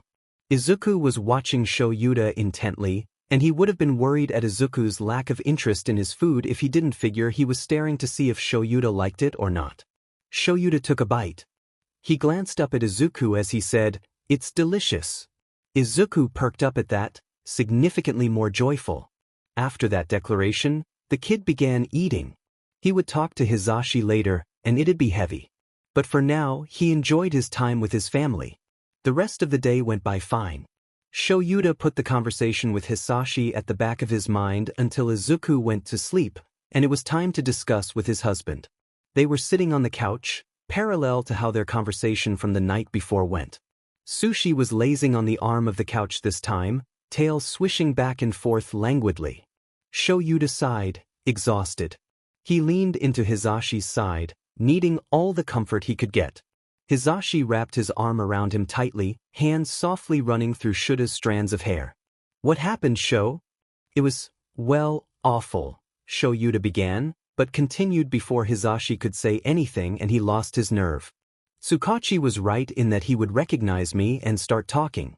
I barely had to ask him a thing. He started talking about how he took Izuku to the base because he was quirkless. Pretty much what the kid already told us. Then he went on about how All for One would kill him for going against him, and I asked why. Shouta rubbed a hand down his face. He said it was because he wouldn't take Izuku back to him if he found him. Apparently, Hisashi was a part of Izuku's training in the beginning, to help him manifest a quirk. God, he said that he used his quirk on him. His quirk is fire breath, Zashi. It took a year of that for his first quirk to appear. Longer than what Izuku estimated. Shouta wasn't in front of Hisashi anymore, so he could freely show his anger and disgust at his actions. Hisashi used a killing blow with his quirk. And that, apparently, moved Izuku to block it. With uprooted stone. Hisashi tightened his hold on him, gasping softly. Shouta grabbed Hisashi's free hand, squeezing it comfortingly. But All for One was angry. He didn't want Hisashi to kill him. So he wasn't allowed to train him anymore, and it took another 2 years for his second quirk to manifest, which is what the lab notes said. But that leaves a year in the middle unaccounted for. I wonder if Izuku just went through training in that year. Hisashi shook his head, looking troubled. The poor baby. No one could be able to withstand that, he whispered, eyes shining with unshed tears. Shouta felt the same way. All he had were the lab notes, Izuku's testimonial, and Hisashi's harsh words, and he couldn't imagine all of what the kid went through. And he knew he never would. Shouta went back on topic. After Izuku obtained his second quirk, Hisashi said he wanted to take him away. When I infiltrated the bar that night, he was going to take the opportunity to do it too. Thank God I got there when I did. He was in the process when I got there, and that's when he and the mist villain disappeared. I asked what he was going to do with Izuku if he succeeded, and he said he probably would have capitalized on his quirks himself and done whatever he wanted. I didn't get a chance to question him further, though, because he just started yelling about his son and then, well, he tried to kill himself. Hisashi was shocked. What? Shouta just nodded. Said All for One would kill him in there, so I guess he wanted to die before he got his hands on him. But he said, Shouta took a deep breath when he braced himself to say the next part. He said I should kill Izuku too before All for One got his hands on him and did worse. Now, Hisashi looked murderous. No one is touching him. I agree. I told him so, and then he remarked that he should have let Izuku die in the fire he killed his mother with. Hisashi essayed in a breath, his grip on Shouta's hand tightening painfully. That dash, he paused, calming himself down so he didn't accidentally use his quirk. That despicable piece of sheet. Shouta grunted, agreeing with Hisashi's words but letting him get it out. When Hisashi eventually calmed down, Shouta voiced his real concern. Zashi, when he said that, I couldn't help the unbridled fear that consumed me for a moment back there. If All for One knows where Hisashi is and decides to kill him, he will know which police station oversaw the raid. And he will know the people who were involved in it and therefore took Izuku. It won't be long until it is somehow connected back to me. And while I am confident in my abilities to stay out of the spotlight and know that no villain knows my whereabouts, this is a whole nother situation. All for One, AFNG Myth, has revived and is looking into our kid. We need better security. Hisashi listened, not immediately saying anything. Shouta fidgeted a bit, uncharacteristically anxious for his husband's response. After what felt like hours, Hisashi turned to face him completely and held his face in his hands. First of all, even if All for One somehow connected the case back to you, it would not be your fault if he found us, or, God forbid, found Izuku. Shouta went to interrupt, but Hisashi shook his head. No, I know what you really meant when you said that, babe. You're not slick, hun, especially not with me. Second of all, Hisashi is most likely paranoid and clearly unwell, as you told me he tried to end his life. Again, Shouta wanted to protest, but Hisashi wouldn't let him. However, I understand your concerns. I'm terrified every night, that you will run into one of those villains during your patrol and they'll hurt you, or take you, or worse. I'm terrified that All for One will just show up in our house and take Izuku, and we will be able to do nothing about it. Shouta placed his hands over Hisashi's, brows furrowed in concern. Zashi, why wouldn't you tell me any of this? Because I didn't want to burden you with unnecessary worries. I know, logically, you are capable and can most likely beat any villain in your path. I know, logically, that All for One doesn't know where we are, because if he did, he would have done something already. But I am worried about Hisashi being there. If All for One did something, who knows what Hisashi will say to get out of dying? He might describe you or Tsukachi. You are never a burden to me, Hisashi. If I need to talk you out of what you may think is a very insane, irrational worry, I will do it. We are in this together, yeah? Hisashi's tensed body relaxed, and they leaned their foreheads together. He mumbled a yeah. Shouta sighed. I agree with you, though. It's a risk I will not take. We need to talk to Nizu. Hisashi let out a small scoff laugh at that. I figured. They sat like that in silence, just basking in each other's presence. Our razor? Mike. A small voice called out from the top of the stairs. Shouta and Hisashi both jerked away from each other, instantly getting up and going to where Izuku was standing. He had the Eraserhead blanket wrapped around his shoulders, tears falling, and a pained expression on his face. The kid usually reverted to calling them their hero names when he woke up from a nightmare. Hisashi figured it was because the kid was subconsciously still wishing for the heroes to save him when he dreamed about the base. Why weren't, in your R room? Izuku's breath hitched, shoulders hunching as he wobbled on his legs. Hisashi quickly scooped him up in his arms, and Shouta was there with a hand on his back. We're so sorry, baby. Sho and I were staying up late. Nightmare. Hisashi cooed softly, slightly rocking him. Izuku simply nodded and lay his head on Hisashi's shoulder. Shouta gently wiped Izuku's tears away, and he leaned into the touch. The kid's eyes fluttered closed, and his body sagged, seemingly feeling better now that they were here. Do you want to sleep in our room tonight? Hisashi asked him. Izuku nodded sleepily. Shouta and Hisashi shared an adoring glance before walking to their room. Isudi was already there in their bed, waiting.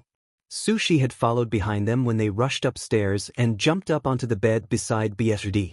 They sized each other up, then Sushi meowed before lying on the other side of the bed. Shouta huffed an amused laugh and went to his side of the bed. Izuku was clinging to Hisashi still, even as he lay down next to him. Hisashi ran his hand through Izuku's hair slowly, coaxing him back to sleep. Shouta shifted closer, staying awake so he could make sure Izuku fell back asleep. Once his breathing evened out, he shared a kiss with Hisashi before whispering goodnight and fell asleep. Morning passed as usual. Luckily, Izuku slept throughout the night with no issue and woke up early to help Hisashi make breakfast. This allowed Shouta to stay in bed for a little while longer, and he took advantage of it to think about the upcoming meeting he would have with Nizu. Shouta had emailed the principal as soon as he woke up, and the rat responded within the minute. Suspicious, but with his enhanced intelligence, he's sure that Nizu was anticipating a meeting for quite some time.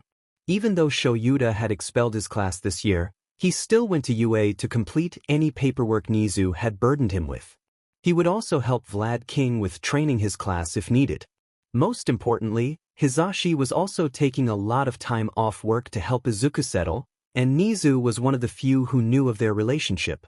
While they didn't inform him about their recent fostering, he was sure Nizu suspected something had been going on at home. When the smell of food became more potent, Shouta forced himself out of bed and made his way downstairs. The scene that welcomed him was just too adorable. Hizashi had Izuku resting on his left hip as he cooked with his right hand.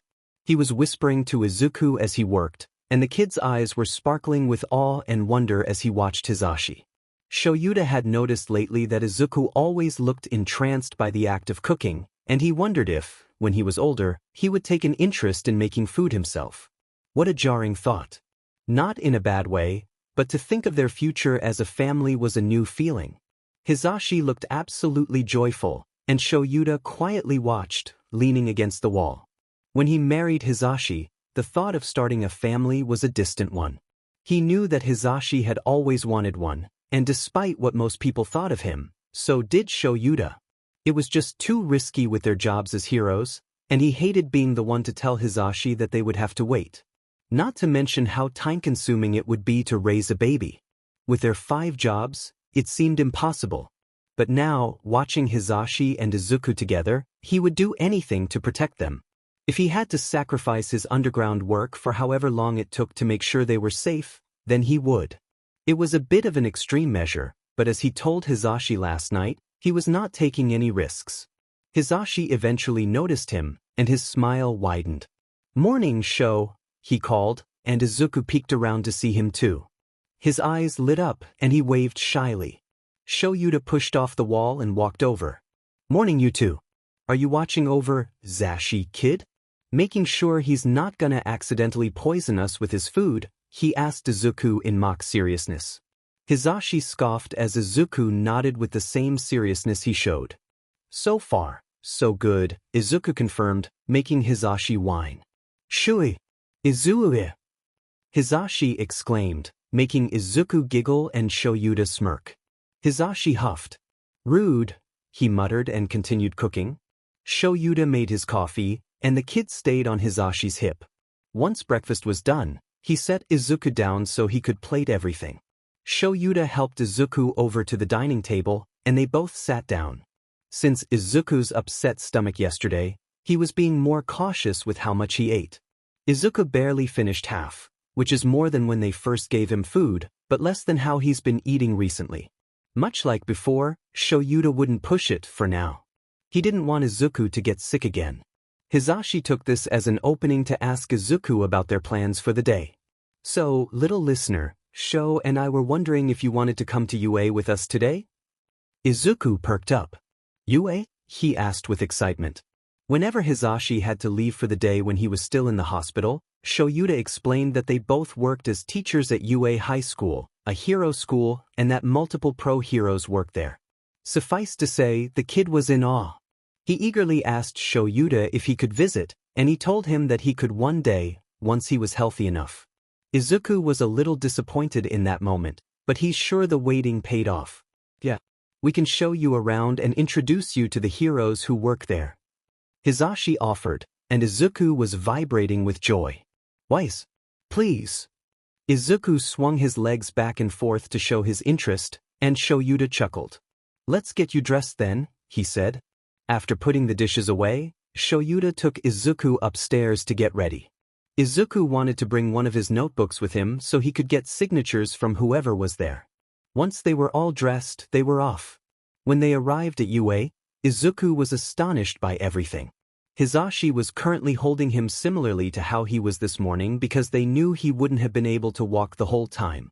It was still early, so students were in their classrooms and the hallways were empty. He was glad for it, because he didn't want students to be overly curious and ask Hizashi any questions. They made it to the teacher's lounge, and Shouta had to part from them here. He placed a hand on Izuku's head. "I gotta meet with someone, kiddo, but I'll be back soon, alright? Hizashi can show you around." Izuku's excitement dimmed a bit at that, but he didn't voice his contentions. He nodded. "Okay. B, but I still wanna explore W with you. Shouta ruffled his hair. Of course, kid.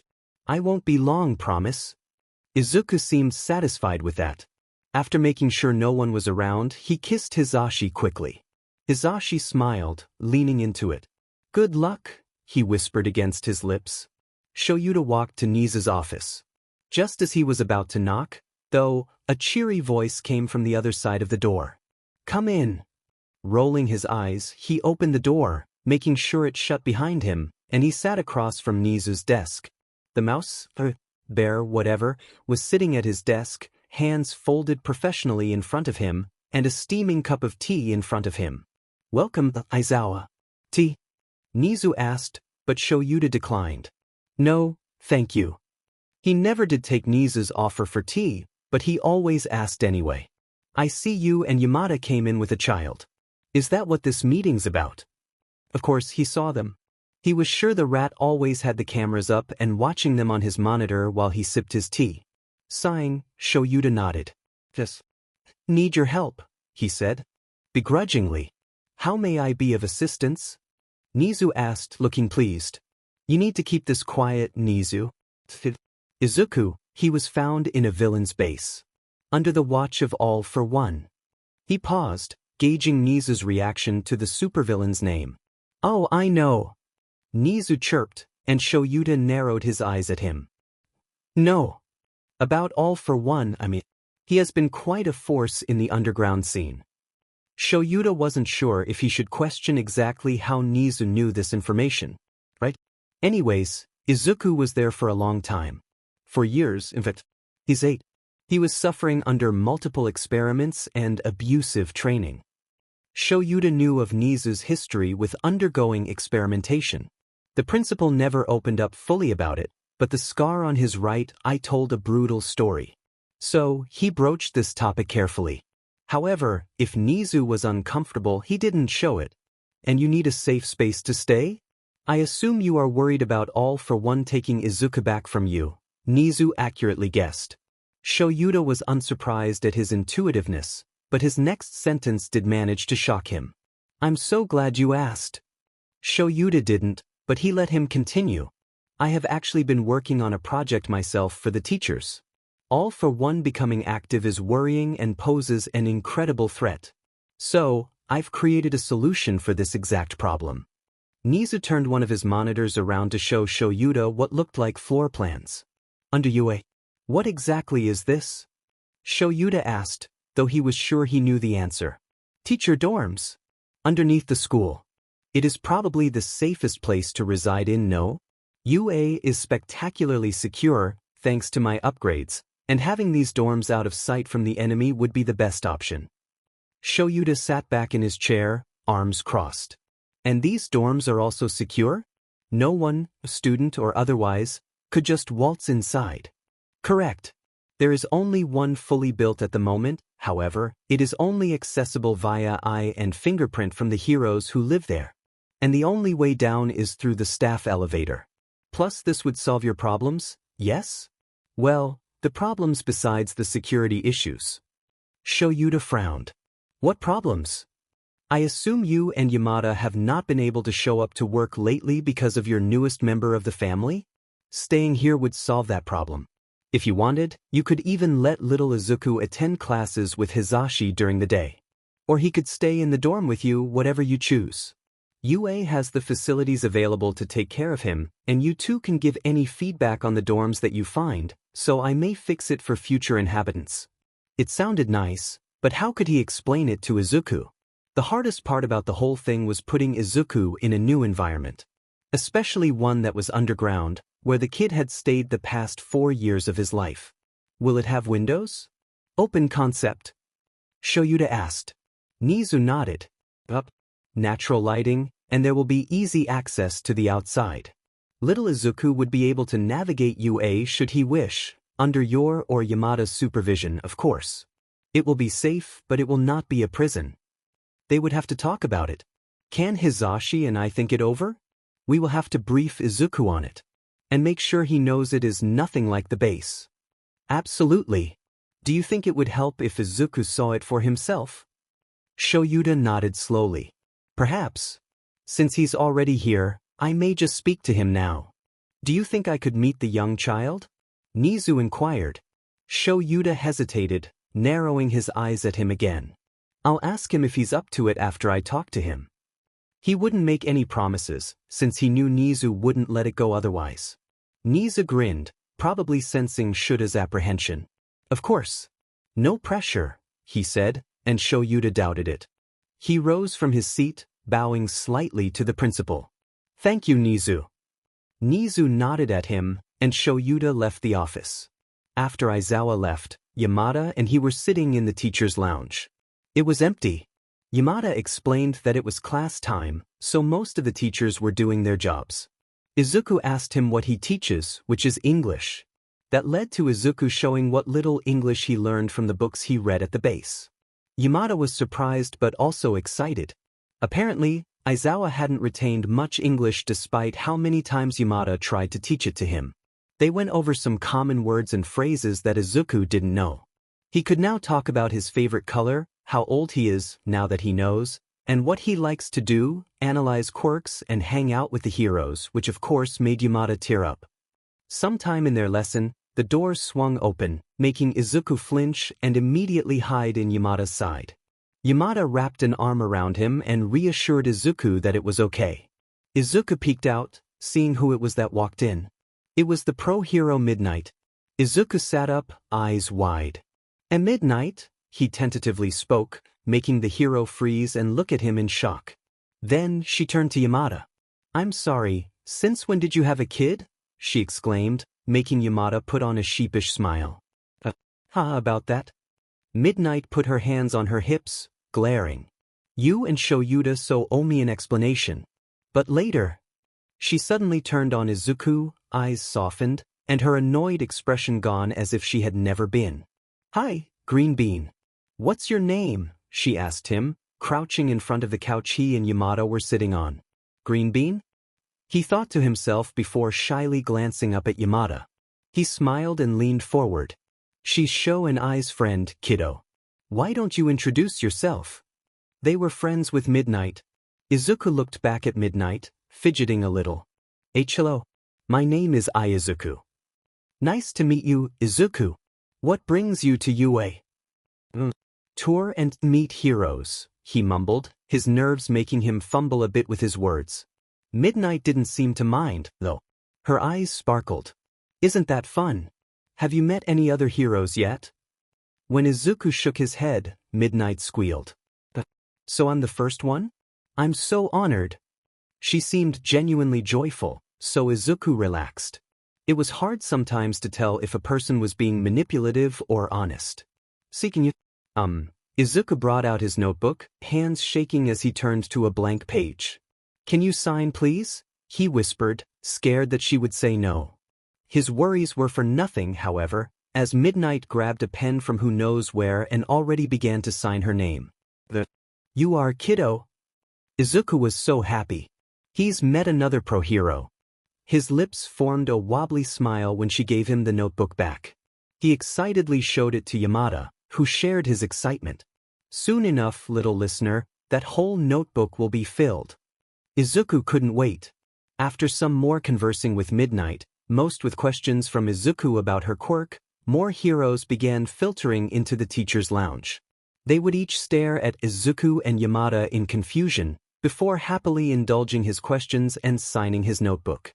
Soon after, Aizawa came back into the room. He waved a greeting to the heroes in the room before going over to Izuku and Yamada. Aizawa held his hand out for him, and Izuku grabbed it, pulling himself up to stand. "Ready to take a look around?" Aizawa asked. "It's lunchtime, so most of the classrooms will be empty." Izuku nodded eagerly, and Yamada sprang up as well. "Let's go on an adventure."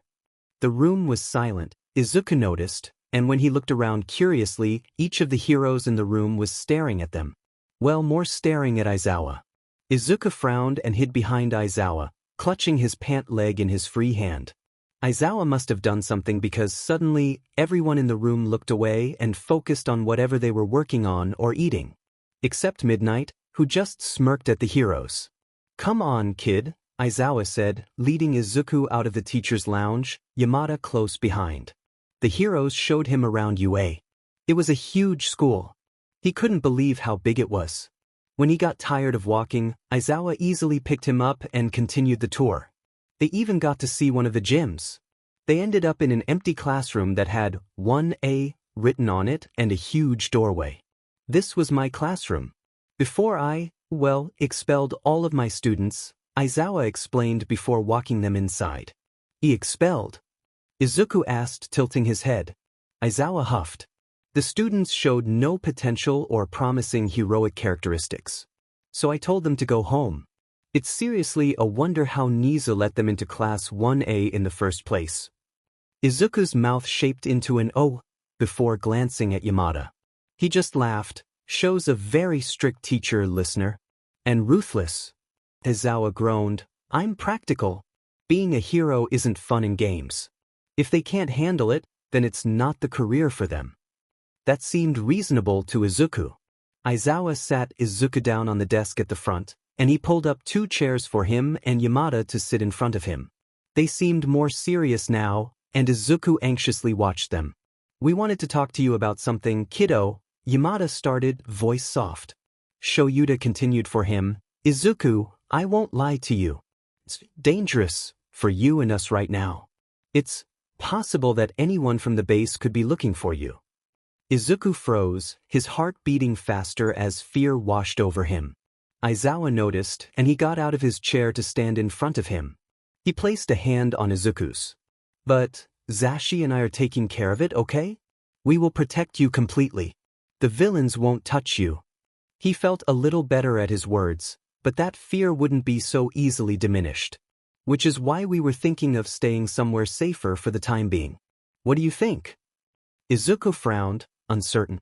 He was just beginning to think of the hero's house as a home, and now they were moving? But it was for their safety. And they wouldn't be leaving him alone. As long as he was with them, maybe it'd be fine? Okay. Where would we stay? Izuku asked, and Yamada also looked curious to hear this answer. Well, I was talking to Nizu, the UA principal.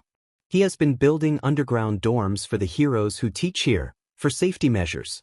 UA is the most secure building to be in. Nizu takes his safety precautions very seriously, so we will be in good hands. Izuku tilted his head, curious. Stay at UA? It was an interesting idea, for sure. He was a bit nervous to stay in a new place, though. Aizawa seemed to notice because he said, would it help for you to take a look? So you know where you'll be staying? Izuku nodded. Yeah, it probably would be nice to know where they would be staying. Guess we're meeting Nizu, then, Aizawa sighed, and before Izuku could question that, he was picking him up. Izuku wrapped his arms around Aizawa's neck. This should be fun. Yamada tried for cheerful, but seemed nervous instead. Now Izuku was nervous. Was Nizu nice? Shouta could tell that Hizashi wanted to ask him a lot of questions. He didn't really have a chance to talk to him privately before bringing it up to Izuku. At least the kid seemed receptive to the idea. They made it to Nizu's office quickly, and this time, Nizu waited for him to knock before he called for them to come in. They did, and Izuku stared at Nizu in wonder. He had forgotten to tell him that the principal wasn't human, but Izuku seemed appropriately curious. Welcome, welcome. I am Nizu, the one who could be a dog or a mouse or a bear, but more importantly, I'm the principal. It was his usual greeting whenever meeting someone new, not actually looking for a response as to what species he was. Izuku, however, took it seriously with a tilt of his head. If you are a mix of 3, then you'd be a chimera? Right. Izuku looked at him for approval, but Shouta was too shocked to answer. He's never heard that one before. Neither had Nizu, if the gleam in his eye and his grin were anything to go by. What an interesting answer. It's a pleasure to meet you, Izuku, he said, and somehow had poured himself more tea since the time he left the meeting and came back. Izuku watched him, a small smile on his lips. And nice to meet you too, he said. Shouta didn't bother sitting down since they were going to look at the dorm. Izuku said he would like to look at where we would be staying. Nizu clapped his hands in delight and got down from his chair, revealing just how short he was.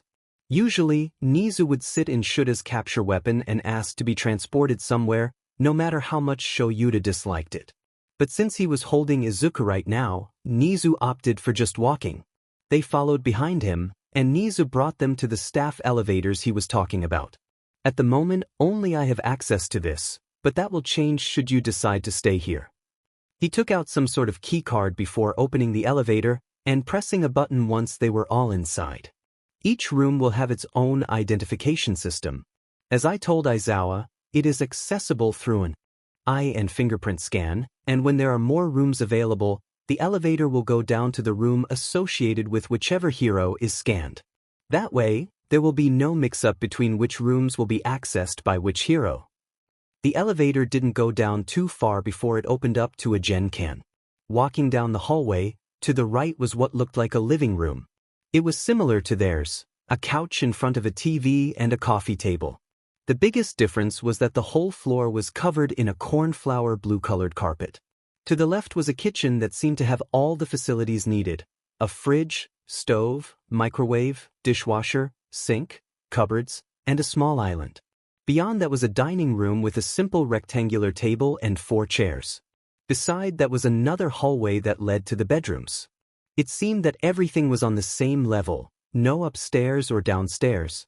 The main bedroom was big enough to accommodate the 2 heroes, with an ensue. What would be Izuku's room was directly beside theirs, and it was about the same size as his one at home. They could easily decorate it the same so that Izuku felt more at ease. Across the 2 bedrooms was a bathroom, a laundry room, and an extra room that could be used for anything. Maybe an office. Nizu really had everything here. Throughout the dorm, there were multiple windows at the top of the walls that showed a healthy amount of sunlight coming in. And as promised, there will be easy access to the outside. Nizu showed them another elevator at the very back of the hallway. If you press this, Nizu said, waving towards an up arrow button, it will lead to a small courtyard private from the other fields at UA. Izuku will be safe to sit out there or do whatever he wishes. Shouta honestly thought it was perfect. Besides the decorations and other furniture they would need to bring from their house, he could see them living here for a little while. But his opinion wasn't the one that would make it official. He was keeping an eye on Izuku throughout the whole tour. He didn't look upset, he was just quietly analyzing everything they passed. Izuku still seemed unsure by the end. Shouta understood it would be another big change. Instead of voicing these concerns, though, he asked, "See, can the K-Kitties come?" The room was silent. Then, Hizashi let out a laugh. "Yes, listener, of course. We can bring the cats and anything you want from home." Shouta was still bothered by Izuku's lack of response. It seemed like he approved by asking about the cats, but he could still see that underlying tension. The kid needed to get better at voicing his feelings. It reminded him of when, instead of talking about how he felt about his quirks being active again, he asked Shouta about lockpicking. He deflects, and Shouta allowed it last time, but he would bring it up as soon as Nizu wasn't in the room. Nizu clapped his hands. "Well, I'll leave you 3 to it. I'll be in my office should you make a decision." He left Hizashi a duplicate key card so they could access the elevator, and then he was gone. Izuku watched in silent confusion. Once Nizu left, Shouta turned his full attention on him. "Izuku, are you 100% sure you want to stay here? We will always make sure you are comfortable, okay? Tell us what you're thinking." Prompting him like this has worked so far, so hopefully he understands that he can talk to them. Hizashi stood on the other side of Izuku as a calming presence as well. Izuku's lips wobbled, tears threatening to fall. I just feel bad that you guys have to move because of Emi," he whispered, voice breaking. Shouda's heart clenched and he put a hand on the back of his head, gently guiding it to his shoulder and rocking him slightly. "This isn't your fault at all, kid. I promise. Hizashi and I just do not want to take any chances. We will do anything to keep you safe. Do you understand? We want to do this for you. Under no circumstances will those villains have any opportunity to take you. Plus, Nizu was already planning to use these dorms, so think of it as us testing it for him to make sure they are secure, yeah." Shouta assured him, and Izuku's body relaxed. "Your safety is our #1 priority. Remember what I said the last day in the hospital? We want you to be safe, to live your life pain-free. Sho and I will personally make sure that happens, Hisashi added on, which seemed to be the last straw for the kid. Izuku started crying and they panicked a bit, until he spoke. Thank you. I don't understand but I want to, he whimpered, burying his face into Shuta's neck. Shoyuta just continued soothing him until he stopped crying, while Hisashi hummed a peaceful tune to calm him down. It seemed like they were making the move. The three of them stayed in the new dorm for a while, just getting familiar with it. Aizawa told him it would be easier to wait until school was over so they could grab what they needed from home. Izuku actually liked the feeling of the carpet underneath his feet. While he told Yamada he was fine with his hardwood bedroom floors, he wished he had chosen the carpet option. It was very soft and easy to walk on. It didn't make his leg ache as much. The day was mostly filled with Izuku exploring what he could. Even though they had the initial tour, he wanted to look around more. The heroes let him. They just sat in the living room, talking about how they would return to teaching with all of them here. Izuku walked into what would be his room. He took a look around, noticing the differences from his room at home. The bed was in the middle of the room this time, with a bedside table sitting on the left side. On the right was a desk, and on the right wall were 2 bookshelves. So, at least he would have space for his books there. On the left wall was a closet. Smaller than his one at home, but it was fine. It's not like he had a ton of clothes to store. It was empty, much like his room before he got decorations for it. He couldn't wait to bring them. The only thing that bothered him was that this room didn't have a big window like his one at home did. It should be fine. The room was much different than his cell. Just because it didn't have a window, it doesn't mean he was back there. That's what he was trying to reassure himself with, anyway. Izuku left, exploring the other rooms briefly. When his legs started to ache, he walked back to the heroes. They were still on the couch, so he climbed onto it next to Yamada. The blonde immediately put an arm around him with a smile. How was your exploration, listener? He asked him, rubbing his arm. Fine. Not home, but I think it can work. Yamada chuckled and Aizawa looked amused. Not home for sure, but I think we can make it work. Right, Sho? He turned his question to the underground hero. Aizawa sighed. Right. Should we get going then? Classes are over, and we need to eat before we start moving. Izuku nodded. He was hungry. They hadn't had a chance to eat lunch before their tour of UA. That's settled, Yamada said and stood up, picking Izuku up along the way. They made it back home without issue. Yamada instructed them to pack any essentials while he made food for them. Aizawa guided Izuku upstairs and into his room to help. Since Izuku didn't have a suitcase to put his things in, Aizawa brought an extra from his room. Here, put your clothes and any other things you want to bring in here. It can fit quite a lot, so don't worry about choosing between what to bring and what not to. I'll be in my room if you need me. After patting his head, Aizawa left him to pack. Izuku didn't waste any time. He started putting his clothes in the suitcase. Once that was finished, he gathered other things like his present mic figurine and keychain, the nightlight, the Eraserhead blanket, a couple of All Might figures, his notebooks, coloring books and supplies, and other books the heroes got him. He figured bringing his toothbrush, toothpaste, and medication would be important too, so he pushed himself up to grab those. However, his leg didn't like that, and he abruptly fell back to his knees. Izuku gasped in pain and whimpered. Just as he was about to call for Aizawa, he was already out of his room and rushing over. His leg hurt badly, worse than it has since he left the hospital. Aizawa picked him up carefully. Kid, you alright? Do you need your pain meds? He asked, a bit frantic. Izuku clutched his capture scarf and nodded. Weiss, please. Aizawa quickly took them to the bathroom, and he set Izuku down on top of the closed toilet seat. He grabbed the pill and filled a plastic cup with water, handing it to him. Izuku swallowed it and couldn't wait for the effects to kick in. Did you end up packing what you need?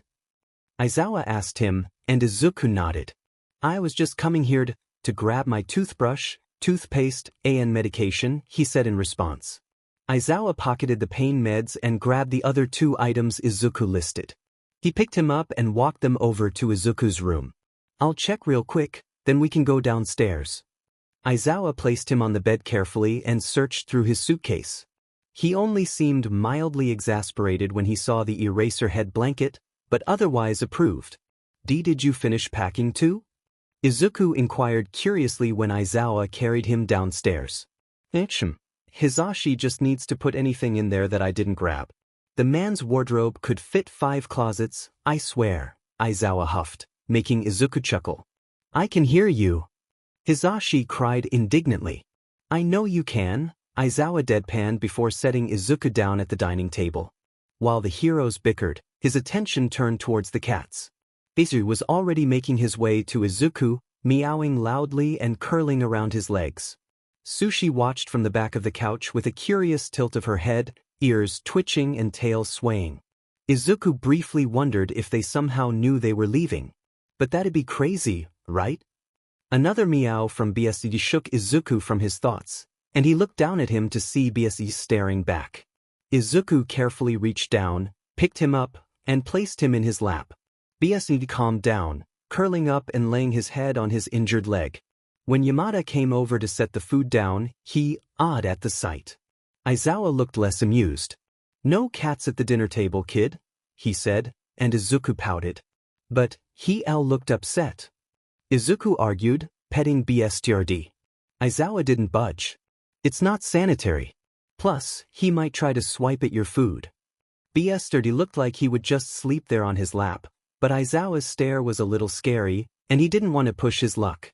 Okay, he conceded, dejected. Izuku carefully lifted BSRD from his spot and placed him on the floor. BSRD meowed loudly again before plopping down right underneath Izuku's chair. Partially satisfied, Izuku started eating. With his physical therapy continuing, his grip strength was getting stronger, and he could move his arms better. His arms were more scarred than his left leg, so it was hard on a lot of days. Eating was easier, but other things like writing were difficult. Now, however, his right arm was straining to lift the chopsticks. But he was doing fine. He'd been progressing, the heroes even said so. The two didn't notice his struggles just yet, so Izuku continued trying to eat. They were already moving, he didn't want to worry them further. His arm didn't get the memo. He managed a couple of bites before his hands spasmed, and the chopsticks dropped to the floor. Izuku froze and the heroes did too. Aizawa was the first to speak. Kid? What's going on? Izuku's hands were shaking, and he hid them in his lap. He couldn't help it, his eyes filled with tears. Why was he such a problem? Nothing. I just dropped them. He cringed at how horribly that was said. Of course, they didn't buy it. Aizu, baby, what's wrong? Do your arms hurt? Yamada said, his voice soft and understanding. It'd really be so much easier if they were just mad at him. He could handle contempt and annoyance. But this care, their two soft voices, their understanding eyes, he didn't know what to do with it. It was overwhelming. His tears poured over, and he hunched his shoulders so he couldn't look them in the eye. He could hear chairs scraping against the floor before the two heroes were crouched beside him. BSD had somehow made it onto his lap between the time his chopsticks dropped and the heroes sat in front of him. Izuku absent-mindedly petted B, some of the tension leaving his shoulders. Yamada placed a hand on Izuku's cheek, coaxing him to meet his eyes. Aizawa wiped his tears away, and he leaned into their touches. If you're in pain, you need to tell us, kid. Forcing yourself to do things that hurt you will only make the pain worse. It might also limit your mobility in the future. Came Aizawa's voice, tone firm, but he could hear the concern. Tears just kept falling, but Aizawa didn't stop wiping his eyes. They patiently waited for him to. I'm just embarrassed, he admitted. Before the heroes could speak, though, he continued. I was walking and using my H-hands just fine. I thought I was doing good, but they really hurt, he whispered, eyes squeezed shut now. He didn't want to see their disappointed faces. Yamada spoke. Listener, look at us, please. It took a few seconds, but he did, opening his eyes. What he saw shouldn't have surprised him, but it did. Pure concern coated their features, no traces of irritation or displeasure. There's no need at all to be embarrassed, Izuku. It's okay if you're feeling hurt. And you are doing well. But healing won't be a straight shot. Your muscles and tissue have suffered a lot, kid, for years. It's normal that you won't be able to use them right away, even with the physical therapy you've been doing. In fact, I think you're doing too much, Aizawa explained to him, and he was confused. Too much? Michim. We should have kept a better eye on it, so don't blame yourself. While physical therapy helps strengthen your muscles, doing too much can be harmful too. We may need to get your doctor to re-evaluate your situation. Izuku didn't like the sound of that at all. Actually, since we're staying at UA now, can't we just get Recovery Girl to look at it? Yamada asked him, a glint in his eye. But Izuku paused. Our Recovery Girl? He asked, interest piqued. Aizawa hummed. True. And it would be easier. What do you think, kid? This question was aimed at him now. I can meet Recovery Girl? Really, that was his main concern. Aizawa huffed. Yeah, kid, you can. But you'll also be treated by her. Izuku sniffled but nodded. Okay, at least it was better than going back to the hospital. Aizawa had that unyielding look in his eyes again. But from now on, kid, you shouldn't hide your pain, okay? Promise us. Izuku hesitated for a second, but he nodded. IP promise. Both Aizawa and Yamada seemed relieved at that. Aizawa wiped his remaining tears and stood up. Yamada stayed crouched. Are you still hungry, little listener? I know you can't use your utensils, but I'd be happy to feed you. Izuku felt a little embarrassed at having to be fed, but he was hungry. Okay. At Izuku's confirmation, Yamada happily sat down in the seat next to him. Just let me know if you're getting full, okay? Yamada said before grabbing the chopsticks he was using. BGMI was still in his lap, but Aizawa didn't make any comments about it this time. For the rest of dinner, Yamada fed him his food. He still felt awkward for the first few bites, but they developed a steady rhythm. Once he was full, he told Yamada, and the hero took his and Izuku's plates to the kitchen. BGMI was still in his lap, and it didn't seem like he was leaving anytime soon. He didn't mind, he could sit here while the heroes packed the rest of their things. When Yamada finished the dishes, he went upstairs to finish packing. Aizawa was gathering the cat's things, it seemed. He was grabbing their bowls, food, and treats, setting them in a big, plastic bag. Sushi wandered over there, meowing and pawing at Aizawa's leg. Aizawa leaned down and rubbed behind Sushi's ear to calm her down. Relax, he said, but Sushi didn't look appeased. As Aizawa kept grabbing the cat's things, like their toys and litter boxes, Sushi followed him, voicing her protests along the way. Aizawa must be a master at ignoring the cat's meows, because he just kept going as if Sushi wasn't even there. Weirdly, BGMI didn't have any reservations. He just lounged in Izuku's lap, perfectly content. Izuku just watched Sushi, quietly laughing every so often. When Aizawa finished that, he just stared at BGMI blankly. Since when were you the reasonable one? He grumbled, and B just blinked at him slowly, otherwise not responding. Izuku petted his head. Sushi probably thinks you're leaving her, he guessed. Possibly.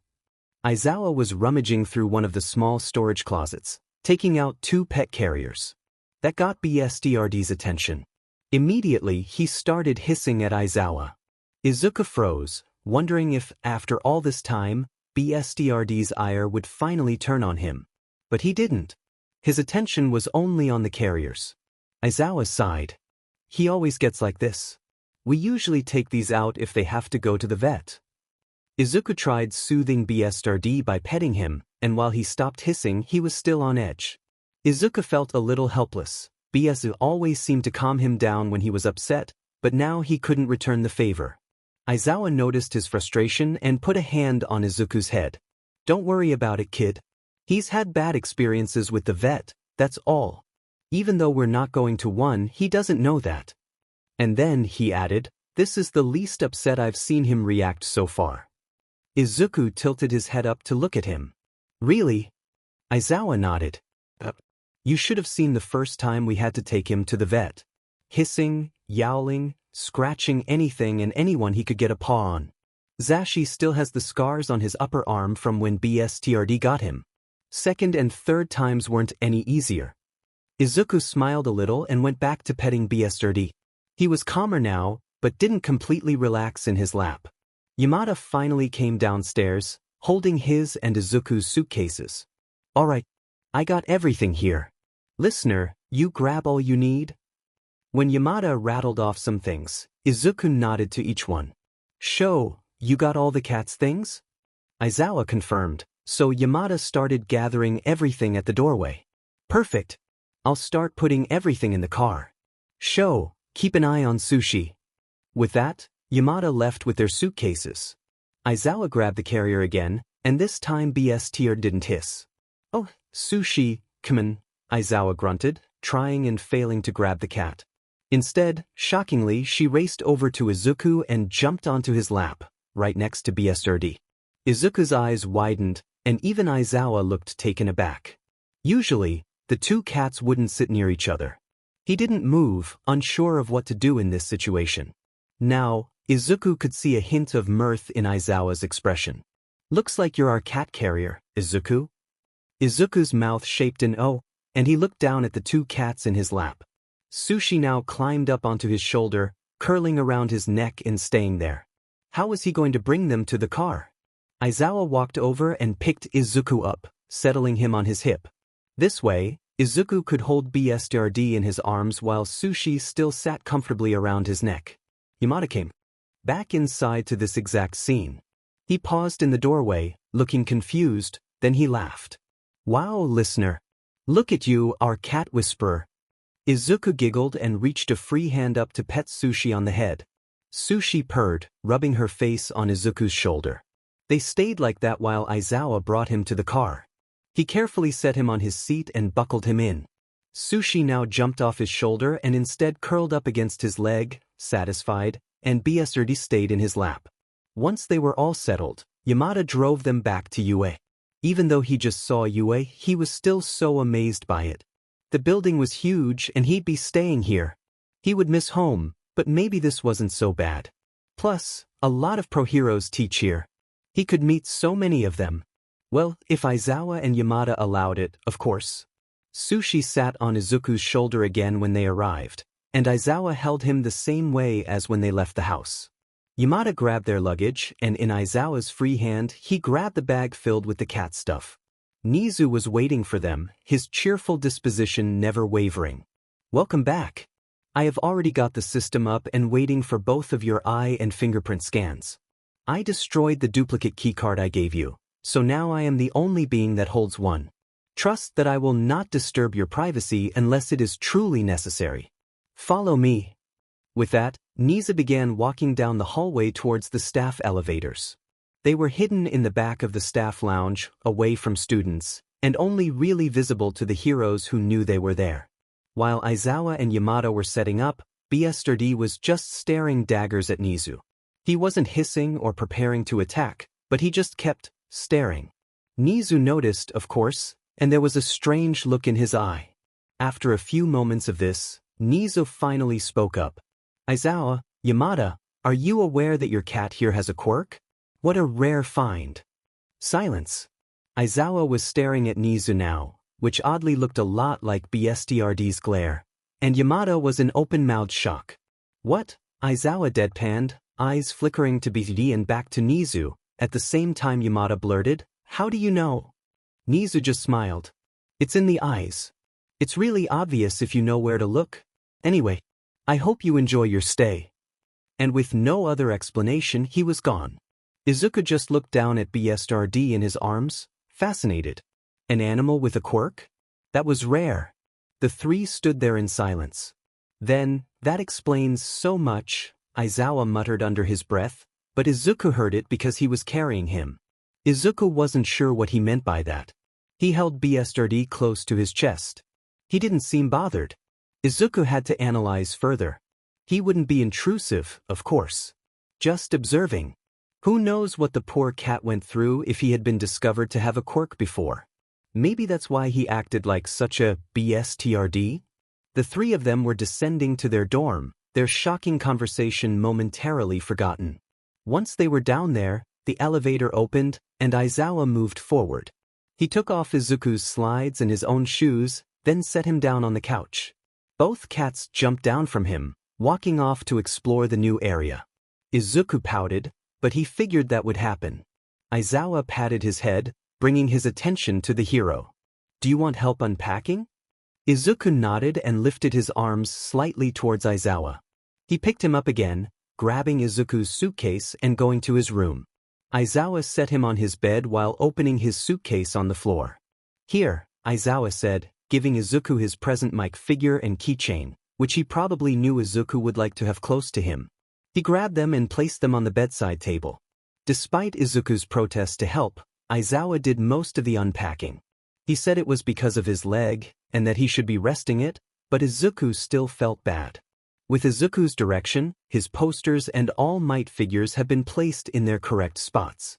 Aizawa plugged in his nightlight, put his notebooks, coloring books and regular books on the bookshelves, and set all his clothes in the closet. It was feeling more like home, but not quite there. It may never be, but Izuku would have to deal with it for now. Their night was very similar to how they would spend it at home. They spent it on the couch, watching hero documentaries on the TV. Since their first night, it was easy to convince the heroes to keep watching them. Even Aizawa. Izuku was getting sleepy. He leaned sideways on Aizawa, who didn't even hesitate to wrap an arm around his shoulders. Yamada took hold of his hand, gently rubbing circles on the back of it. No, it wasn't home, but maybe home wasn't a place. It was whoever you felt safest with. 3 years ago. Again! Sensei shouted, and Izuku weakly pushed himself off the ground. He wasn't sure how much more of this he could take. Sensei was impatient. He grabbed Izuku by the arm in a crushing grip, yanking him up. Izuku yelped in pain and stumbled to a stand. "Obey me, brat," I said again. Sensei roughly pushed him backwards and Izuku crashed against the wall. He swallowed a whimper and nodded, positioning himself again. He had just finished being cut open by the doctor, and usually, Sensei waited at least a day to train him. But he had been in a horrible mood lately, and it had only worsened because of Izuku's continued incompetence.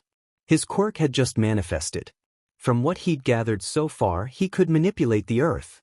That's what happened when Isashi burned me, he thought. Izuku raised an arm and tried to summon the earth like last time, but only a small mound had erupted. He had no more energy, but Sensei didn't care. He didn't have time to block the punch that hit him in the face. The force of it threw him to the ground, and Izuku cried out. He curled up into a fetal position, trembling. He couldn't make out what Sensei was saying, the words were too muffled. "Are you even listening to me?" Sensei yelled, stomping over, arm raised. Terrified, Izuku pulled his arms over his head. The pause. Then, Sensei's amused voice, "Was that so hard?" Izuku blinked his eyes open, not aware of when he closed them. Surrounding him was stone, shaped into a half-dome structure that stopped Sensei from coming toward him. "It seems like you just need a little motivation." Izuku woke up, terror still encompassing him. He gasped for breath, trying to sit up, but his arms were too weak to support him. Izuku cried, and he placed a hand over his mouth to silence himself. He didn't want to wake up Aizawa and Yamada. His eyesight was blurred from his tears, but he could see Bi jump down from his bed, darting out of the room. Even he is over it. Trying to pull himself out of bed, his arms were straining under the pressure. Izuku pushed through it. Instead of trying to coordinate his legs under himself to stand, they tangled in the blankets, and he tumbled off the bed. He hit the floor with a thud, and if his crying didn't wake the heroes, that surely would.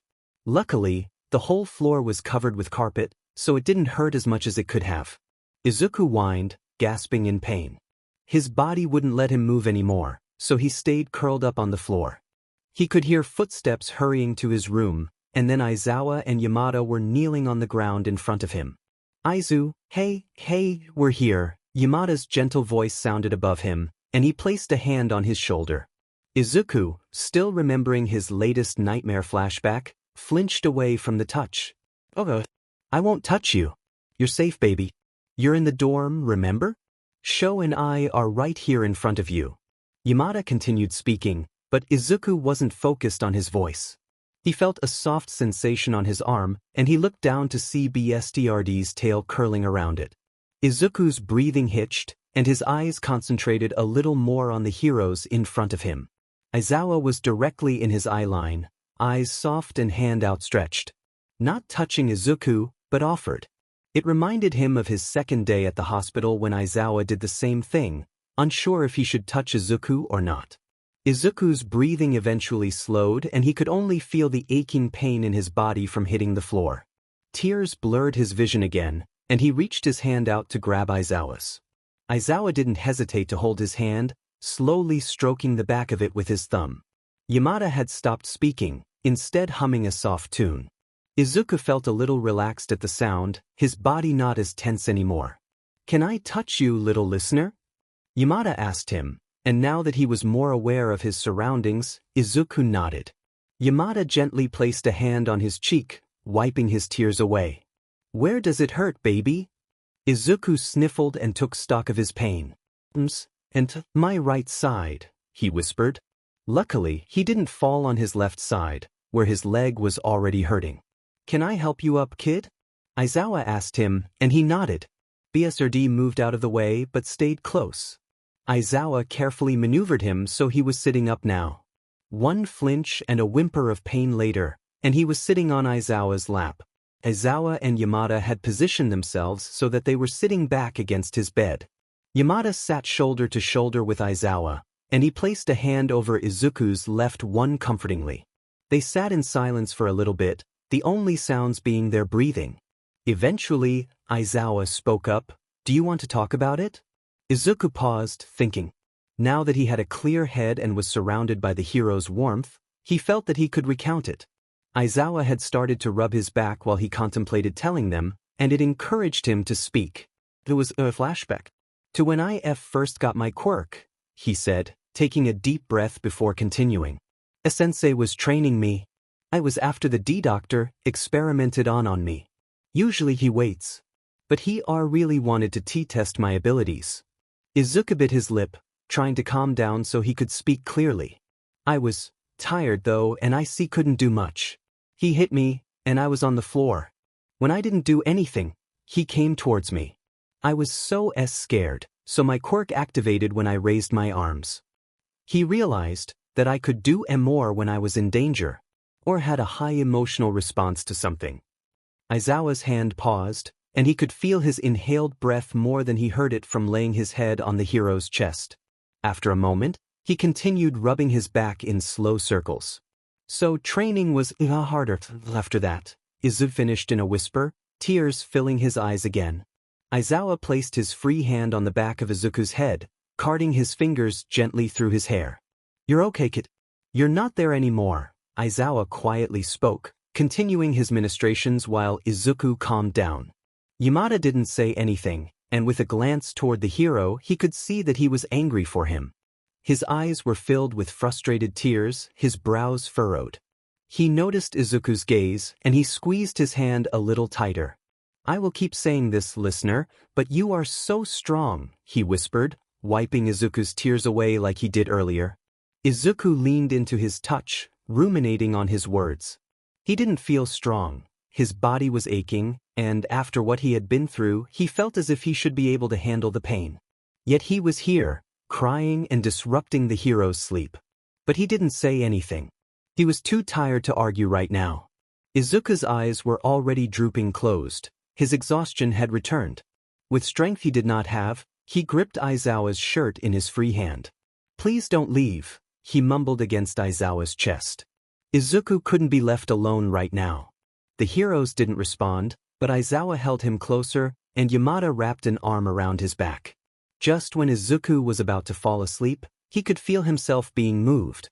Izuku blearily blinked his eyes open, and he lifted his head from Aizawa's chest in confusion. However, Aizawa just gently pushed his head back down. "Go back to sleep, kid. We're not going anywhere." Izuku didn't have to be told twice. When he closed his eyes, he fell asleep immediately. It was late morning, and Shouta and Hizashi were still in bed, a sleeping Izuku in between them. Last night had been rough. Probably one of, if not the worst nights they have had. Beatty had barged into their room, meowing loudly and pawing at Shouta to wake him. Once he did, he noticed a second too late that this probably meant Izuku needed them. The solid thud that came from the room next to theirs only solidified that. Shouta woke Hisashi up, and they rushed to Izuku's room to find him on the floor. Shouta was worried, deeply worried. Izuku had never hurt himself when coming out of a nightmare. When the kid told them what he dreamed about, he had to suppress his anger and despair at what he heard. Hisashi did not fare any better. When the kid wasn't looking, his expression was hardened, tears slowly trailing down his face. After Shouta and Hisashi brought him to their room, he thought it was over. But he was wrong. The kid woke up at least twice more throughout the night, crying from nightmares or memories. He was never conscious enough to respond to him or Hisashi. He would fall back asleep once his crying stopped. After the second time, Shouta didn't get much sleep. Neither did Hisashi. Usually, after a nightmare, the kids slept fine. So this rattled the heroes. They were both awake now, Shouta gently running his fingers through Izuku's hair, careful not to wake him. Hisashi had an arm over the kid's shoulder, thumbs slowly stroking his arm. Luckily, it was a weekend, so Hisashi didn't have to leave for classes. They had decided yesterday that Hisashi should go back to teaching. It would be easier since they were at UA now, and Shouta could tell that his husband missed it. Thinking over last night, Shouta couldn't help but feel guilty. He knew that bringing them here would ensure their safety, but it came at the cost of Izuku's mental well-being. They would just have to keep a closer eye on him, make sure he was comfortable and knew he was safe. Shouda's eyes flicked up to Hisashi, who was already staring at him with a fond expression. "Morning, Sho. I personally think we should stay here all day," he whispered, making Shouta huff a quiet laugh. "I wish, but we need food eventually." Hisashi raised a brow. "Alright. I see. So you're making me get up to make breakfast so you can have more time to lie here with the baby?" Shouta rolled his eyes. "You caught me." Before Hisashi could retort, Izuku shifted in his sleep, curling closer to Shouta. He stirred, slowly opening his eyes, adjusting to the light. "Good job, Zashi. You woke the baby," he muttered, causing Hisashi to scoff. Izuku rubbed his eyes, blinking up at Shouta. His lips curled up slightly. "Morning, kiddo." "Morning," he mumbled back, voice still thick with sleep. Izuku's hand found his shirt, gripping it again like he did last night. Shouta continued playing with his hair. "Morning, little listener. Are you hungry?" Izuku's face scrunched up and he shook his head. Shouta frowned. "Kid, you gotta eat? Even if it's a little bit." He didn't look too happy at that, but eventually he nodded. Hisashi took it as a win, getting up from the bed and telling them he'd be done quickly. Izuku stayed where he was, even shuffling closer to Shouta. They lay there like that for a bit, until Shouta decided they should get up. "How are your arms? And your side? Do they feel better or still sore?" Izuku paused, probably seeing how he felt. "Arms still hurt. Side is okay, maybe a little sore." Shouta nodded. "Okay, we'll take it easy today. Let's go to the kitchen." Shouta got out of bed first before picking Izuku up to carry him. He had been on the bed the whole time, and was just now getting up when Shouta did. Learning that their cat had a quirk was surprising, but also not. BS reacted way too weird to be a normal cat, and Shouta had interacted with many cats in his days. Especially when they brought Izuku home and BSD immediately imprinted on him like he knew him for years. Shouta was curious, though, as to what quirk exactly BSTRD possessed. Since Izuku was close with him and loved analyzing quirks, he could figure it out.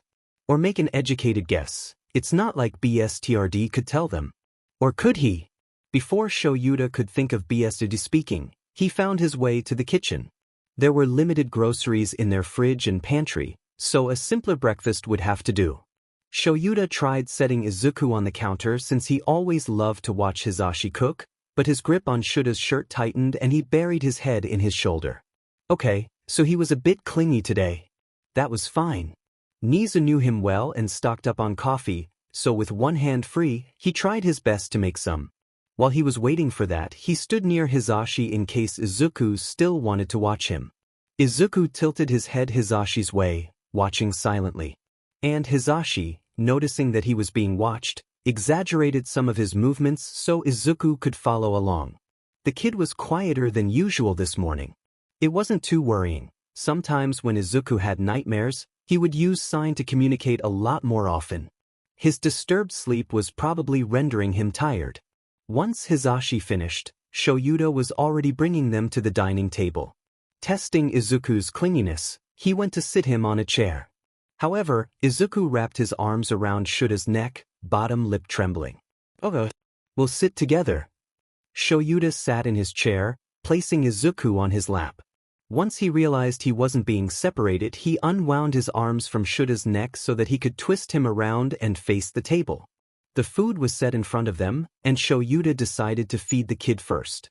Keeping one arm around Izuku's front, he used his free hand to bring the food to Izuku's mouth with his chopsticks. He hesitated for only a moment, then he opened his mouth, letting Shouta feed him. Izuku took a few more bites before shaking his head, signaling that he was full. Not pushing it, Shouta simply set his food aside and started on his own. Izuku slumped back against Shouta's chest, as if eating were an exhausting trial. He hoped the kid would feel more energized as the day went on, and Shouta thought he had an idea on how to accomplish that. "Zuku, you want to go sit outside when we're done eating?" Izuku perked up at that. It was subtle, just a straightening of his posture, but Shouta could tell it excited him. "Yes, please," the kid responded. Shouta shared a small smile with Hisashi and continued eating. A few minutes later, Shouta, Hisashi, and Izuku were all outside in the courtyard Nizu put in for them. It wasn't completely open so that anyone could wander in by accident. The large space was enclosed by red brick walls covered in weeds and ivy, allowing privacy. There were a couple of round tables with chairs sitting under an outdoor canopy and a small garden to the left of it. He would have to remember the upkeep on that. Maybe Izuku would want to do it with him. Other than that, the rest of the space was covered in grass, stones, and trees. It was bigger than their backyard, so that was a plus. And if they were here for a while, Izuku could possibly practice his quirks out here. Izuku pointed to a small patch of grass under a small cherry tree. Shouta walked over there and sat down. This time, Izuku wanted out of his lap, presumably to feel the grass under him. He still heavily leaned on Shouta's side, but his hands were brushing through the grass. The tension from last night eased from Izuku's shoulders. Hisashi sat on the other side of the kid, and they enjoyed the autumn breeze. That first day in their new dorm had a rocky start, but the rest was treated like a normal day at home. It took a few nights for Izuku to get used to his new room. He was suffering from many nightmares and flashbacks, but luckily, they subsided when Izuku felt more comfortable in the new place. Hisashi's first day back teaching went well. Even though Izuku got used to him leaving during the day at the hospital, he could tell Izuku was struggling when Hisashi left this time. It took a lot of coaxing, but Shouta eventually got him to relax and do some activities that didn't involve using his arms that much. Hisashi came back to the dorm for his lunch break and has continued to do so ever since. Namuri was apparently bothering him about not telling her when and why they acquired a child, her words. Hisashi managed to placate her for now with a very watered-down explanation, but Shouta knew she wouldn't be satisfied for long. So, the first week or so was fine. Quiet. Peaceful even. So, of course, it was ruined by a call from Tsukachi. Shouta was outside with Izuku, but instead of sitting together, Shouta was sitting at one of the tables while Izuku played with the grass. He still kept his voice quiet when he answered. "I have a feeling I won't like this." "Hi, Eraser. Unfortunately, you're right. Hisashi's dead." Straight to the point. Shouta froze, filled with dread. He was silent for a moment, trying to find the words to respond. So, he wasn't transferred to Tartarus? Tsukachi sighed. He was going to be transferred. This morning was when he would be leaving. But when the officers went to take him, he was found dead. Neck broken. The cameras go static as soon as it happens, so we can't see who did it or how they got in. Shouta rubbed his temple and muttered curses under his breath. There were some files left behind in Hisashi's cell. "Files on Izuku," Tsukachi said, voice tentative. Shouta frowned. "What files?" "Graphic ones. With pictures this time. I advise you not to look at them, Eraser. But I can describe what they say." "No, I will have to see them for myself." You know that, Tsukachi. I understand, Eraser, but I don't think you will want to see them. I was almost sick and I only looked at 2. That really didn't sound good. But Shouta had to know, had to consider them for what it was, a threat. I'll be there as soon as possible. Hizashi is usually back by 4, so expect me around then. Shouta didn't give Tsukachi a chance to deny him again. He hung up. If he really couldn't handle it, well, he'd deal with that when the time came. Shouta entered the police station at 4:05 p.m., and Tsukachi was waiting in his office for him. The files he was talking about were closed on his desk. There were 5 of them. I mean it, Eraser. Be cautious, Tsukachi warned, pointedly looking away when Shouta grabbed the first one. Taking a deep breath, Shouta opened the first file slowly. The picture was horrifying, to say the least. It was Izuku lying on a metal table, arms and legs strapped down. Both of his arms were cut open, blood pouring out. The kid was awake, which was the harrowing part. His eyes were glazed over, but he was awake. There were notes underneath the picture. Responds best to fatal injuries.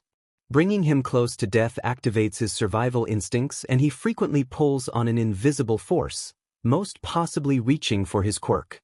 Nothing has happened yet, but his quirk is definitely dormant. What will activate it is unclear. All for One has been building his strength, but it is a slow process. All for One doesn't want him dead, but lucky for him, I can heal anything I do to him. Shouta swallowed thickly, promptly closing the file and moving on to the next.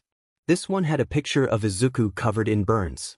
All on his back, shoulders, and arms. They ranged from 2nd to 3rd degree burns. Fat and tissue were visible, the skin appearing leathery and gray. Shouta covered his mouth, closing it and putting it down. He didn't even want to read the text below it. The next one just had notes. His quirk is now becoming a problem. How ironic, considering this is what we wanted in the first place. Every time I get close, he uses that DMN ability to cover himself. So, I created a prototype that should temporarily suppress or get rid of his quirk. The side effects are unknown, but I will monitor him closely. Next, a picture of Izuku on a concrete floor, but not from his cell. Maybe the training room. His arm looked mangled, and bruises coated his skin. Izuku's face was scrunched in pain, and there was blood pooling beneath his head. New development. All for One instructed Midoriya to make indestructible armor from the earth, and he partially succeeded. He was able to cover parts of his body, but it was not unbreakable. It crumbled within one hit from All for One. What a mess. All for One knows how much I hate stitching broken bones and tissue back together. Shouta put the file down, walking a few steps back and covering his face with his hands. What the F was the only thought running through his mind. Whenever he handled heavier cases, the crime scenes wouldn't rattle him. If it were truly bad, he would be able to decompress after work. Cases involving kids hit harder, but this was his kid. Tsukachi was silent, thankfully. He wouldn't know what to do if he tried to comfort him, or something. After a few minutes, Shouta sighed and grabbed the last one. He opened it, and for a fascinating moment he noticed his hands were shaking. Ignoring that, he looked at the file's contents. The picture showed Izuku on the metal table again, but this time, he was unconscious. Or, it looked that way because his eyes were closed and body slack. His arms and legs were still strapped down, but his shirt was off this time. His whole upper body was covered in blood. Experimenting on this boy has gotten boring. 2 years after extensive training, and no more progress. All for One is so adamant that Midoriya can gain a second quirk, but that has never been recorded to happen. Regardless, I've been recreating the same circumstances that led to his first quirk manifestation, yet no improvement. Anyway, cutting into him can be fun, so there's a silver lining. Shouta was going to be sick. He closed the file and set it with the rest. Tsukachi looked solemn, but didn't speak. Shouta realized was that the notes had a more personal tone than the first one he read in Tsukachi's office weeks ago. Reading them just added to the horror that were the pictures. Talking about Izuku like he was a thing, saying they were bored of inflicting pain on a child. Even though he was sure that whoever left those files in the cell placed them there as a warning, most likely from All for One, he couldn't think coherently about anything. No strategy, no plan to move forward, nothing. It scared him. I'm sorry, Eraser. I know this is, well, there are no words. I understand if you need to get back home. Shouta hadn't even told Tsukachi that he had moved. He just knew he was asking Nizu for help, but he didn't correct him anyway. Yeah, I'll be going. I'll call you tomorrow. With that, Shouta left. He'd been sitting in the car for 30 minutes. Shouta drove back to UA, taking alternate routes and longer ways, too paranoid to drive straight there. He texted Hisashi that he was coming in, but after he set his phone down, he didn't move. A few minutes later, his phone rang, showing Hisashi's caller ID. Shouta stared at it for a moment before picking up. Sho? Where are you? Shouta sighed, feeling suddenly exhausted. In the car? I'll be in a sec. Hisashi paused before he responded. Why did Tsukachi call you in? Hisashi is dead. And whoever killed him left more files on Izuku. With pictures. No response. Hisashi probably realized what that meant. And he looked at them. Sho. His voice trailed off, voice rough. I know, Zashi. But I had to. These are a clear message to us. Well, not directly, but to whoever they think took Izuku. I'm glad I took us here. Hisashi agreed with that. Alright. The kid's asleep. He was really tired. We can talk once you're inside. Shouta nodded to himself, hanging up after saying goodbye. He mustered up the energy to get out of the car and into the building. Once down in the dorm, he met Hisashi in the living room. He sat next to him, body slumped, and Shouta dreaded this conversation. Hisashi placed an arm around him and pulled him closer. Shouta didn't mind, he needed all the comfort he could get. It took a few moments, but Shouta eventually spoke up. I don't even think I can describe them for you, Zashi. They were terrible. His voice ended in a whisper. He leaned forward, elbows sitting on his thighs and his head in his hands. Hisashi rubbed his back slowly. You don't have to tell me anything if you can't. What were the files about? They spanned multiple years. Before he got his first quirk, some training notes, how the doctor, I assume it was him writing these, created the suppression cuff, and the last one was about trying to find a way to get him to manifest the second quirk. God, Zashi. The doctor has a DMN healing quirk. A strong one at that. The pictures. Shouta stopped, and he could feel his eyes sting. He hadn't cried in a long time. Not ever since Oboro. His eyes were normally too dry for him to be able to, but the phantom sensation was there. Multiple injuries he shouldn't have survived. But because of this doctor, he was healed. Which explains why the doctors at the hospital didn't see any burn scars or, worse. Shouta rubbed a hand down his face before sitting back up, facing Hisashi. He looked sick, and Shouta was glad that he wasn't there to see the pictures. Sho, Hisashi whispered. This just keeps getting worse. We keep finding out such horrible things about Izuku, and not even from the boy himself. I know. Those villains, or All for One, just want to mess with our heads. He doesn't know where we are. And he won't. Hisashi nodded, but he still looked troubled. Shouta placed a hand on the back of his neck and brought their foreheads together. Being around Hisashi always made him feel better. But he knew he wouldn't be able to get those images out of his head. Would it be selfish of me to go see the kid? I know he needs his rest, Shouta trailed off. Hisashi hummed. No. He might want to see you if he wakes up, anyway. You left kind of abruptly. Yes, sorry. I just needed to evaluate the threat. Was he okay after I left? A little quiet, but otherwise fine. I taught him some more English. Shouta huffed. Soon enough you guys will be having whole conversations that I won't be able to understand. Hisashi smiled and kissed his cheek. We will plan so many pranks without you, he chuckled. They sat there for a moment before Shouta pulled away. He stood up, and Hisashi followed him to Izuku's room. Shouta quietly pushed the kid's door open, taking in the adorable sight. Izuku was fast asleep, sweatshirt hood over his head and curled under the blankets. Byasurdi was laying next to him, but awake and staring at the heroes when they walked in. Shouta quietly made his way to Izuku's side, sitting on the edge of his bed slowly so he didn't wake him. Watching him sleep, safe and sound, did make him feel a little better. Yet, at the same time, his injuries flashed in Shouta's mind. Trying his best to ignore these thoughts, he slowly ran his hand through Izuku's curls, carefully pushing his hood down. The kid didn't wake up, but he leaned into his touch, sighing softly. Even in his sleep, Shouta thought, amused. Shouta hid a smile in his capture weapon and continued his movements. Hisashi stood leaning against the doorway, watching them with a smile. After a little more of this, Izuku woke up. He blinked his eyes open and looked up at Shouta. "Hey kid," he whispered. Hi. Izuku rubbed his eyes with his sleeve and shifted so he was facing him instead of the side. "Hey, are you okay?" Shouta's chest squeezed. Asking if he was okay, when Shouta viewed the most disturbing photos of Izuku's body covered in scars and burns. Obviously, he didn't know that's why he was gone, but still. "I'm fine.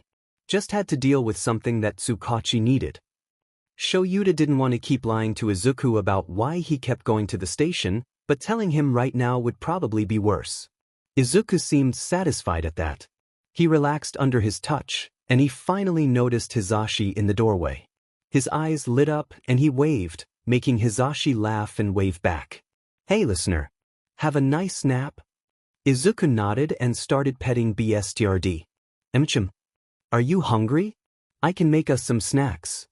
Izuku pondered for a moment. "A little," he mumbled, but Hisashi heard him. "Be right back," and he went off to the kitchen. Shouta stayed seated on Izuku's bed. "Do you want help sitting up?" Izuku said yes. So he carefully positioned him upright. BSTRD moved onto Izuku's lap without much thought. "Any idea on what quirk he has yet?" Shouta asked him.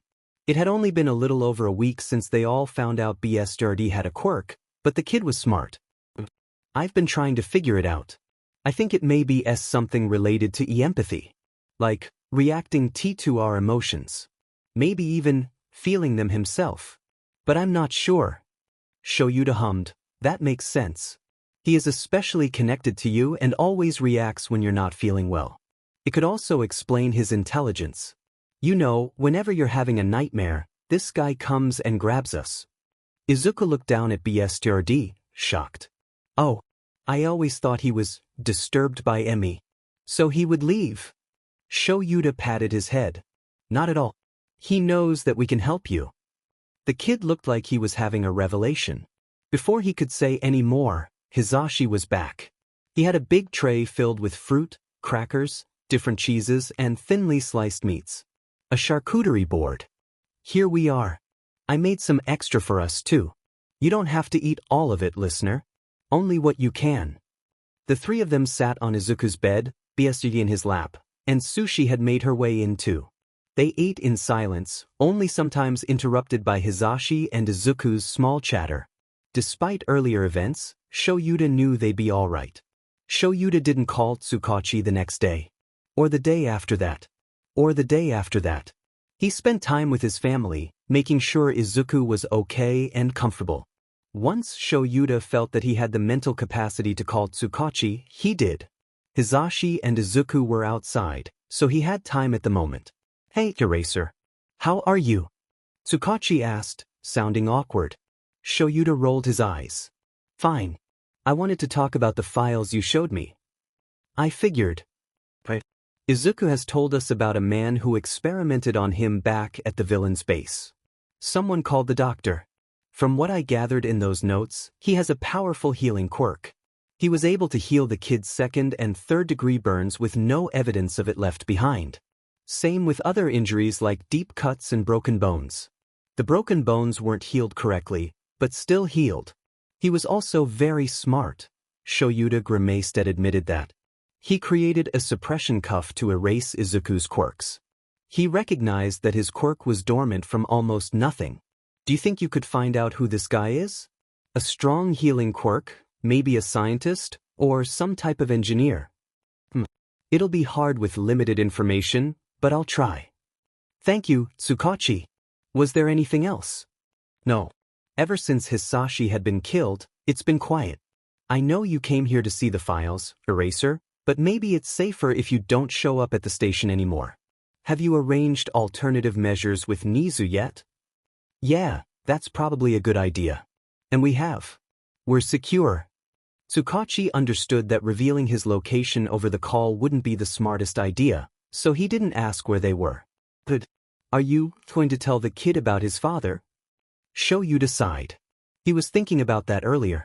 Would it be a good idea? He didn't know if Izuku would want to know, or if it would just make him spiral. I don't know. He's been having a rough time lately, so might have to hold off. Call me if anything else comes up. Tsukachi hummed in affirmative. Will do. The detective hadn't called since then, which was good, Shoyuta guessed. He still hadn't decided if he should tell Izuku about Hisashi. He didn't need to worry the kid anymore.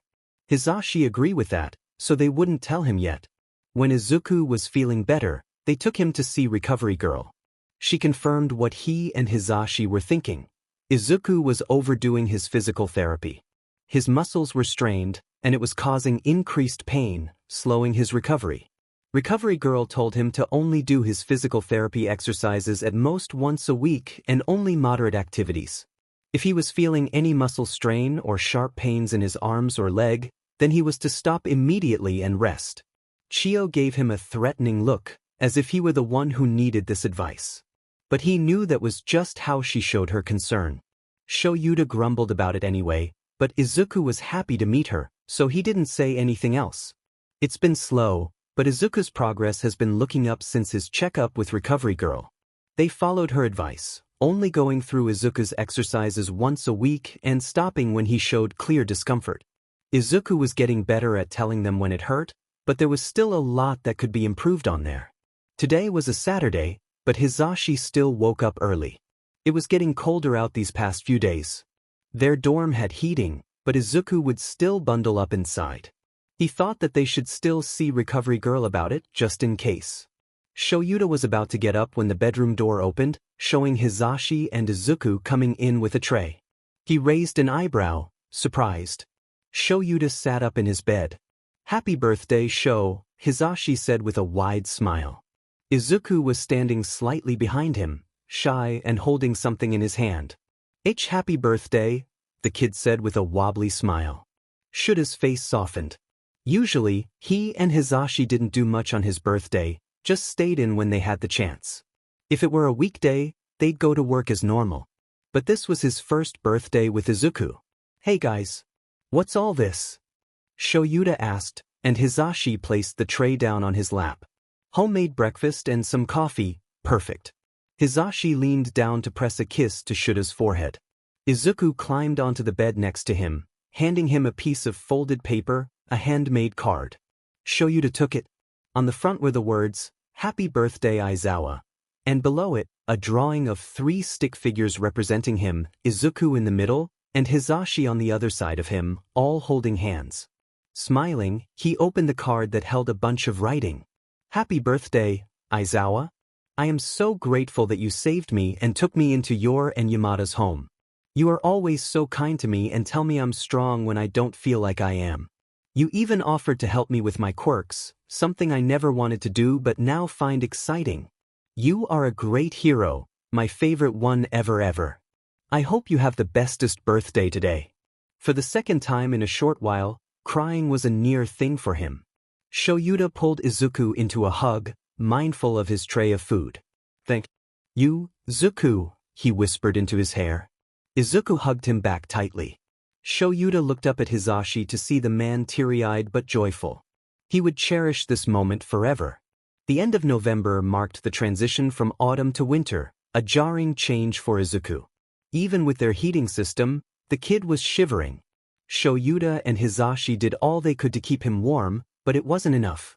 Another concerning development was Izuku's perpetual exhaustion. No matter how long he slept, he would still be tired in the morning. This led to multiple naps throughout the day. Too many. Even Shoyuta didn't take this many naps. Worried, Shoyuta and Hisashi brought Izuku to Recovery Girl. However, nothing was medically wrong. Chio told them it was just exhaustion. It was simultaneously relieving and not. They still did not know what the cause was. Then, Shoyuta had a light bulb moment. Zashi, the kid thrives off nature. We've both seen how revitalized his body can become when he's outside. With winter here, the earth is frozen and dormant. Do you think? Shouta trailed off, looking expectantly at Hisashi. Yeah. That makes sense. Still worrying, but it's a plausible theory. Do you think Izuku has any insight on this? Shouta shrugged. We could ask him. He had been underground when his quirk manifested, and suddenly being moved into the outside world could have messed up something up with his quirks. And it doesn't help that he has two quirks related to nature. If that's the reason, he might be experiencing twice the impact. That appeared to be true. Izuku was currently asleep on the couch with them, leaning on Shouta. They had been trying to keep Izuku awake throughout the day and limit his naps, but it didn't seem to work. His body was shutting down involuntarily. We need a quirk specialist, Sho. This can't be healthy, Hisashi said, expression concerned as he ruffled Izuku's curls gently. But who? Even if Nizu knows someone, I don't trust them enough to keep this quiet. A kid with two quirks? Unheard of, and multiple quirks are extremely rare in themselves. Hisashi sighed. Then maybe Nizu himself? He may not be a quirk specialist, but he's smart. With some information from us and Izuku, he may be able to help. It'd be better than nothing, I guess. Shouta was stressed. The first time Izuku passed out from what he now knew was exhaustion, he and Hisashi freaked out. Luckily, he was around to catch him. Shouta thought it was a one-time thing. Maybe the kid just didn't get enough sleep. He was wrong. It happened again, later that day. And it kept happening. When he was awake, he was quiet. Speaking and even signing seemed to require too much energy for the kid. They had resorted to yes or no questions a lot of the time, so Izuku would only have to nod or shake his head. The beginning of it was the worst part. Izuku would barely be awake most days. But now, a week and a half after the first incident, he was able to stay awake for a good few hours non-consecutively. Byakuji was overly clingy now with Izuku. He looked concerned. If cats could look that way, and he wouldn't leave Izuku's side. Mornings were still rough, but late afternoons seemed to be Izuku's most active part of the day. Food helped a little, but the downside of that was ensuring Izuku had enough energy in the first place to eat a lot. The only upside to this was that Izuku didn't seem too worried or panicked about his constant exhaustion. He wondered if this had happened before, even though Izuku didn't go outside much in the 4 years he was taken. Shouta opened the door of their dorm to Nizu. Hello, Aizawa. You wanted to see me? He nodded and let the principal inside. Shouta called Nizu first thing in the morning to schedule this meeting. He thought it would be a lot easier if Nizu came to them instead, with Izuku's limited mobility during the day. As I said over the phone, Izuku has been having trouble adjusting to the weather, and we think it's because of his quirks. Nizu walked with him to the living room, where Izuku and Hisashi were sitting. Izuku was awake, but just barely. His eyes were already drooping as he lay against Hisashi's chest. We know you're not exactly a quirk specialist, but you have experience in this field and the intelligence to help us. And we don't trust anyone else with this information, Shouta explained. Nizu nodded and stood in front of them while Shouta sat next to Hisashi. And you said his quirks are related to nature, yes? Both heroes nodded in confirmation. Interesting. Nizu stood there, looking over Izuku. The kid was just staring at Nizu with tired eyes, curious. Izuku, may I ask you how you feel when you're outside? Not in this current weather, but before. The kid didn't move or say anything for a few moments. Then he raised his hands. More. Nizu looked as if he were waiting for him to elaborate, but Izuku didn't. Apologies if I don't understand, Izuku. More as in more energetic? Do you feel like the earth propels your quirks? Izuku's eyebrows were furrowed, and he looked frustrated. I feel it inside. Nizu nodded. Has this happened before, Izuku? Back in the villain's base? Shouta shot Nizu a glare for that question. He didn't want the kid to have a flashback on top of his exhaustion. However, Izuku didn't have much of a reaction. He wasn't sure how much of that was because he was too tired. Rarely outside. But Izuku's hands paused, and he shifted slightly in Hisashi's hold. Felt tired when it got colder outside. Sensei didn't like it. Shouta mentally cursed at the implication of that. Nizu looked troubled for a moment before his expression reverted back to its natural cheerfulness. Aizawa, may I please speak with you? Nizu said and walked out of the living room without giving Shouta much of a choice but to follow. But first he made sure Izuku was okay. Izuku sagged against Hisashi, eyes fully closed now. Hisashi pulled him closer, leaning his head down and whispering praises to Izuku. Shouta sighed softly and walked over to Nizu. What is it? I appreciate your and Yamada's faith in me, but all I can do is provide a simple, on-the-surface analysis of what I see. If you think it is more serious, then you will need to look for a quirk specialist who can look at how Izuku's quirks are working internally. I know someone who can do that. Shouta feared this would be the case. Just tell me what you know first. In my opinion, I think it is simply quirk exhaustion. While Izuku may not be actively using his quirks, they still thrive off of nature to be used, yes? From what you said, he feels more energized outside, and that may just be it. He experiences the highs of it, which will eventually lead to the lows. This is a low. He hasn't had the exposure, and his quirks are probably going haywire at the abrupt change of environment, causing his fatigue. So his own quirks are harming him? I wouldn't say that. They aren't used to the rapid fluctuation. It may just need time. When Izuku becomes more used to being outside, his quirks will hopefully settle, then the lows and highs won't be as extreme. Shouta hoped so. As he noticed earlier, Izuku was getting better at staying awake for longer periods of time. But that is only what I think. I may not be completely accurate. It is a bit hard to make a full evaluation on the limited information. I understand. Thanks, Nizu. If we need to see a specialist, we'll call you. Nizu nodded. Of course. I hope little Izuku feels better soon. With that he left. Shouta walked back over to the couch, sitting next to Hisashi. As Shouta expected, Izuku was asleep. What's the verdict? Hisashi asked him quietly. Shouta summarized what Nizu told him, and when he finished, he looked over to gauge Hisashi's reaction. He looked contemplative. I mean, it makes sense, logically. But it just worries me, seeing the kid so devoid of energy. Shouta agreed. I know. It's hard, but if we continue as we are, the kid will get better. He's strong. If not, then we have Recovery Girl here to help. And if we really need it, then we can consider looking into the specialist Nizu knows. Hisashi was about to respond when Izuku started whimpering in his sleep. They both immediately turned their attention to the kid, Shouta placing a hand on his head. Izuku's face scrunched up and his hand gripped Hisashi's shirt tightly. Before either of them could comfort him further, Izuku woke up, his eyes darting around before finally landing on Shouta. His breathing slowed, and his grip slightly loosened from Hisashi's shirt. Kid? You alright? Shouta asked, running his hands through his hair. Izuku made a sound from his throat, lying back against Hisashi. He didn't look as tired, but not super awake either. Hey, but still tired? Hisashi asked him softly. Izuku shrugged. Kinda. I don't want to keep sleeping, he muttered, agitated. Shouta frowned. I know, kid. I'm sorry you're experiencing this. You said to Nizu that you felt it before. Was it this bad? He shook his head. It was only some tiredness. But my quirk at the time wouldn't cooperate. Using it made me a lot more tired. Shouta and Hisashi shared a glance. You won't be using your quirks if you don't want to, Zuku. And I know you're tired, but it's getting better, right? Nizu told us that your quirks might be getting used to the environment.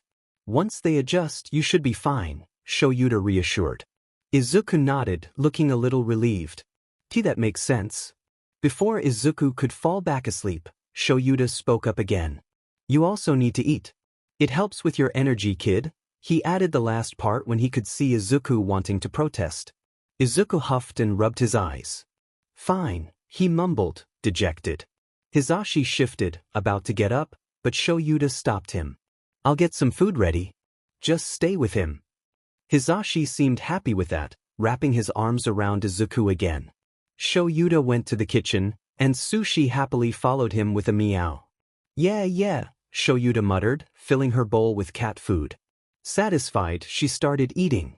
With that out of the way, Shouta made something for all of them that would hopefully help with Izuku's energy. Once finished, he set everything on the dining table. "It's ready," he called out for them. Hizashi made his way over to the table, Izuku on his hip. Bsrd was following steadily, meowing offendedly, probably because Izuku was out of his reach. When Hizashi tried to set Izuku down, he clung to him, much like he did to Shouta after his series of nightmares. Hizashi whispered reassuringly to him, sitting with Izuku in his lap. After the first time Hizashi fed him, Izuku was getting a lot more used to it. Shouta didn't exactly want to make it a habit, but at the same time, he couldn't force Izuku to use his hands if they hurt. And with the colder weather, Izuku's pain was flaring. Just another thing for the kid to suffer through this winter. Shouta sat next to Hizashi and Izuku, eating his food. Fortunately, Izuku seemed to be hungry, because he ended up eating a lot more than he had been recently. After he finished, Izuku didn't immediately fall asleep, which was another good sign. Shouta wondered if he'd be up to reading with him. It was something they ended up doing throughout the day as part of his education. Since he wasn't in school right now, Izuku had a limited way of learning. Granted, he did have sufficient knowledge on some things like analyzing, problem-solving, quirk history, some parts of different mythologies, and knowing different languages. Nizu would have a field day teaching him. Ultimately, he was still a kid. The books he read back at the base were surely for kids in high school, maybe even college level. Impressive, but there were still valuable things to learn from books targeted at his age level. Shouta would encourage Izuku to read aloud to him, but a lot of the time, the kid somehow ended up convincing Shouta to read to him instead. Really, all it took was the kid pouting at him with wide eyes. Those things could be lethal. Hizashi handed the kid to him, so he went to the living room after grabbing one of Izuku's new books. "Wanna read?" Shouta asked him. Izuku leaned his head on Shouta's shoulder and used his hands to sign. "You read?" Shouta huffed. "I would, Zuku, but it'll help you stay awake if you read." Izuku started pouting. He was sure that Izuku knew this was Shouta's weak spot. But he stayed firm. "Come on. At least this one," Shouta said and opened up the book. Izuku didn't argue, but Shouta could tell he wasn't that happy about it. However, as Izuku read, his mood got lighter. Shouta had to help him with some words, not that he couldn't read them, but his speech was still a work in progress. After the third book was read, Izuku was getting sleepy again. His eyes were drifting shut, so Shouta quietly put the book aside. He placed a hand on the back of the kid's head, gently pushing him so he was completely lying against Shouta. "Back to sleep," Hizashi murmured from behind him. Shouta nodded. "Better than before, though. He read through 3 books. That makes me feel better. Maybe Nizu was right." Shouta scoffed quietly. Of course the rat was right. Hizashi chuckled and kissed the top of Shouta's head. "I'm gonna clean up the rest of the kitchen. You fine here?" Shouta just nodded, and Hizashi left him with Izuku. As the rest of December went by, Izuku's energy levels were thankfully progressing. He still had bad days where he slept through the majority of the day, but other than those outliers, he was able to do more than he could at the beginning of the month. Christmas was approaching. The kid seemed confused about why a tree and other decorations were being put up. Shouta was neutral to the holiday, but Hizashi loved it. Growing up in a big family, Hizashi always celebrated Christmas and did a lot of common traditions. With Shouta, they would still celebrate but just with the two of them. Not that Shouta didn't like Hizashi's family, no, he was just never used to big family gatherings and celebrating big holidays. Hizashi understood, his family less so, but they got used to it. Big family gatherings were limited throughout the year, but Hizashi still visited his family regularly to make up for it. After explaining Christmas to Izuku, he seemed to remember something. "Oh, IW would sometimes get gifts from Emami on that day," Izuku said, and both the heroes could see him slightly drifting. Hizashi quickly grounded him to the present. "Is there anything you would like for Christmas, Aizu?" Shouta, though, could already sense Izuku's answer before he said it. "Oh, and no, that's okay. Why, you've gotten so much for me already," And he knew Hisashi would not accept that answer. Neither would Shouta, to be honest. They would have to make their first Christmas together special. The day of, Hisashi woke them all up early. Shouta would complain that this could mess up Izuku's sleep schedule, but he didn't have the heart when his husband looked so excited. Izuku looked tired but not too much, which was good. The three of them walked into the living room, where some presents were placed under the tree. They might have gone a little overboard for Izuku. Izuku's eyes were sparkling.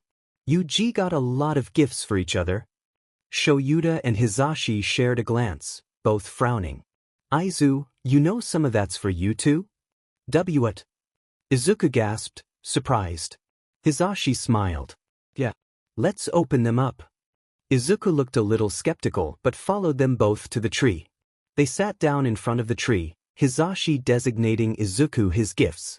Most of it was hero merch. The most notable was the light gray scarf Izuku got, an idea from Hisashi, so that Izuku would have a scarf that looked like Shuta's capture weapon. The kid loved it and immediately wore it so he could look like Eraserhead, Izuku's words. Shouta didn't know how to react to that. Being underground, he wasn't used to having fans. He liked it that way, actually. But maybe he could make an exception for the kid. The kid got more notebooks and supplies, more books, and a lot of cat-themed toys and clothes. He loved it all, even tearing up at the end. This is too much, he cried. Hisashi pulled him into a hug, and Shouta rubbed his back soothingly. Like we said before, kid, it's never too much. You deserve all of this and more. We wanted to spoil you because you deserve to have nice things, okay? Hisashi affirmed his words, and Izuku still looked uncertain, but didn't argue. After they calmed Izuku down, the kid insisted that they open each other's gifts now. Shouta let Hisashi go first. He opened up a gift that he and Izuku picked out for him. When Hisashi was teaching, Shouta and Izuku custom-created a print on an apron. It had a cockatoo with big headphones on, mouth open in a chirp and music notes coming out of it. Hisashi loved it, to say the least. They alternated, so Shouta was opening his now. It was a cheesy mug that read, "Cats and Coffee," with said items printed on either side of the words. Aizu picked it out for you, Hisashi said with a wide grin. Izuku looked nervous, but Shouta quickly assuaged his worries. I love it, kid, he said, and Izuku smiled. Looks like they both had the idea to let the kid pick out a gift for the other.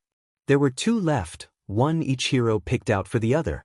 Shouta got Hisashi new headphones that were an upgrade from his last ones he could use for his radio show. Hisashi got him a yellow sleeping bag, and Shouta remembered why he loved him so much. They shared a kiss, and Shouta could say this was a successful Christmas. The new year passed, and winter finally came to a close as March began. The warmer weather helped with Izuku's drowsiness, and he had a lot more energy now. It was like a switch flipped. Since he was so fatigued throughout winter, they didn't really have a chance to work on his strength. They did smaller exercises every now and then, but even Recovery Girl told them it would be worse if they forced Izuku to do physical therapy while he was tired. Entrance exams were in February, so Shouta and Hisashi had been busy with those. Luckily, Shouta could stay with Izuku while Hisashi ran the actual exam, and Nisa met with the two of them privately to show them the exam and potential students for 1A. Izuku was allowed to view it with them, and the kid had a field day analyzing all the quirks that showed up on screen. As soon as Izuku was comfortable, they sat outside a lot more to help the kid re-energize. It was really helpful. Regardless, Shouta was a little worried about how dependent Izuku seemed to be on the weather, something so precarious. He just hoped this neutralized once his quirk settled. No calls from Tsukachi.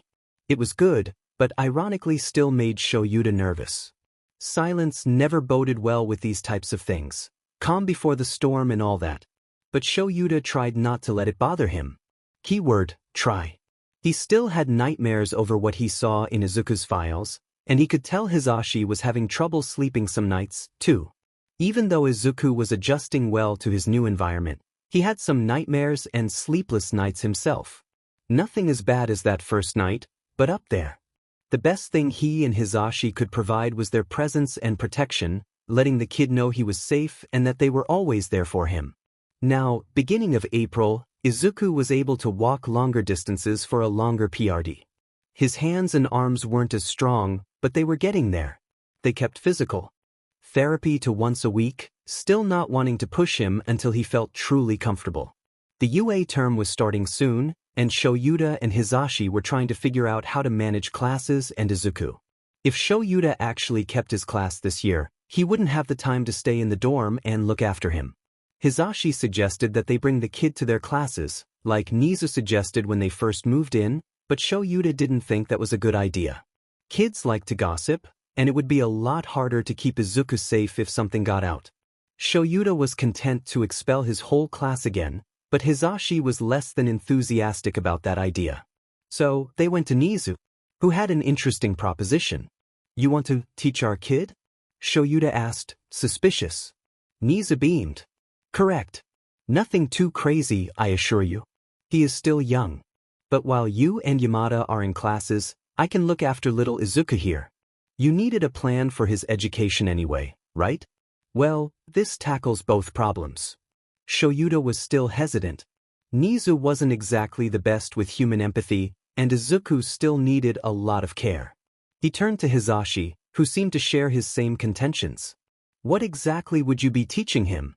I wasn't aware you were privy to an 8-year-old's curriculum. If you would allow it, I would like to give Izuku an assessment test. Nothing too complicated, just something that will tell me exactly how much he knows. I would love to hone in on his skills like quirk analysis, something that is extremely valuable. I believe he could really become a master at it." Shouta sighed. "Nizu, with all due respect, Izuku is still a child whom I am not sure you are equipped to handle. He still needs constant care and reassurance. This arrangement cannot resemble anything close to an experiment. I understand your reservations, Aizawa, but please, I have certain experiences that may help me relate in some way to little Izuku." His smile was strained, and Shouta was surprised at this small tidbit of information about the principal. Maybe he and Izuku could teach each other something in their time together. Shouta and Hisashi shared another glance, a silent conversation passing over them. With another deep sigh, Shouta faced Nizu. "Fine, but you also need to keep an eye on his physical limitations and ensure he isn't pushing or hurting himself. He can't do much with his hands, so you may need to work on the test with him if it's written. And you notify me or Hisashi immediately if something is wrong." Nizu nodded along. Of course. If you feel it is necessary, maybe you could leave Izuku with me for a few hours before you two start teaching. See how he handles it and we can adapt from there." Shouta and Hisashi agreed. They would also have to talk to Izuku about this and let him know that they couldn't be with him all day for now. It would be an adjustment for sure, for all three of them. Shouta just hoped that this wouldn't backfire on them or make Izuku regress any further. Izuku didn't take the news well. Shouta and Hisashi sat him down on one of his good days and explained how they most likely will be busy during the day while teaching classes. Izuku was confused and said that he knew that Hisashi had already been teaching during the day. Shouta hated how confused and upset he looked when he had to tell the kid that now he would also be busy teaching as well. As long as his class held potential, that is. Izuku cried. For a long time. He didn't want to be alone, and Shouta almost walked right back to Nizu's office and demanded a substitute to replace him for however long it was needed. But he didn't. Instead, he and Hisashi held him as he cried. They whispered soft reassurances, letting him get all of his emotions out.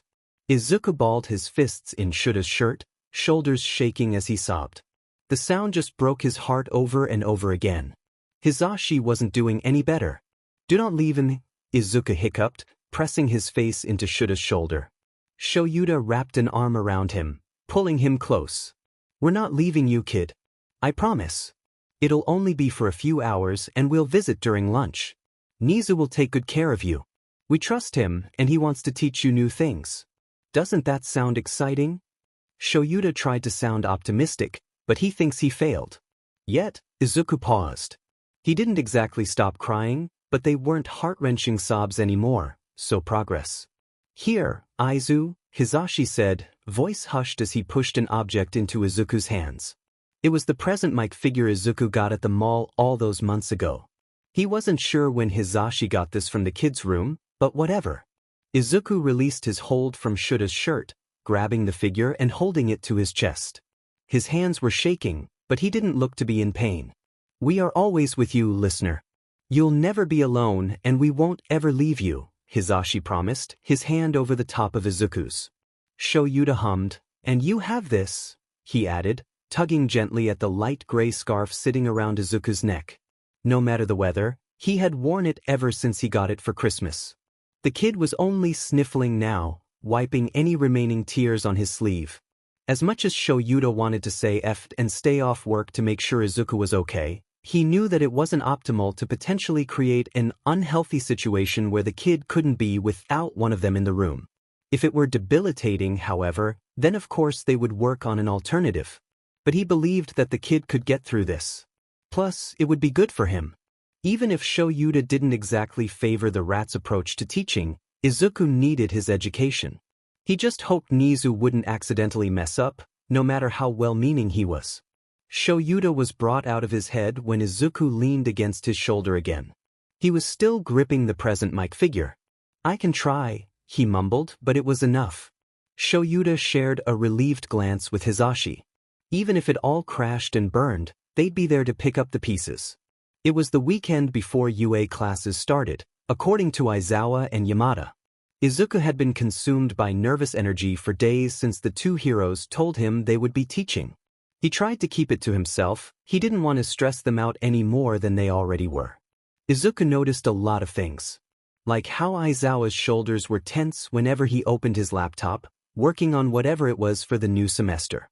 Or how strained Yamadad's smiles were after a long day of prepping for his classes. When they sat down in the evenings to watch TV, usually Yamadad was still energetic, laughing loudly or commenting passionately when something happened that he either agreed with or disagreed with.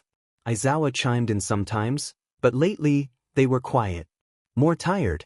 When Aizawa sat Izuku down to read, he had to repeat sentences sometimes when he forgot what he was saying, eyes glazed over and wandering off the page. Izuku wouldn't correct him, he'd just nod along. Being hypervigilant of his surroundings and other people's moods saved him a lot of pain in the base. And that was saying something considering the pain he did go through in there. Sensei's mood swings were unpredictable, but sometimes he could tell when his mood would take a turn for the worse or the better. He learned to adapt quickly. So Izuku kept his anxieties to himself. He couldn't dump his worries onto the heroes after he agreed to stay with Nizu for the day, as he had already cried on their shoulders embarrassingly. Logically, Izuku knew they weren't leaving him. And he couldn't be around them 24, but logic didn't live well in his mind. Logic didn't work in the base, either. Even if he followed every rule, every command, he'd still be punished. Not that Aizawa and Yamadad would punish him. He trusted them and believed their sincerity, but didn't want to make their lives any harder. More than he already was. Izuku was currently sitting on the ground in front of the coffee table, coloring in a page filled with florals and different kinds of plants. Aizawa and Yamadad were still tense, but not as much, luckily. Aizawa was on the couch, scrolling on his phone. Yamadad had his head in Aizawa's lap, legs dangling over the armrest. He wasn't asleep, but his eyes were resting. It was peaceful, and days like this would usually help calm Izuku. However, today was the day he would meet with Nizu and have a trial run of what they would be doing in the future while the heroes taught UA students. His hands were shaking as he colored, but they weren't in much pain, just the usual amount. After his fainting spells and constant exhaustion, he felt restless. He was full of too much energy now, the opposite of what happened in the winter. Izuku wasn't sure if it was any better. Don't get him wrong, he was glad he wasn't sleeping all day, but this buzzing energy had no outlet. He didn't have to deal with this back at the base. The doctor would just put his suppression cuff on. Morbidly, Izuku kind of wished he had one on right now. There was a sharp pain in his wrist that made him drop the crayon he was using. Aizawa, ever observant, glanced over. "Kid? You all right?" Izuku nodded and hastily closed the book. "Wait. It just hurts a little," he lied, rubbing his wrist. Aizawa seemed skeptical, but left it alone for now. Rested for the day anyway. Plus, We gotta get ready for Nizu, he said and shook Yamada to get him up. Yamada whined and flopped back onto Aizawa. 5 more minutes, he mumbled, placing an arm over his eyes. Izuku stifled a giggle when Aizawa gave him a look that said, "You see what I have to deal with?" After shoving Yamada off and ignoring his outraged cries, Aizawa stood up and walked over to him. Izuku instinctively raised his arms, and Aizawa picked him up. Izuku immediately held onto him and placed his head on his shoulder. Aizawa walked to his room, and Izuku squeezed his eyes shut for a moment. Again, he knew that the heroes weren't leaving him. He repeated it to himself every day. And he was used to Yamada leaving for the day, so why was this hitting him so hard? Izuku really liked Yamada, but Aizawa saved him. He was the first adult in 4 years, to not hurt him. Sure, Kurogiri was nice, and Dabi occasionally spoke to him, but they didn't make his situation any better. So leaving him, even if only for a few hours, really scared him. Aizawa placed him on his bed, and he blinked his eyes back open. Izuku expected him to start picking out clothes as usual, but instead, Aizawa knelt in front of him, his gaze softening. "Kid, can you tell me what's going on?" he asked in a soft voice. Izuku froze, confused and slightly alarmed. He gripped his sweatshirt, ignoring the dull pain that shot through his wrist. Do you mean?" Izuku deflected, looking away. Aizawa huffed and gently untangled his hands, holding them instead. "You've been quiet and stressed out these past few days. You're not talking to us about it, and you keep hiding your pain. You know you can always talk to us about anything." Izuku bites his lip, focusing on their hands. He should have known the heroes would notice his stress. Maybe he was good at reading others, but he guessed he wasn't that great at hiding his emotions either. Aizawa was silent, letting Izuku gather his thoughts. He couldn't lie about how he felt. He was sure the hero would notice, and it felt wrong to, anyway. "Why you and Yamada have been stressed too, and I just didn't want to add on to it," Izuku whispered, peeking up to see Aizawa's expression. He seemed mildly surprised, like he didn't think Izuku would have noticed.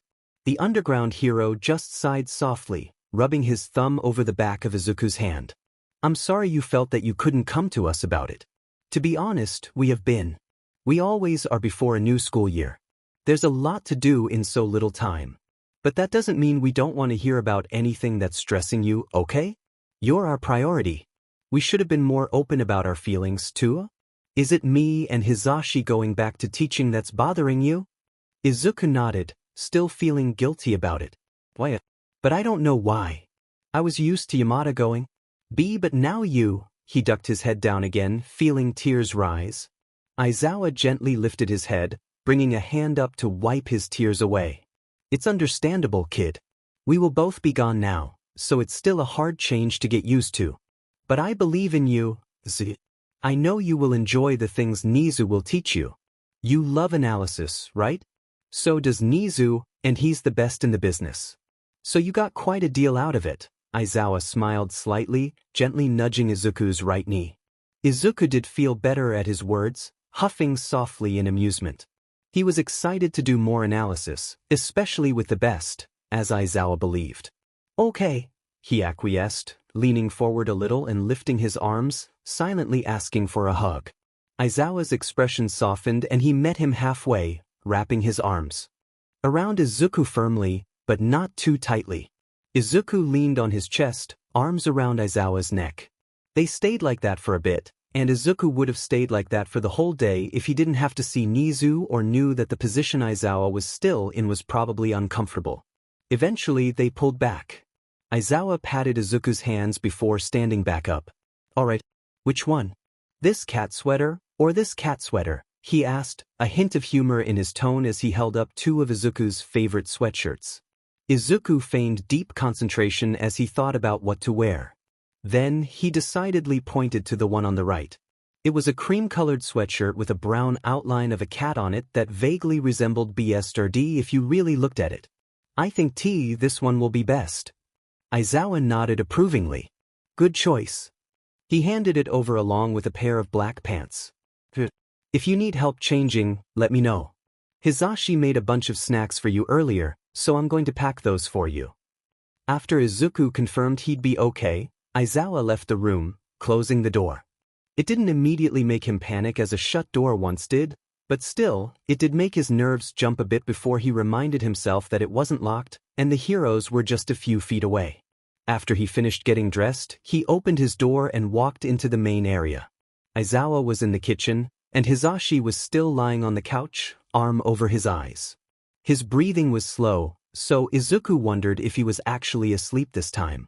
Izuku was still worried about the heroes and how much stress the upcoming semester would put on them. I'm gonna do something nice for them, Izuku thought. They always did things for him when he was stressed, so naturally, Izuku should pay it back. But what should he do? Before Izuku could think about it any further, BSRD spotted him from the corner in the living room. He made that his usual lounging spot. He was always there when he wasn't occupying Izuku's lap. With a meow, BSRD padded over and looped around Izuku's legs in a figure-8 motion. Izuku smiled and sat down in front of him, waiting for BSRD to sit on his lap before petting him. The two of them were content to stay that way until Aizawa walked over. Ready, kid? I got your food and notebooks here.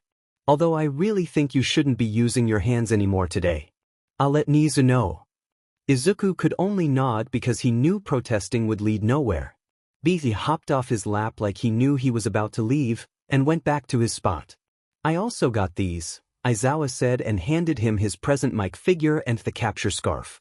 Izuku gasped softly and took them, loosely wrapping the scarf around his shoulders and holding onto the figure tightly. Thank you. With a nod, Aizawa easily lifted him from the floor and held him on his hip as usual. Izuku could walk, but this was nice. The plan was to spend the day with the UA principal as he would be once school started. They would go over what Izuku should expect in their day-to-day lessons. This also included Izuku getting used to being around someone who wasn't Aizawa or Yamada. Then, for lunch, the two heroes would spend it with him to, again, emulate what their new schedule would look like for the foreseeable future. Was it selfish of Izuku to wish that Aizawa would expel his whole class again? Probably. But the thought crossed his mind more than once. Hisashi, Aizawa called out, prompting the man to JRK up from his lying position. Aizawa chuckled, and Izuku hid a smile. We're going now. At that, Yamada scrambled up and met them at the elevator. Sorry, listener. Didn't think I'd sleep for that long there. Yamada ruffled his hair. Have a great time, yeah? Don't hesitate to tell Nizu if you need anything. And then, for the first time, Yamada leaned forward to kiss the top of Izuku's head. Izuku's eyes widened a bit, but not in panic.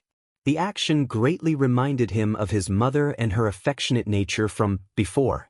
Holding back tears that were definitely an overreaction, Izuku just smiled shyly at Yamada and nodded. The blonde hero looked surprised at his own gesture, too, brows slightly pinched in worry.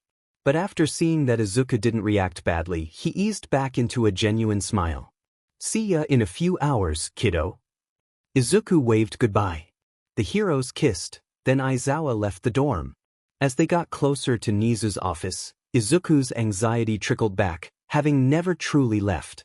In one hand, his present mic figure sat, and in the other, he gripped his scarf. He was immensely glad that Aizawa remembered to bring these two things. It wasn't the heroes themselves, but the items still brought comfort. Eventually, they made it. Nizu had his door open already, so Aizawa didn't have to knock. Welcome. Nizu greeted, eyes bright and grin wide. While Izuku didn't exactly think the principal was disingenuous, he still found his constant cheeriness unnerving. Izuku shyly waved, and Aizawa set him down on the chair in front of Nizu's desk. Morning, Nizu. I got all of Izuku's things here, Aizawa said while he set the bag that he was carrying down beside Izuku's chair. And you have my contact if anything goes wrong. And I mean anything. Wow, Aizawa could be really scary. Nizu wasn't fazed though. He just nodded, a smile still present on his face. Of course. I will message you if Izuku here needs anything or if there is any complication. Seemingly satisfied, Aizawa grunted and turned to kneel before Izuku. All right, kid. I'll see you at lunch, okay? Okay, Izuku responded. Aizawa's lips quirked up slightly before he stood, ruffling Izuku's hair and leaving. Now it was just him and Nizu. Still nervous, Izuku fidgeted with his present mic figure, eyes averted. It was quiet, and Izuku could feel Nizu's assessing eyes on him. Then, the chimera broke the silence. "How are you feeling, Izuku?" Surprised, Izuku's eyes flickered to where Nizu sat at his desk, hands folded professionally in front of him. "I'm okay." After a moment, he whispered, "A little nervous." Nizu's smile softened into something kinder. "That is to be expected. I'll admit I am also quite nervous." Izuku stared, disbelieving. Really?" Nizu nodded. "Really? I am not exactly good at reading human emotions or understanding all of their needs, especially a young child. So, if I make any mistake, which I am bound to do, please let me know." Still shocked, Izuku nodded slowly. "Sure. Excellent. Now, I was going to make up some sort of test for you, but Aizawa informed me before your arrival that your hands hurt. So, I have a question." Nizu paused dramatically, and Izuku leaned forward subconsciously, wondering what he would ask. "Have you ever played a game of chess?" The next few hours passed surprisingly well, with Nizu demonstrating how chess works and then Izuku trying it out for himself. It was fun. After getting over the initial frustration of losing to Nizu, Izuku told himself that Nizu was a genius, and this was his first time playing chess. It was only logical that he'd lose. But every time, Nizu could at least humor him. Actually, he wasn't sure that Nizu letting him win would make him feel better anyway. Eventually, Izuku got the hang of it. Not so much so that he would win against the Chimera, or even come close to it, but at least he wasn't losing the game almost immediately. He swore Nizu's cheerful checkmate would haunt his dreams.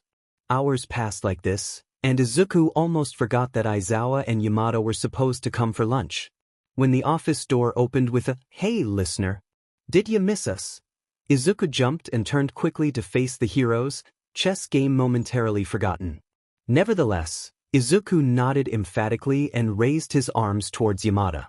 The man indulged him, scooping him up into a hug. Izuku held on tightly, acting like he hadn't seen them in years instead of just a few hours. Aizawa came over and ruffled his curls, a tiny smile gracing his face. "Hi kid. Having fun? Brain melted yet?" Izuku huffed a small laugh and confirmed he was having fun. "Enizu is teaching me chess," he exclaimed happily. Aizawa's expression abruptly fell flat, his gaze narrowing on the principal behind him. Before Izuku could panic, thinking maybe he wasn't allowed to do that, Aizawa pinched the bridge of his nose and muttered, "Damn rat." Nizu's grin only widened at that. Breathing a quiet sigh of relief, Izuku tightened his hold on Yamada. Yamada squeezed back, then turned to face Nizu. "It'll probably be easier if we eat in the lounge. Do you want to join us?" Yamada's voice was hesitant, but Izuku thought it was kind that he asked. Nizu only shook his head. "That's all right, Yamada, but thank you. Enjoy your lunch together." That was all the confirmation they needed before leaving the room. Izuku put his head on Yamada's shoulder, and the man ran his fingers through Izuku's hair. "We missed you, kiddo. I cooked us up some lunch, but you know," Yamada lowered his voice conspiratorially, "once UA classes start, lunch rush will be here, and we can ask him to make us some food. How does that sound?" And that made Izuku's head shoot up, eyes sparkling. Really?" he exclaimed, gasping. Izuku had dreamed of tasting lunch rush's food. And now it could be a reality. Like every day. Yamada chuckled, and even Aizawa looked amused. "Of course, kiddo. You know what that means, right, Zashi?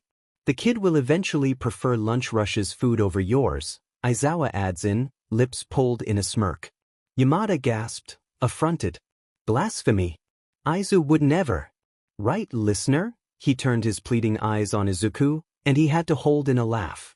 "And no one could top why you're cooking, Yamada," he reassured. "Aw, Aizu." Yamada squealed and hugged Izuku tighter.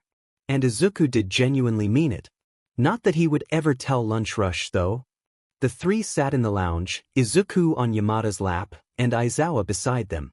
They ate in contented silence until Yamada asked about his day and how he liked chess. After chatting and eating for a little while, the heroes had to bring him back to Nizu. While he was upset, he wasn't as anxious as he was earlier. Aizawa carried him back to his office and set him down in his chair. Yamada kissed his head again, and Izuku was happy that this would become a normal habit for him. Some goodbyes were said, and Izuku was left alone with the Chimera once again. But this time, before they could continue, Izuku had a question. And Nizu? Can you help me with something? Nizu tilted his head inquisitively. Of course. What is it? Izuku wrung his hands nervously, looking down. IW wanted to do something for Aizawa and Yamada. But I can't do it alone. Izuku told him his idea, and Nizu was more than happy to help. The rest of his time with Nizu was spent playing some more chess and going over his analysis. Aizawa packed his notebooks, so he showed him, and Nizu looked absolutely delighted when Izuku explained his code. And a little terrifying. He also got the hang of cracking it quite easily. Nizu complimented his analysis. Izuku kept the ones about his quirks to himself for now. He wasn't ready for that. There was still some lingering fear that Nizu might read about his quirks and want to do his own experiments on him. He knew that Aizawa and Yamada trusted Nizu, but Izuku couldn't shake that feeling so easily. Nizu helped with Izuku's plan near the end of their time together because it was a bit of a time-sensitive ordeal. Finishing in the teacher's lounge, Nizu messaged Aizawa asking them to come up. On the main table in the room was a spread of miso soup, rice, meat, and an array of vegetables. Nizu did most of the work, but Izuku helped where needed. He wanted to make a meal for the heroes. They always cooked for him, so he wanted to return the favor. Izuku didn't know how to work a stove, so that's why he asked Nizu for help. And for Aizawa's birthday all those months ago, Yamada told him that Aizawa generally didn't have a preference for food. As long as it is homemade, he will most likely love it. Additionally, Izuku knew that Yamada loved homemade dishes as well, since he always cooked for them. He just hoped his attempt, Nizu's attempt and his help, was sufficient. Nizu left him alone after they set up the table, but it wasn't for long. Aizawa and Yamada were already coming in when Nizu rounded the corner. Izuku stood next to the table nervously, wringing his hands together forcefully. When the two walked in, Izuku noticed how stressed they looked. More than earlier. He frowned, but didn't question them. He was just glad he did this for them. The two finally noticed him, and they looked slightly confused at why he was alone, before their gazes caught onto the setup behind him. It was funny watching them both make the same expression at the same time. They turned to him, Yamada looking surprised and emotional. Aizawa was more subtle, but Izuku noticed his eyes crinkle slightly around the edges. "Did you make all this for us?" Yamada asked, coming over to hug Izuku. He hugged him back, nodding. "W with Nizu's help." Aizawa ruffled his hair. "Wow, the rat really agreed to help you?" he muttered, tone pitched with amusement. Izuku nodded anyway, smiling. "Yeah. I didn't trust myself with to the stove." Yamada chuckled and pulled away. "Good idea. Maybe I can teach you later." Izuku gasped. "Why, please?" He wanted to be able to do it by himself next time. The three sat together, enjoying their food. Izuku's hands were feeling better, so he was able to feed himself this time. He only gave himself a small portion because he knew he wouldn't eat much. Even though Aizawa and Yamada were happy with the meal, praising him as they ate, they were still noticeably tense. Izuku was worried, but he hoped that they'd be okay. Shouta and Hisashi had just gotten back from their lunch with Izuku. Even though they'd just seen him, Hisashi was already complaining about missing him. Shouta couldn't really blame him, though. He missed the kid too. It would only get harder once classes started on Monday. To take this time for granted, both of them finished up on their lesson plans. Shouta would have to prepare the rest of his heroics class once he saw his class in person.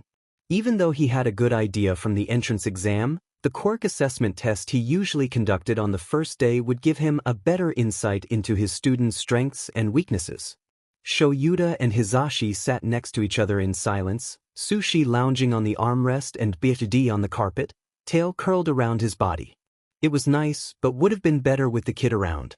Their peace was broken up by the buzzing of Shuta's phone. Glancing over, he did a double take when he noticed who was calling. Tsukachi.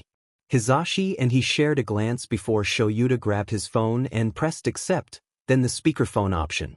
Hey, Tsukachi. You've got me and Hisashi here. Ah, perfect. Remember what you told me about the doctor? It took me a while, but I have a file here that may match what you told me. A man named Izuku Kobayashi, born in super powerful healing quirk. He heals the tissue and muscle directly. He worked as an actual doctor, a pediatrician, for many years. But something happened during his practice that made him renounce his license. In the following years, he was recorded creating and selling drugs that allegedly were strong enough to dull or completely erase a user's quirk temporarily. This sounds a lot like that suppressor cuff he engineered on Izuku. Anyway, the station actually arrested him a few times, but he always found a way to escape. His last arrest was dated May 23rd. He's been gone ever since, disappeared. If this is him, I assume that's when he got in contact with the villains. Shouta and Hisashi shared a glance. This was probably their guy. Does he have any family? Shouta asked him. Shouta could hear Tsukachi riffling through some papers before he spoke up again. He did. A wife, Yuna Kobayashi, and a daughter, Koana Kobayashi. Both deceased. No other family members mentioned. They were all silent at that. Shouta wondered if they were one of the reasons why Kobayashi ended his practice and suddenly started to sell illicit drugs. Hisashi was the one to speak next. So, are you going to tell the chief? Get some people to look after him? Tsukachi hesitated, and Shouta already knew he wouldn't like the response. I already did. And he said if we didn't have direct proof of this man being the doctor, then we didn't have a reason to go after him. Something about accidentally prosecuting an innocent man, and all that. We have a picture of what Kobayashi looks like, and the only people who could confirm his identity are the villains or Izuku himself. Shouta sighed, rubbing his temple. Of course, nothing is ever easy with him, is it? Is it really the only way? I've drawn the necessary parallels between him and the doctor you described. But he doesn't care. Ever since the leads dried up months ago, he hasn't exactly been optimistic about finding the villains involved or all for one. Hisashi was his breakthrough. So it's either direct confirmation or nothing. Hisashi shook his head, looking angry. So, traumatize our kid more or let this man, who is most likely our suspect, go, ruining our chances of finding him and eliminating at least part of the threat. I know. I'm sorry, guys. I know it's been hard the past few months. Tsukachi trailed off, unsure of what to say. You're only trying your best, Shouta said, though he didn't like it either. Tsukachi was silent for a moment. Then, if you decide something, let me know. Sooner would be best, he muttered before ending the call.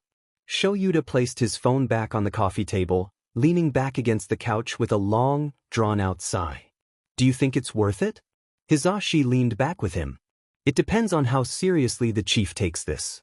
And we don't have to show Izuku right away. What if we just asked him if he is up to it? See his reaction, then go from there.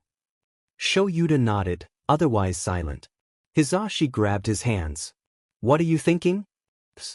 I want Izuku to be safe. To not have to interact with those people anymore.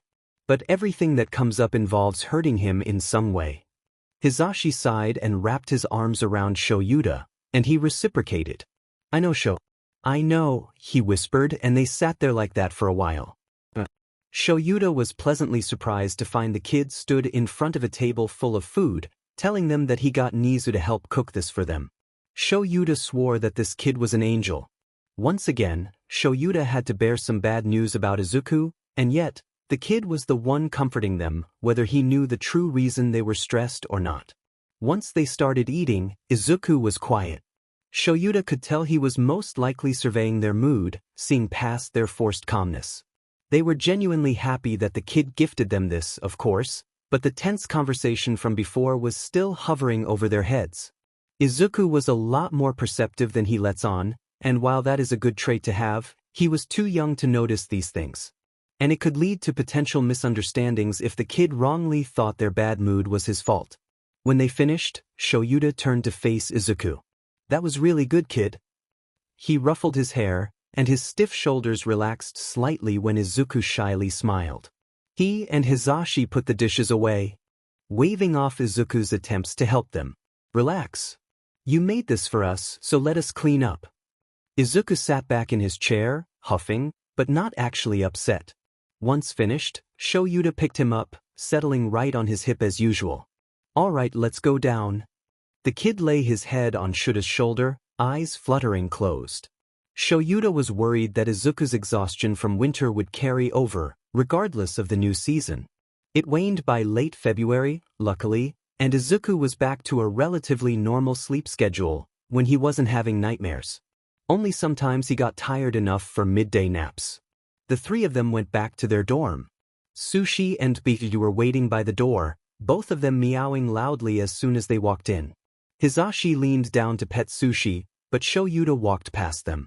BGMI followed on his heels, likely wanting to see Izuku. Shouta glanced back at Izuku, seeing that his eyes were still closed, but not sleeping. Hey, he whispered, and Izuku's eyes blinked back open. Tired? Izuku shook his head and lifted it, and Shouta was sure he was telling the truth. He didn't notice any lingering drowsiness. He took a seat on the couch, Izuku in his lap, and BGMI jumped up to sit next to them. Hisashi sat on the other side of Shouta. They shared a glance, then Hisashi turned to face Izuku. Hey listener. We wanted to ask you something, he started, voice low and gentle. Izuku's eyes darted between the two of them, his nerves clearly rising. Okay. Hisashi reached forward to hold Izuku's hand, and the kid squeezed it. We got a call from Tsukachi earlier. He's been looking into the doctor, he said slowly, both of them watching the kid's reaction. Izuku flinched minutely, but Shouta still caught it. They stayed quiet, though, waiting for Izuku to speak. Did he find him? Izuku asked, brows slightly pinched in confusion. Possibly. Tsukachi has a suspect in mind, but he's not 100% positive. Does the name Aiku Kobayashi sound familiar to you? Hisashi continued, hoping it would be easier if Izuku somehow knew his name. Shouta figured he didn't, though.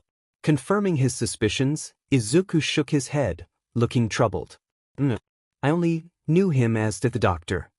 Hisashi leaned forward slightly. That's all right, kiddo. Tsukachi has a picture. You'd be the only one to confirm whether it is him. When Izuku realized what that meant, his eyes widened slightly, and he looked a bit scared. He didn't answer immediately. Shouta and Hisashi looked at each other, worried. This already wasn't going well. IW wouldn't have to CH him? J just a P picture? Hisashi nodded. Yes, hun, only a picture. We wouldn't put you in danger like that ever, he responded, tone heated a bit near the end. Izuku wasn't bothered by that, though, and looked only slightly relieved. Okay, I see can do that. He still seemed uncertain, which Shouta wasn't exactly happy about. If you don't want a kid, you don't have to. Don't force yourself, Shouta reminded, rubbing his back slowly. Izuku still looked contemplative, but he seemed less tense than before. I think I want it. IW won't actually be near him, he said, appearing to reassure himself of the latter. Both heroes nodded in confirmation. But you won't be in his presence. You would only look at the picture Tsukachi has, and tell him if you recognize the man as the doctor or not, Hisashi repeated. Izuku nodded absently, suddenly looking tired, even though earlier he said he wasn't.